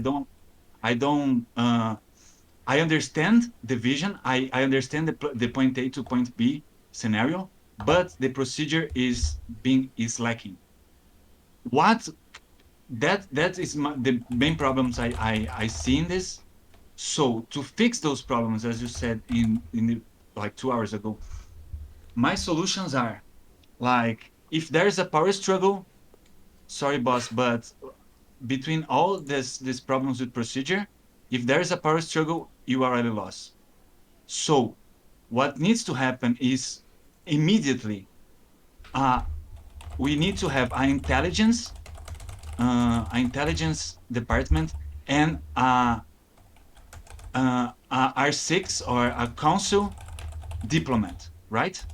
Because now that you are involved in this situation and we have the other side that is Spidey and Draco and even the other R5s, right?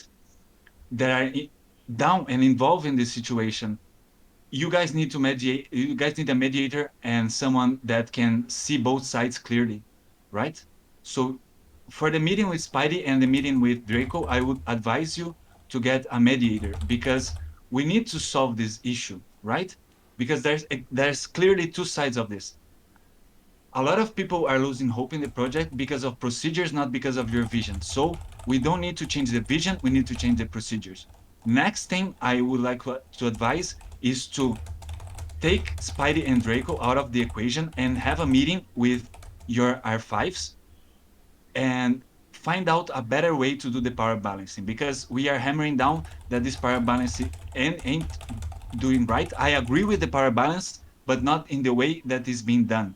So if myself and most of the R5s don't agree with it, I trust Queen to represent me in a way to talk to you about how this power balance should be done, and you should listen more to your R5s. And the Department of Intelligence is especially needed because it was brought to your attention that we have a group of 30 to 50 players that are unhappy, and some part of this group are acting actively to spread misinformation and also to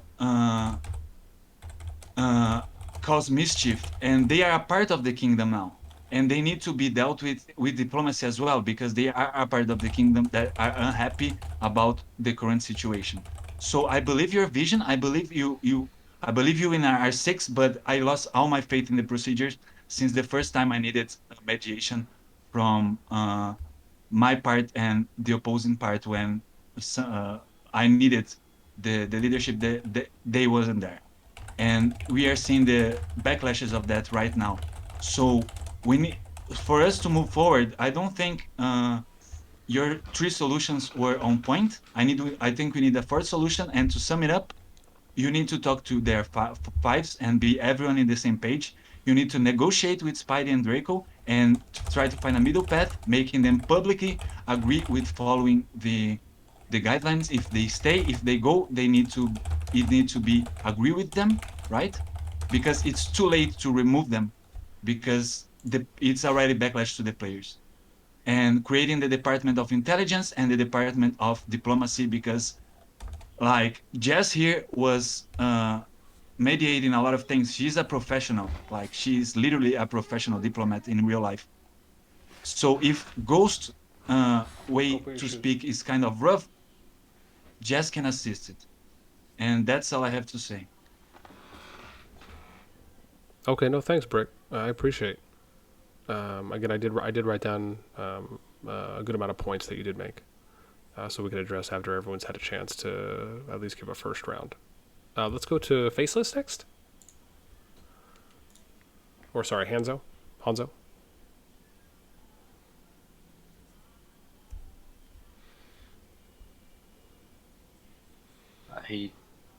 So what I'm seeing is really, while there are a lot of issues with how what's the word? Like everyone's blaming PSN's see a hashtag. I feel like they're also not a little bit over exaggerating, just not a lot. And that's causing more issues. Over exaggerating what? Can you define? Like how much people are pointing their fingers at them. But that's all I really have to say. Okay.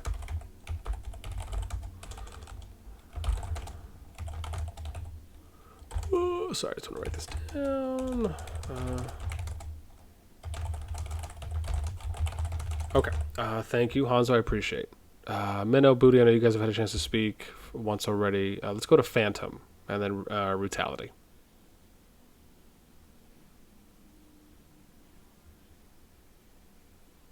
Okay, that was a fast dip. Never mind, he's back. Okay, how about Brutality? And then we'll come back to Phantom. Hi, I'm completely new and I want to apologise for the background noise. I'm in work, but I wanted to listen in to what was going on. I know I messaged you yesterday because I was trying to understand what was happening with the Kingdom announce. Obviously, I messaged you a while back. Obviously, I watched your videos on IK and I started playing IK and I wasn't having much fun over there on my own. Struggled to fit in anywhere. And then I asked if I could join the Jump project because I don't know, I agreed with what everything was and it sort of fitted with what I wanted in a game I wanted to play. And obviously, I know that I've done a fair bit of mithering, which I do apologise for, because I'm still trying to understand the game myself. But basically, I asked to join, and you pointed me towards 7IS. I didn't meet the power levels. Like I said, I'm completely new to RoK. This is completely new to me. So if I am wrong in what I'm saying, you please do correct me. But I tried to meet the power levels, and then the boundaries changed, and then I couldn't get into 7IS again. And then I got told to go to the academy, so I went to the academy, did what I needed to do, met the power levels. I think I messaged you once or twice where, I'm not an inactive player. I do get on quite a bit. There's times when I'm in work, like today, where I can just hop on and hop off to set things out and do things. And I think I applied for 7IS. I got took in, and then because I wasn't on for half an hour, I was instantly kicked and told that we were making room for other people. But when I go onto the Alliance, I still see, other people vacancies available. So I don't understand why I was kicked. And now I've been told by one of the officers of 7IS that I was to join 77AR, the Arabic Alliance. with no direction as to why I'm in there, what I'm supposed to do. Like, I'm not, you know, I know there's a translate button in the game and stuff, but most of that alliance is Arabic, and they're all pretty set in what they're doing, and even the translation isn't always perfect, so I'm not always sure where I'm meant to be. And I just want to understand, like, you know, like I agree with the power balancing.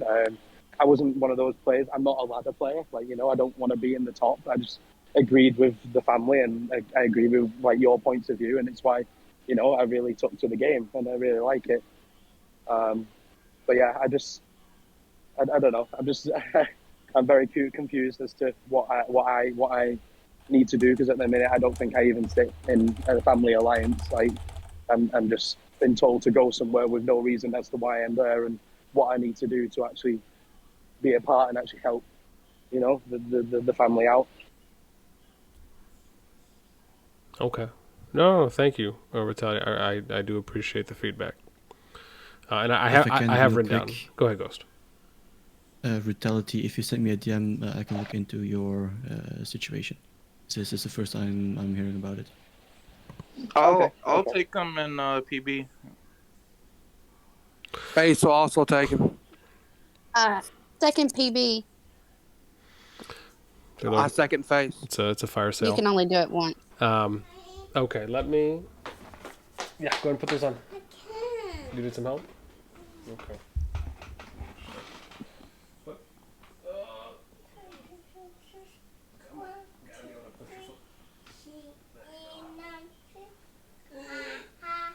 Okay, next one. Let me see.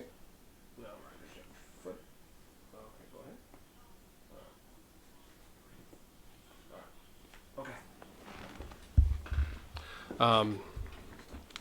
So it's. You got it?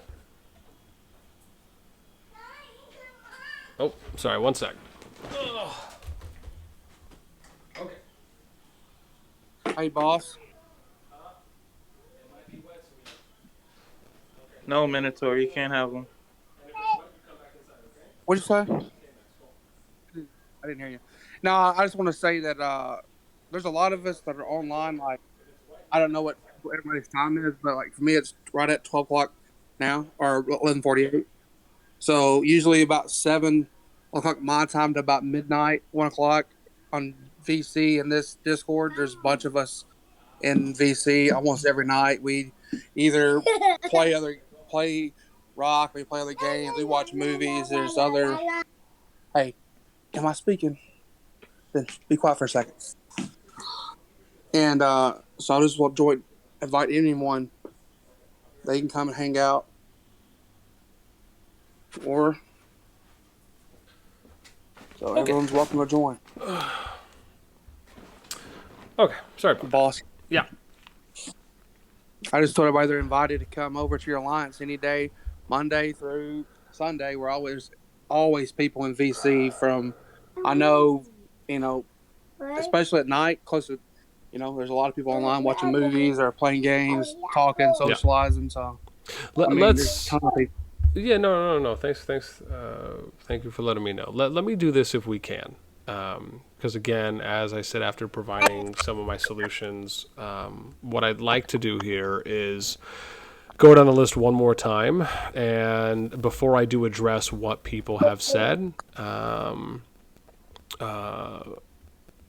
before I do address what people have said, I do obviously want to try and give an opportunity to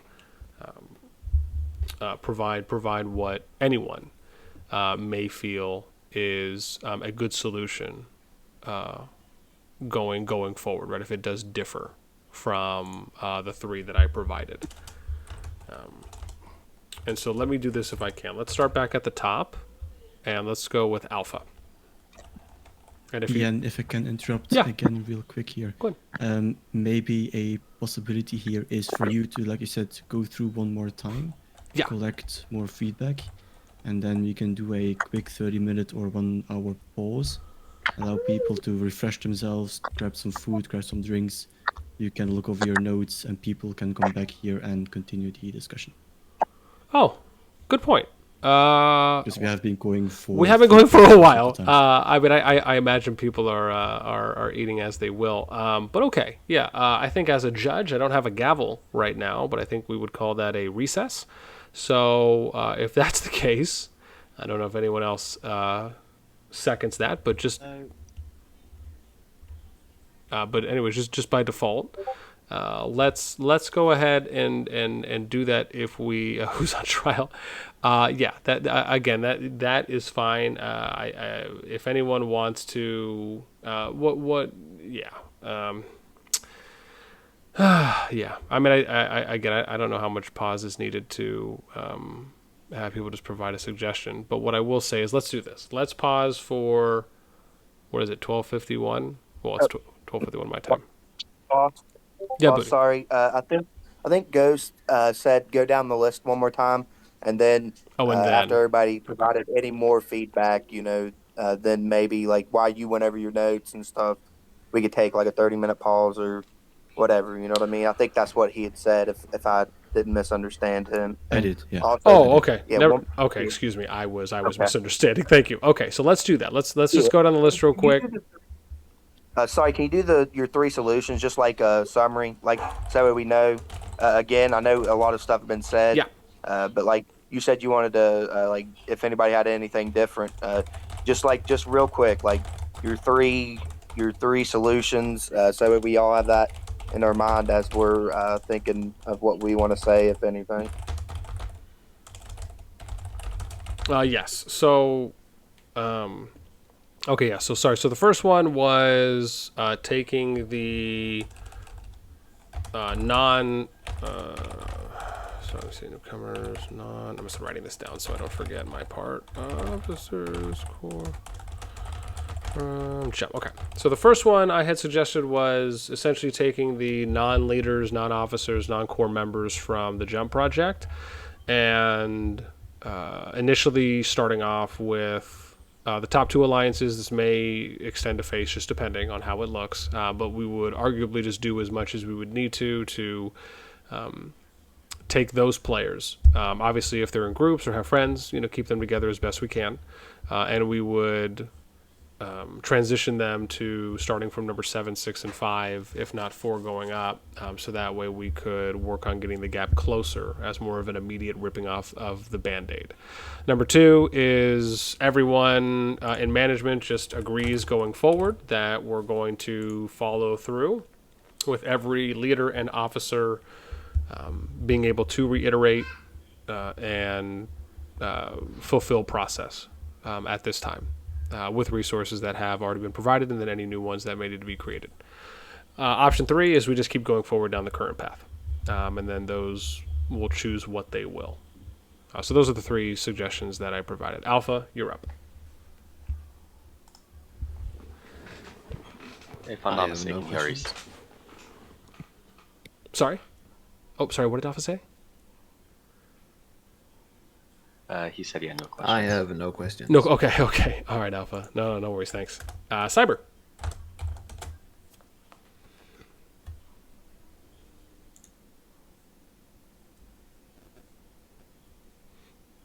Oh, I saw Cyber unmute. I didn't hear anything. Yeah, I didn't either. I'm not either. I don't hear anything.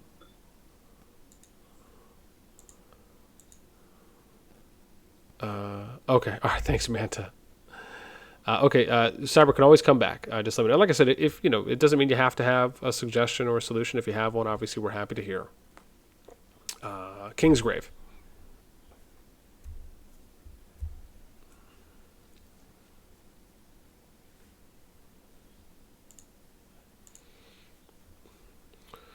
I'm definitely about to break the record for longest running meeting ever.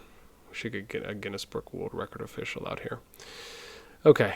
Thanks, King. No worry. No comment. Okay. Spidey.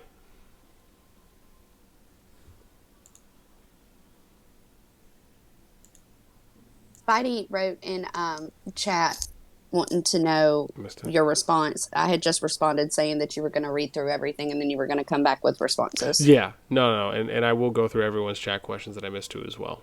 And if it takes a little bit longer for those that are still here, I'll definitely do my due diligence. If not, I'll respond to it, and it'll be in the VOD when I upload. King's Party. Okay, how about Tio?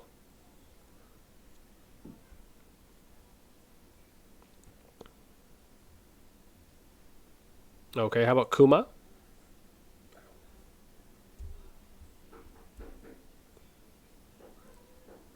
Okay, how about Ghost? Nothing for me. Okay. Lasueto?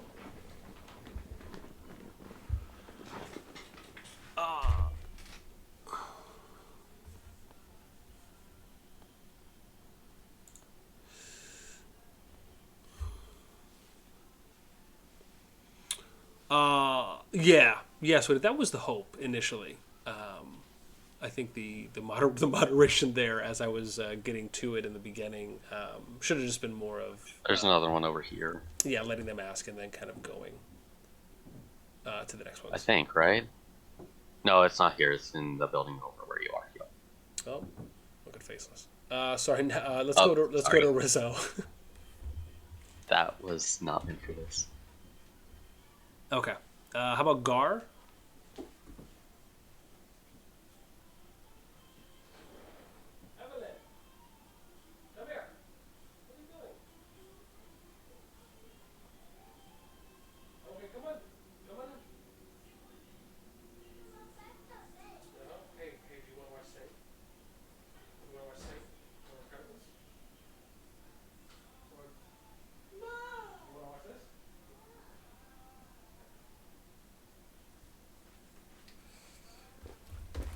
Oh my god. Okay. Sorry, I had to take the mic off, headset off for a sec. Did I miss Gar and what he said? If so, I'll write it down. No, he didn't. Okay. Apologies. Khan?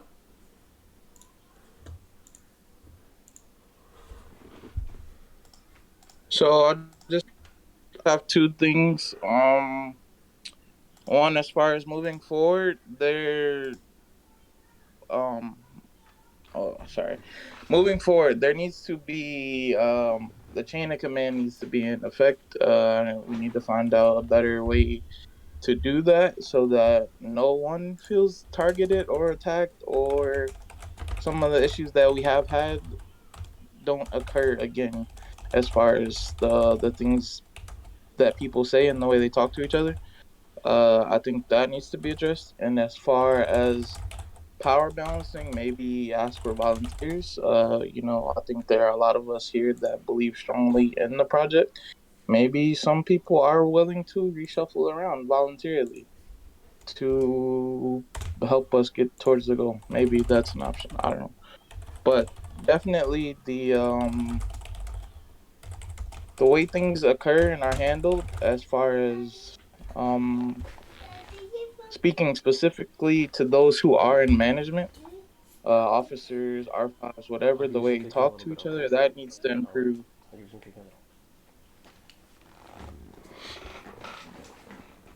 Okay. No, I heard 95% of what you said there, Con. I think I got the general gist. I also took a note down too as well, as another option. So thank you for sharing. Nova.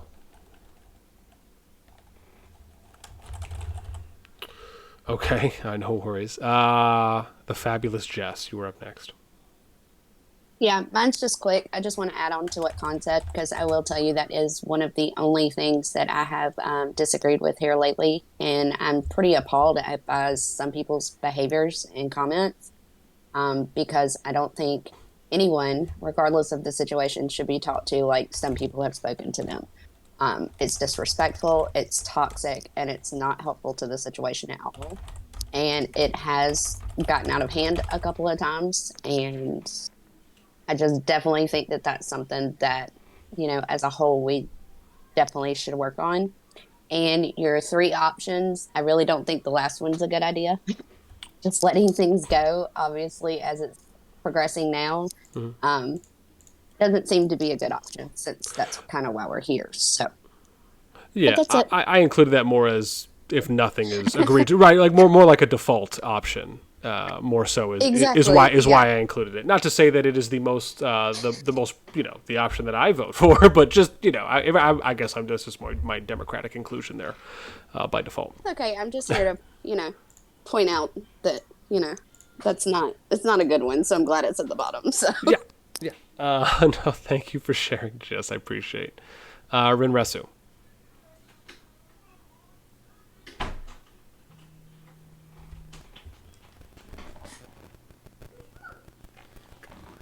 All right, no problem, Res. Thank you. Mess.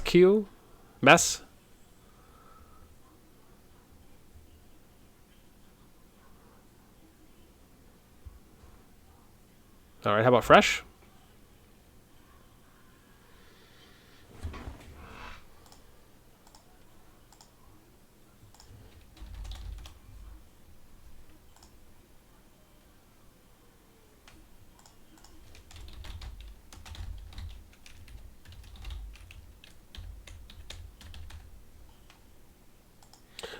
Let's go Ninum or I'll just say Scott.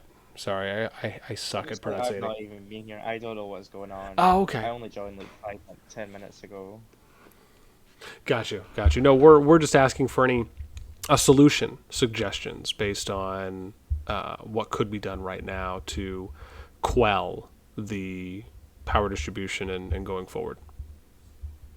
I have no idea. Okay, that is a response. So thank you, Scott. We'll come back again after. Okay, Trip, you're up next.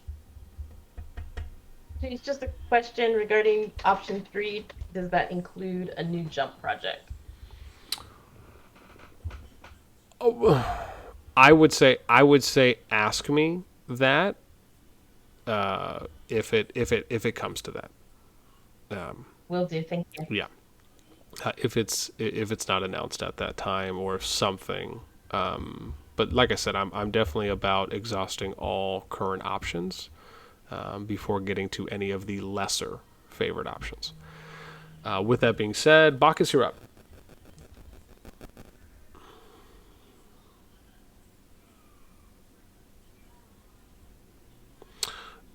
Okay. Booty. Yeah, boss. Okay, so I have a couple things. First and foremost, I really do not. I really don't think that this kingdom's beyond saving. Let's go ahead and put that out there. The question that the lady or gentleman or whoever it was asked above about a new jump project. I don't think that it's that extreme at this point. I mean, it's power balancing, right? We're not like nobody's rogue attacking cities, destroying the kingdom. So I don't think that it should get to that point, right? I don't think that that is going to be something that should happen, but I will not, I mean, I ain't gonna say that it couldn't be an option if all other options are exhausted, but I really I don't think that the kingdom's beyond saving. So I'll go ahead and say that, and then uh, a solution that I have. I'm not aware of the activity in the lower of the alliances in our family, ISUS. Um, just we go all the way up the list. PB, Perfect Breed, Perfect Society, Infinite Strangers, United Strangers, and even Face or Classy. I mean, I'm not 100% familiar with all of their activity levels or whatnot. So I know it was talked about earlier, and I honestly would have thought that this would have been one of the solutions that you would have mentioned, but it's like basically would be looking for activity within those bottom uh, powered alliances, and then seeing how much activity that they actually have. Right. So say they have 80 members, 75 members, whatever it is, but only like 40 of those or 50 of those members are active, and then another alliance only like 40 or so are active.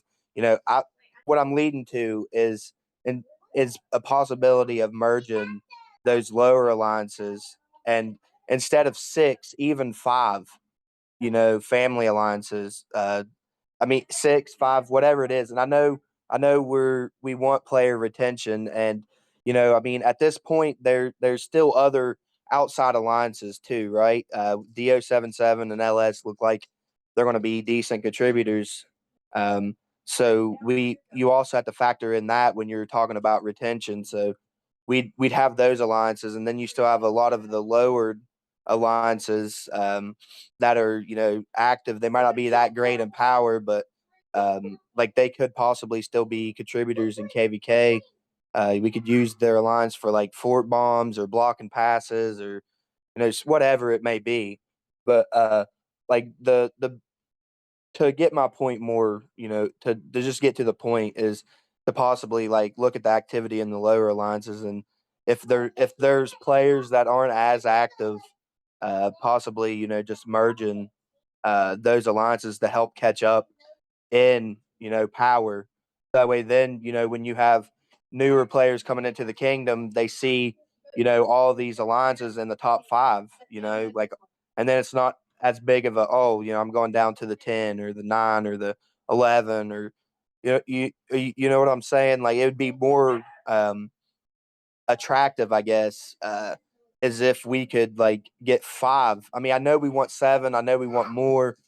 But if it's not like it is just another option, is to decrease our family alliances. I know that Ghost had mentioned in the chat that he has 4 officers and they're good officers. He's not getting really many applicants in his R4 position, and I'm not sure about I don't have all of that information in front of me because I'm on a phone. I can't like pull up the game and check everybody else's leadership. But I'm combining, say there's only 4 officers in another alliance, combining the leadership together wouldn't be too big of a hassle at that point. But but it is just an option, to try to decrease the gap, and instead of like having people move around that they're already familiar with the players inside of their alliance. You could possibly just try to de-size, I guess, is for lack of a better term, and potentially help close that gap as well. And you would retain more active players, right? So you'd have all of your actives combined, and then having a fully active alliance. I mean, it could go all the way up to face. I don't know their situation. They're like the 4, or I think that they're 3 or 4. They're like right back and forth with LS. But we could just like move players around. I mean, I know that it's really, and also know that it's still really early, and that the this doesn't have to happen immediately, right? Because even further down the line, alliances are going to open up more space. I can't remember the exact number. I think you like have 100 plus members in a shell.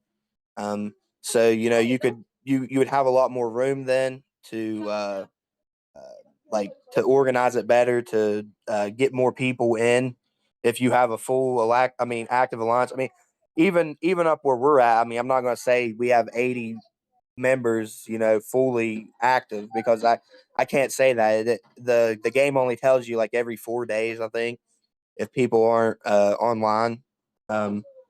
So that's just one of my options, and I've been a firm believer of this since I started to notice the gap.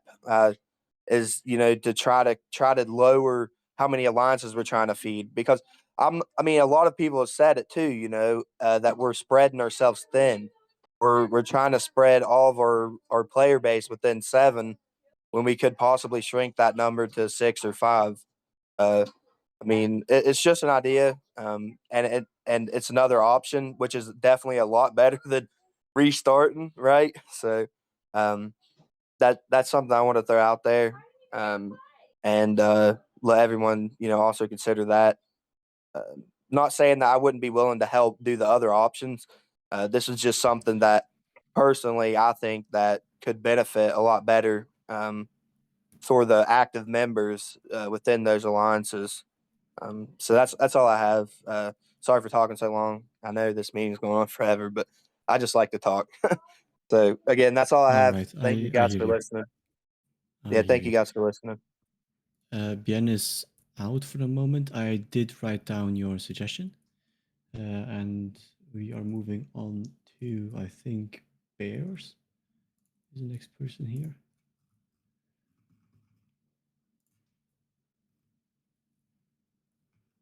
Did you say me? The Bears? Yeah. Oh boy.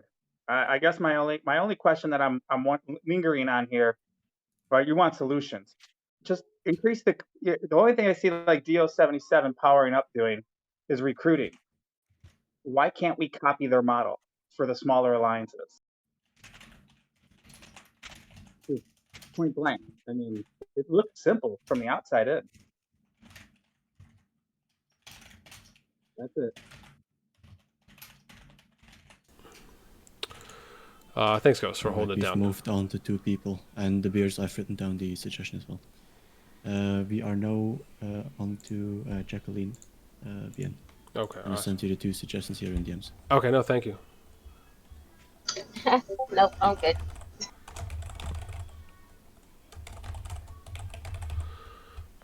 Okay. All right, no, thanks, Jacqueline. Lexi.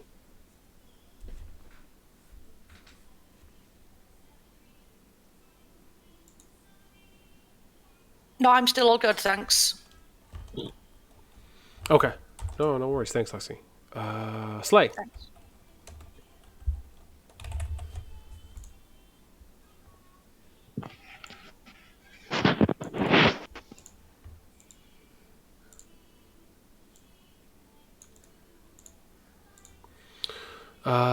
Is it Slay? Oh, Slay's writing. Okay, sorry. Let me let Slay write.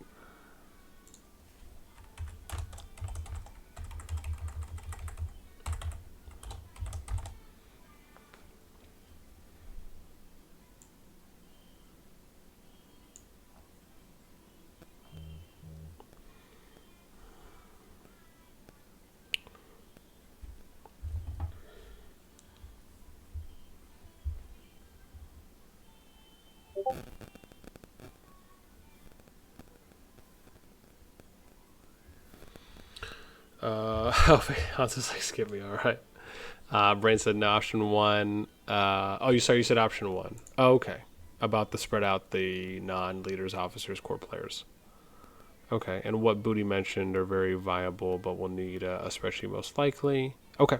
No, thanks, Slay. Okay, sorry. Where am I next? Baron said no. Okay, Brick, you're up. I have nothing to add. Okay.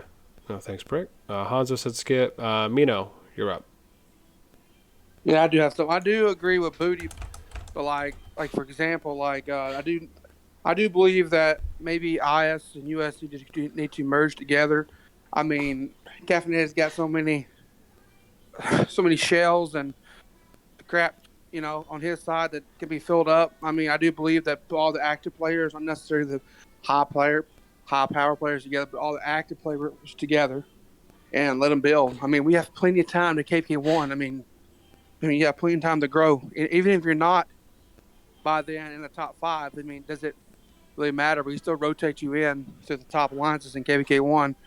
I mean, I do believe that would be the best option. And even then, boss, before you make a final decision on like if it comes to like the last resort, and you are thinking about, I think there's going to be a vote from everybody that has put in their time, about if, what needs to happen. But I do think that the best option would be just to, combine the 2. I mean, and I'm willing to step down. I'm willing to step down and rotate my R4 with anybody that, doesn't get, the R4 in the merge alliance. If it's Lexi comes over, I'll rotate with her. If it's, if Ghost comes over, Ghost wants to, be R4, I'll step down. I'll do that. But for the sake of the family, I do believe that instead of restarting anything, that lease needs to be happening first before anything else is considered about restarting anything. Yeah, I definitely second what you said, Minotaur. There, I'd step down too if it, you know what I mean. Like if it whatever we could do to salvage what we've already created, because man, I really don't want to start over. I have a lot of money invested into this. Ditto. I do, and boss, I do believe that, you know, like I do believe that would be the best option. I know that you would consider every other option before, but let that please be the last option before you consider anything else. Like, I mean, before you consider, you know, restarting, because you put in so much work. I don't want to see all that work go to, you know, nothing. I know Con will say I'm strapped, you know, going to DEFCON 5, but I'm not. I'm just saying, you know, voicing my opinion. I do believe that merging is probably the best. If not, then just let IS and US slowly build. I mean, they will get there eventually. I mean, people will. I mean, if I got to go down there myself and join IS or US, I will. Yes, I'm only 2.6 million power, but I've been really busy doing my job. Give me a second. I hadn't really had much time other than doing what I've been doing. But I do appreciate the chance. I do apologize if I offended anyone today, but hope y'all all have a great day. And I have to go. I appreciate it. Yeah, man. Oh, no, thanks, man. I appreciate you coming. Zach, you're up. Oh, I got nothing. Thank you, though. Okay, no worries, Zach. You're welcome. Brutality.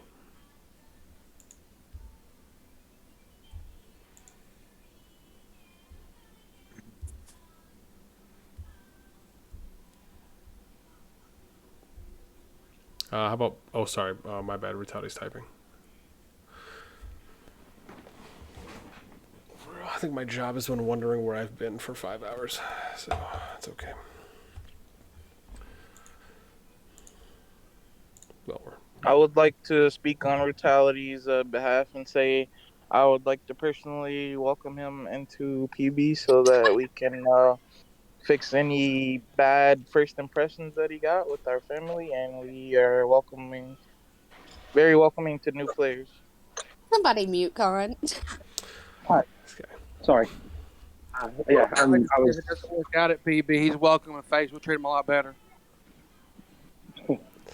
No, I just wanted to apologise. Like, I didn't want to take the floor before and make it about a me situation. I just thought it seemed relatively relevant because, you know, obviously I was trying to get into 77 IS to begin with. And I think going forward, I think perhaps, and again, I'm completely new to this type of game, but it could just be working a bit more closer with the R4s, R5s, making sure everybody's on the same level. Like, you know, like I jumped through hoops, I did what I needed to do to get into an alliance that, you know, is a less active or a lower power alliance, and I just got turned away constantly when I'm an active player, I'm a growing player. I spend slightly on the game, you know, I'm dedicated, I'm loyal, and I really like the vision. So I just, you know, perhaps revisiting like the R4s, R5s, and getting everyone together, make sure everyone's on the same playing field, and yeah, I just want to enjoy the game with you guys. So I'll stop now. Sorry. No worries at all, Brutality. Thank you for speaking up and letting us know. I do appreciate it. Plesner, and then I'll summarize after.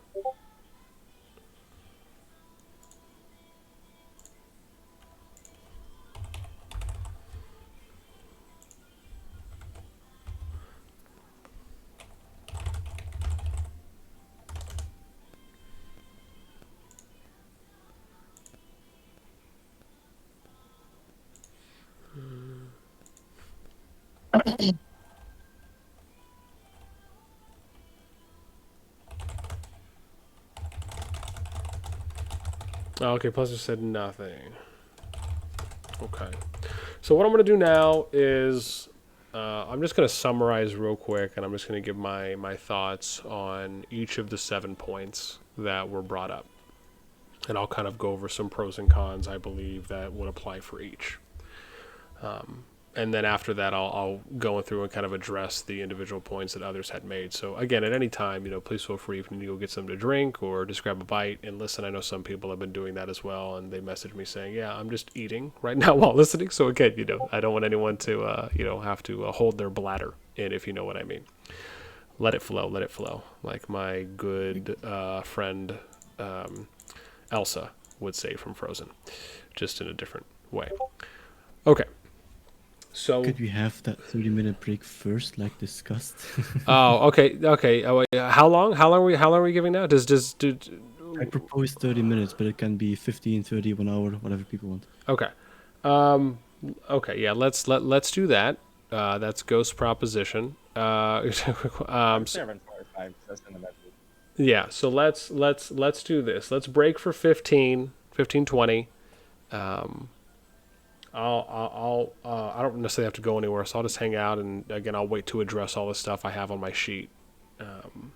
But yeah, so let's do 15, 20 minutes. Let's meet back. I don't even. Well, sorry. Let me go off UTC time. Apologies. I feel like we're in a freaking courtroom right now.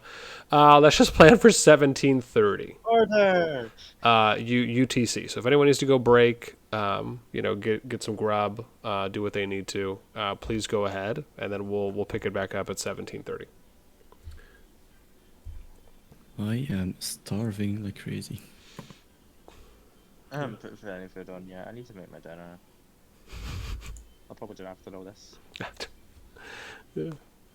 I mean, I think the other thing is that it may not necessarily be, one meeting's worth, even if that would be the hope.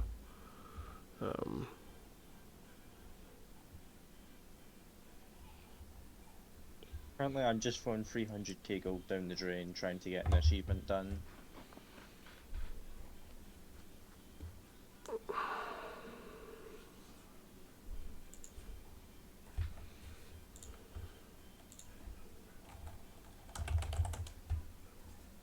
Get 1,000 times, it's not exactly an easy challenge.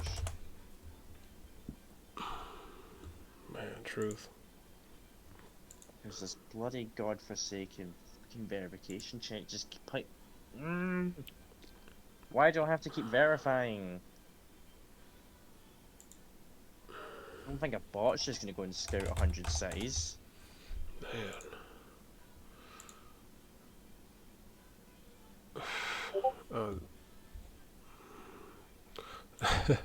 Hey, we're gonna see if anyone trying to verify. Oh, there were some people trying to verify. Oh wow, there's a bunch of people trying to verify. Sorry, Joan. I guess that's a good opportunity for me to do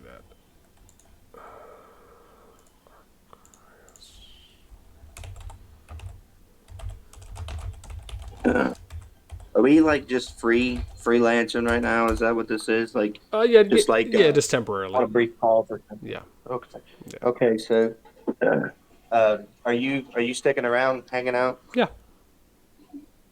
Okay. So since nobody else is really talking, go ahead. Yeah, just to speak out, and just chat a little. So, I mean, as you've known, and a lot of people know, I'm very engaged with a lot of the members and stuff, and a lot of things that's happening. And I've been around. I mean, I wasn't here planning with you guys for I don't know months or however long. I joined a while back and really know if I'm gonna play RoK again. And then I kind of came to you guys towards the end there, and was like, definitely, I'm sticking around this time. And I did that, and I got in with PS and with Draco. My impression on him was good, and I ultimately became an R4 during the jump process, while we were a day before we jumped. So a lot of the stuff that we've all agreed on and stuff, can't speak for everyone, but I feel like we're trying our best, and it's really hard, right? I mean, if you look at the R4s, some of the R4s in our lines, me and Junior alone make up 20 million power, right? So, we're decent spenders and stuff and whatnot, but I really don't really know where I was going with that, but you're fine. I just don't want you guys to think that negatively on us. Okay, so I've been having a lot of doubt, I guess, within the project over the past few days. With I guess now it's becoming this big issue, right? It's being talked about a lot. About PS and 7C hashtag having all this power, whatnot. I don't know. I guess guess I feel like maybe a lot of people are looking at it wrong too. I don't know. I'll just read to you what I just told Jake. I said that, like, I told him, I said that I feel like this policy image is being pushed the wrong way. We ask people to join our lower alliances, and they go down. They like go so they probably hang out for an hour, like a few hours, under 24 hours, whatever. They don't really give it a full, like, I guess, try. But I'd said then they ask, after they've been there for some time, whether that be hours or a couple days or whatever, they write to us and they're like, hey, this isn't working for us. Is it okay if we join you? So then, we discussed, between ourselves, and we're kind of at a our hands are kind of tied at that point. I know we could probably. I don't really want to say we do better because even though we could, I just feel like we I just feel like people don't think that we're trying, right? So then I go on and I say, at that point, what do we do? Okay, so let them stay in an alliance they don't want to be in, and then I give them a statement. Usually that leads to low activity and ultimately those players migrating out again, which the migrants that come in, I'm sure that you all are all aware, they're stuck here for, I believe it's 30 days. So then then they're stuck with either being in an alliance that they're unhappy being in, and ultimately that leads to migrating out again if they wait the full 30 days, or they quit, or they re-jump, right? And so our policies our policy is about, power distribution. And then you talk about player retention, right? And so then I touched on that, we were preached to on player retention. And, I feel like we're just doing our part on keeping the player base, happy and engaged. And I know that you say, well, they could migrate out or go to a kingdom that they better see fit, or, well, like Jake had said, he said that a lot of people were unhappy in 81 and he was bringing people with them. Maybe he came and told others to come and they didn't know exactly what was going on. They did. And then when they get here, yeah, right. So then when they get here, they see that they're told to go down to a lowered alliance, right? And I'm not saying that IS isn't active. I don't want that to be what you guys are thinking I'm saying. I'm just saying, maybe they're active and their power just isn't up there as much. But I'm also a firm believer in activity equals power. I mean, we have free to play in our alliance over 2 million. People are engaged and doing things. You're generally going to get your helps quicker. You're going to get to rally forwards, get better rewards. Win events like we did. We're the number 2 alliance. We're not number 1. We're up there. I don't want you. I'm not saying that we aren't, but we're up there, and that's an activity based event, right? It's not about who has the most power. It's about who's on and participating. But anyways, back to the point that I was making. They come here and then they're like, "Oh, I have to go join IS," and then they either go down there and they hang out for a little while. And, maybe Ghost had mentioned that he ain't getting a lot of people willing to be officers, and maybe the 4 officers he has aren't online. All the their time zones don't align. I'm not saying that they're bad officers because Ghost puts on his R5 position that they're really good, and I trust that he wouldn't lie about it. But at the same time, maybe their activity or something doesn't align with each other. Even within a few hours of being there, I know that they should probably give it a better of a chance. But ultimately, they come in and they're told to go down. And they go down, and then like I'd mentioned earlier, that we had a player that went down there for a while, and like a couple people actually went down there for a day or two, and they just said that it wasn't for them, whether that be activity. I'm not saying that, I'm not down there, so I don't know. I usually take people for face value. If you're going to lie to me, then, I don't want anything to do with you, but I always give everybody a chance. So if you tell me something, I usually take it and I believe it because I believe that people are good to their core. They have good personalities. They all want to be, they all want to be good people. That's how I view people. Not all people are like that, but anyways, they do that. They go down and then they're stuck here, right? So these migrants that are coming in that aren't being recruited, they're like, they're stuck. They don't have another option. They have 30 days to be here, and if they're not happy, they're going to leave. So I see also your I don't know if you have a policy on player retention, but I know you talk about it a lot, boss. I don't know if you're still listening. But I know that you speak a lot about player retention, and I feel like we're just trying our best to keep the players within the kingdom, that we can keep by bringing them in, and I feel like that's also being looked down on because it seems like we're just not following policy. When in reality, I message people daily that apply that are 1.52 million. I'm like, hey, go down to IS, and either I don't get a response, or they do go down, and or they join a different alliance, and then they either message us back, or ask if they can come over, and then at that point, I just feel like it's like our responsibility to keep those players engaged with playing the game, um, and this big player retention thing that you speak of. And I think that it's really hard because you want a lot of players to continually play the game, but it's hard to do that if they're not happy within their alliances that they're being sent to, right?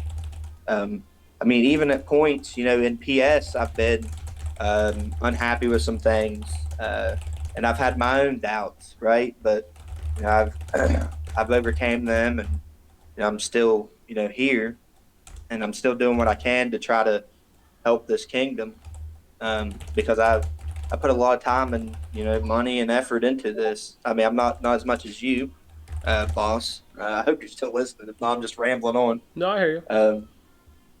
Okay, so I know you put a lot of time and effort into this, and there's some things that have been going on recently. I've just disagreed with. Even so, not the player balance and power balancing thing. I don't disagree with that. I want to help all of our family. It's something that I enjoy doing. Help build things. I've been, I've done my own projects and I've built my own things. I've had to step away. I've stepped down a few times because of life. But I feel like I'm decent at building things. I'm good at building relationships. I'm sure that a lot of people would vouch for that. That they enjoy talking to me. They enjoy hanging out, and conversing with me. I'm not trying to toot my own horn, but it's just something that I feel that I'm pretty good at. So I enjoy trying to build things, as you do, right? You started this project. You wanted to build a successful kingdom, and I honestly don't think that we're failing, right? We have a lot of power. So albeit it is a lot up in the top top alliances, but if you do go down through the leaderboards and stuff, you see a lot of other family in there. You got some Face and PS and PB, and then even some people in IS, that have decent power. It does suck that that it's kind of the gap has increased as much as it has, but at the same time, I just I don't know if all of it, like, I want to say probably a small portion has been us taking in higher power, but the majority of the portion, I want to say, is because of like the players within our alliance are growing, right? I mean, me and Junior, we have been here since before the jump. You know, we spent money. You know, it's why our power is so high. I'm not gonna. I mean, I ain't gonna lie. My wife, you know, she whooped my butt, but we put money into our accounts and stuff. So even as players that have been here, it just feels like maybe the players that we were set up with possibly are just like more inclined to spend. And then as alliances and stuff had broke down, earlier in the game, and players had came and joined us at lower power, and they're higher power now. I mean, I'm not gonna, it's seeable that we have taken in some higher higher powered players. I ain't gonna say that we haven't, but at the same time, that I feel like that portion of our player base that we have just that people have just came is a lot smaller than the people that had started with us early. I don't know if if that makes sense, but I mean, it just feels like maybe our core our core player base is what has the most power, like the people that came with us, that have been here since early in the kingdom. Even the people that ultimately joined us early in the early stages, like day 1, day 2. In that sense, at lower power, they've grown over this course of time. So I just don't think that maybe all of it has been that we've been taking in players. I just feel like that our growth has been a lot better than some of the others, and I know that a lot of it happened too. That not all of our players got here in the beginning.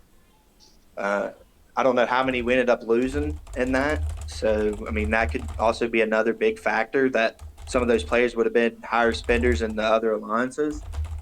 But there's a lot of factors that that play into this. I mean, I think I've heard people say that you mentioned PS and C hashtag have been at the top since the beginning, and that's a known thing. It's not like just recently we took in 100 million power, right? So I know I'm just rambling on here, but this was some downtime, and I've been having a lot on my chest recently, and this I really enjoy a lot of people in this family. There's some good people out there, and then I'm not saying that everyone isn't good. There's just a lot of built up resentment, maybe, or a lot of people are upset, I guess. I'm not saying that it's the lack of their leadership or anything. It's just I'm sorry to. I don't know. You're at A lot been going on recently. Wow. Yeah. I'm sorry. You go ahead. I'm sorry. I'm just rambling on here. It was No, nobody. I just wanted to talk. I'm sorry. You go ahead and talk. I'm sorry. No, she was just reminding me. Oh, okay. She's reminding me because when I have the video on, it limits the call to 25 people, so I just had to turn it off. But you can go ahead. Oh, no, I'm just rambling on here, because as being one of the higher powered players in the kingdom, I think I'm like 7 or 8, or I'm definitely top 10. So I just feel like that this is not something I want to see fall apart. And I don't think that we're there. I know that there's a power gap right now, but I still think we're really way too early into this. And I spoke about the merger thing, and I really, really believe that would be one of the better options that we have, other than moving people around. I mean, that moving players around or merging the smaller alliances into 5 or 6 is probably the better of the two options. I personally believe. I just it's just really difficult. Even if you have some volunteers, it's just at that point. I know you'd mentioned taking all the people that came. Those people had built relationships within their alliances. So doing that would probably lose you more people than merging. It's my personal thought on that matter, because I know that a lot of people in our alliance, and I'm sure other alliances, really enjoy being where they're at. And I know that as a whole, we're a kingdom, right? We're a family, and it shouldn't be like that. But at the same time, we're also people. You know, when you meet somebody in real life, like at work or wherever, you build a relationship with them, and to leave them is hard because we're humans. We have emotions. I know we're looking at this like it's it is a game, but you're also at the same time got to factor in players' emotions, right? Because at the end of the day, we're all people behind the screen. Um, so I just really, I mean, if it comes to it, so be it. But I really just hope that having players move around doesn't. I mean, I would support whatever decision we do decide upon, but I just feel like that's going to cost us a lot of players that might end up leaving just because they build relationships with their alliances, their leadership, whatever it may be. I don't know. I guess to me it just seems more reasonable to combine alliances than to press a randomizer button again. Sorry, I talk too much. I'm just really I'm an emotional person and I care, and I've grown accustomed to caring, and I care about people's feelings, and like in real life, I'm the same as I am in game. I care about how everybody else feels. So it's just something that's been emotional. The other day when I left the server, I was just tired of the constant pings about PS and C hashtag, and it just I don't know. It was just all heartbreaking because I just I know that we might not be the most perfect, which no human is. We ain't machines, right? But I also think that people just think that we just don't give a crap about the other families. From the from what it is on seeing it on your phone, and you can't hear emotion behind it, behind a screen unless you're talking. So I apologize for rambling on, guys. It's just really all emotional because I've committed time and effort and money into this, and really hate to see some of the things that I've seen recently. But I'm going to stop rambling now. I'm sorry for taking up so much time. Chill, Booty, chill.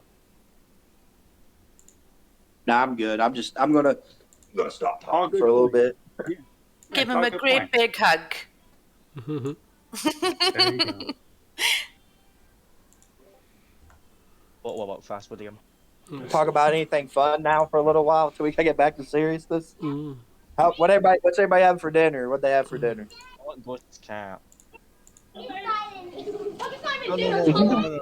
Not to eat. Not to eat. If we're talking about dinner, I want to see Ghost's cat. I have a quick question, Zark. Are you there? Zark?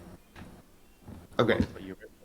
Yeah, hello. So I stopped playing the game for like 5 days, and basically it was because of finals, but I also didn't tell you guys because I thought like maybe I wasn't gonna join back in the game. But then yesterday I missed the game, so I started playing again. So is there now a new minimum requirement to join the alliance back? We haven't. We were gonna have an officer meeting today, but then when this got scheduled, we had to reschedule. So we haven't talked about that yet. And then I was supposed to message you, which is my fault for not doing that yet. I've been busy today. Oh, you're good. So I was gonna message you, but then I got the report of 5 days, and I haven't gotten to message you yet. Okay. Yeah, the thing is that since I didn't get a message, and then I just saw the 5-day inactivity report, and we had a lot of people wanting to join, or we needed people to join for activity since we were doing rallies, of course, and etc. so it was just quick replacement for the time being. Yeah, But I no, totally understand that. there's no current power requirement. No. Okay, gotcha. So I could join back right now if I wanted. Let me check. We have 2 spots. Yes. Okay, perfect. Thank you. No worries. Hey, boss, I have one question for you if you're still around. Yeah. The minimal power requirement for accepting into the higher up alliances. Um, Once we find a solution or middle ground or whatever, could we possibly up that a little? Not because we want higher powered players, but because at this point, if you're around that, you're really not playing the game much unless you're just new, just started, just made an account. That's been another thing that I've been meaning to talk to you about. Because I just feel like at this point to be 500K, you're not even playing the game. So if we do stick with power distribution like we are staying, like how it is now, if that's a possibility to up that a little, just so we can make sure that we're still at least taking in active members, if that's an option. I agree, because if we have a lot of open spots, since we had some people leaving, at some point we had 4 or 5 spots open. Accepting somebody with 500K may not bring us a lot, since, like I just said, if we want to do a lot of forts and we have a 500K player, they might only play like 30 minutes a day, and then they Yeah, won't get exactly. anywhere. You're usually, yeah. I mean, even as a free to play player that's playing like a little bit a day, like a few hours a day, you're going to be way past that by now.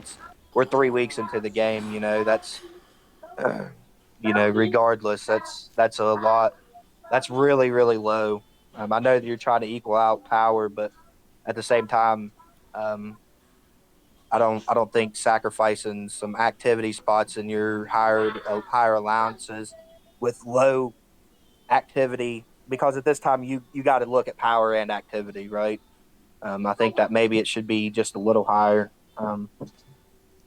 So if that's the course we stay, we ain't, obviously there's some solutions and stuff we're looking into and stuff, but that's also something I've been meaning to talk to you about.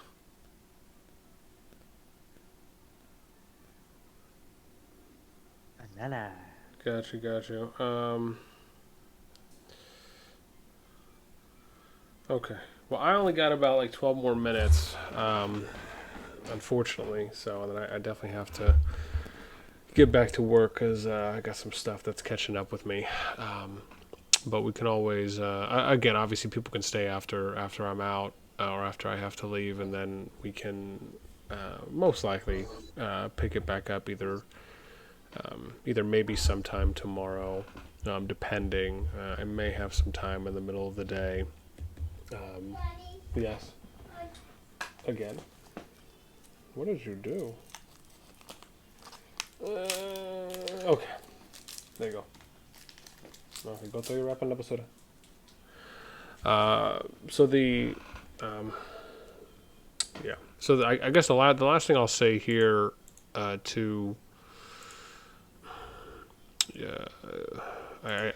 guess to try and just get to the meat of it first, then if I can remember to come back to answer the question, I will. But if I can, let me just summarize real quick the 7 solutions at this point, and again, I'll give my feedback on both and talk about pros and cons for each as well, and I'll start bottom up in this regard. So let me start first off with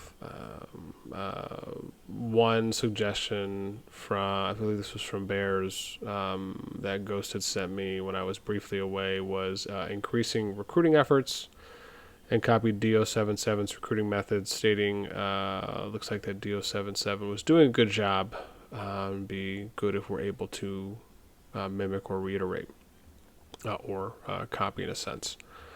The thing I'll say there is that DO77, the only thing that they really could be doing, and it just depends on if they're doing it or not, would be doing any kind of external migration, recruitment outside of, picking up any stragglers or messaging people or messaging high-powered people in other alliances to poach or to post something in Kingdom chat.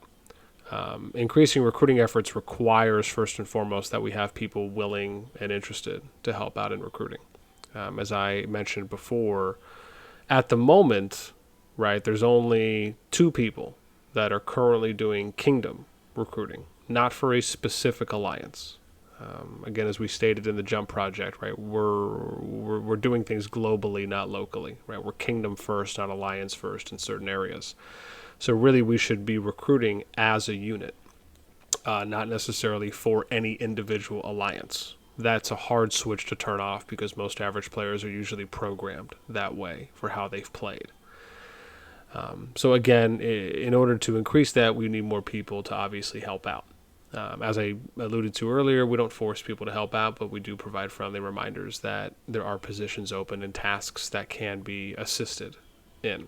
It's really just up to players if they want to help out or not. Unfortunately, there's just a lot more individual alliance recruiting at the moment than there is collective kingdom-wide recruiting. So it's more of, we basically have a lot more isolation currently where alliances are just kind of doing their own thing within the group and not really acting as a group altogether. Then we have Booty's suggestion here, which was merging lower ranked alliances to increase average power and activity as a possible solution. Potentially looking for mergers, possibly between IS on another one, whether that's US or another. So the first part here, merging lower ranked alliances. This is the similar thing that happened with US and PH. As I mentioned before, it's not really viable for US and PH to merge because they already had a good amount of activity. The only thing you would have been doing is just shuffling around the upper player base to fill in the top 70 or 75, however many spots the alliance had with the most capacity, or whichever one would be the one to be the main alliance, and then the other one basically taking the bottom 50 or bottom 70 players, which is basically just doing a reshuffle merge, essentially. Now, that is something that could work. However, when you're doing something like that, and there's no precedent to kind of go forward with, majority of players will look at that as more of an abrupt change, and something that is more of a quick change. And I think the average player isn't necessarily susceptible to quick or fast change in which there hasn't really been any correspondence to say that we're going to be doing that or not. So I think you would just end up losing more players than you would gain, whatever the net positive outcome could actually be. Now, in the best case scenario, maybe that doesn't happen. My experience in consistently seeing that is that it usually trends in the negative way more so than it does in the positive way, even though the people who are joining the top end enjoy that. Usually it's the bottom end where you end up losing the activity in.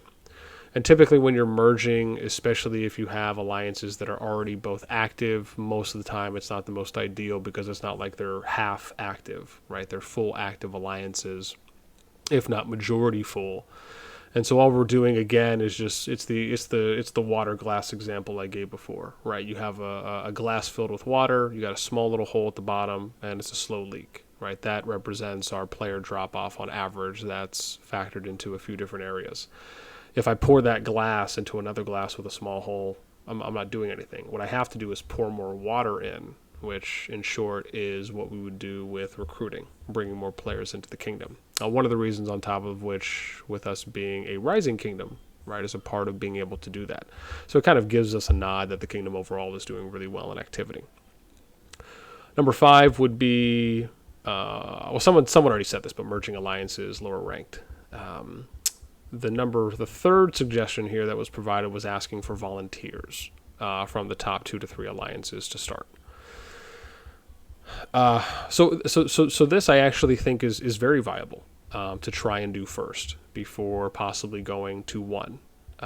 Again, the only way this happens though, which is kind of still addressing the more or less elephant in the room, which is that, and this is something I think Trip had said earlier, just in a more of a direct way, is that at the moment there is, in short, a lack of cohesion, a lack of trust, right? A lack of belief that people who say what they're going to do, sign up to believe in something, are going to follow through on that.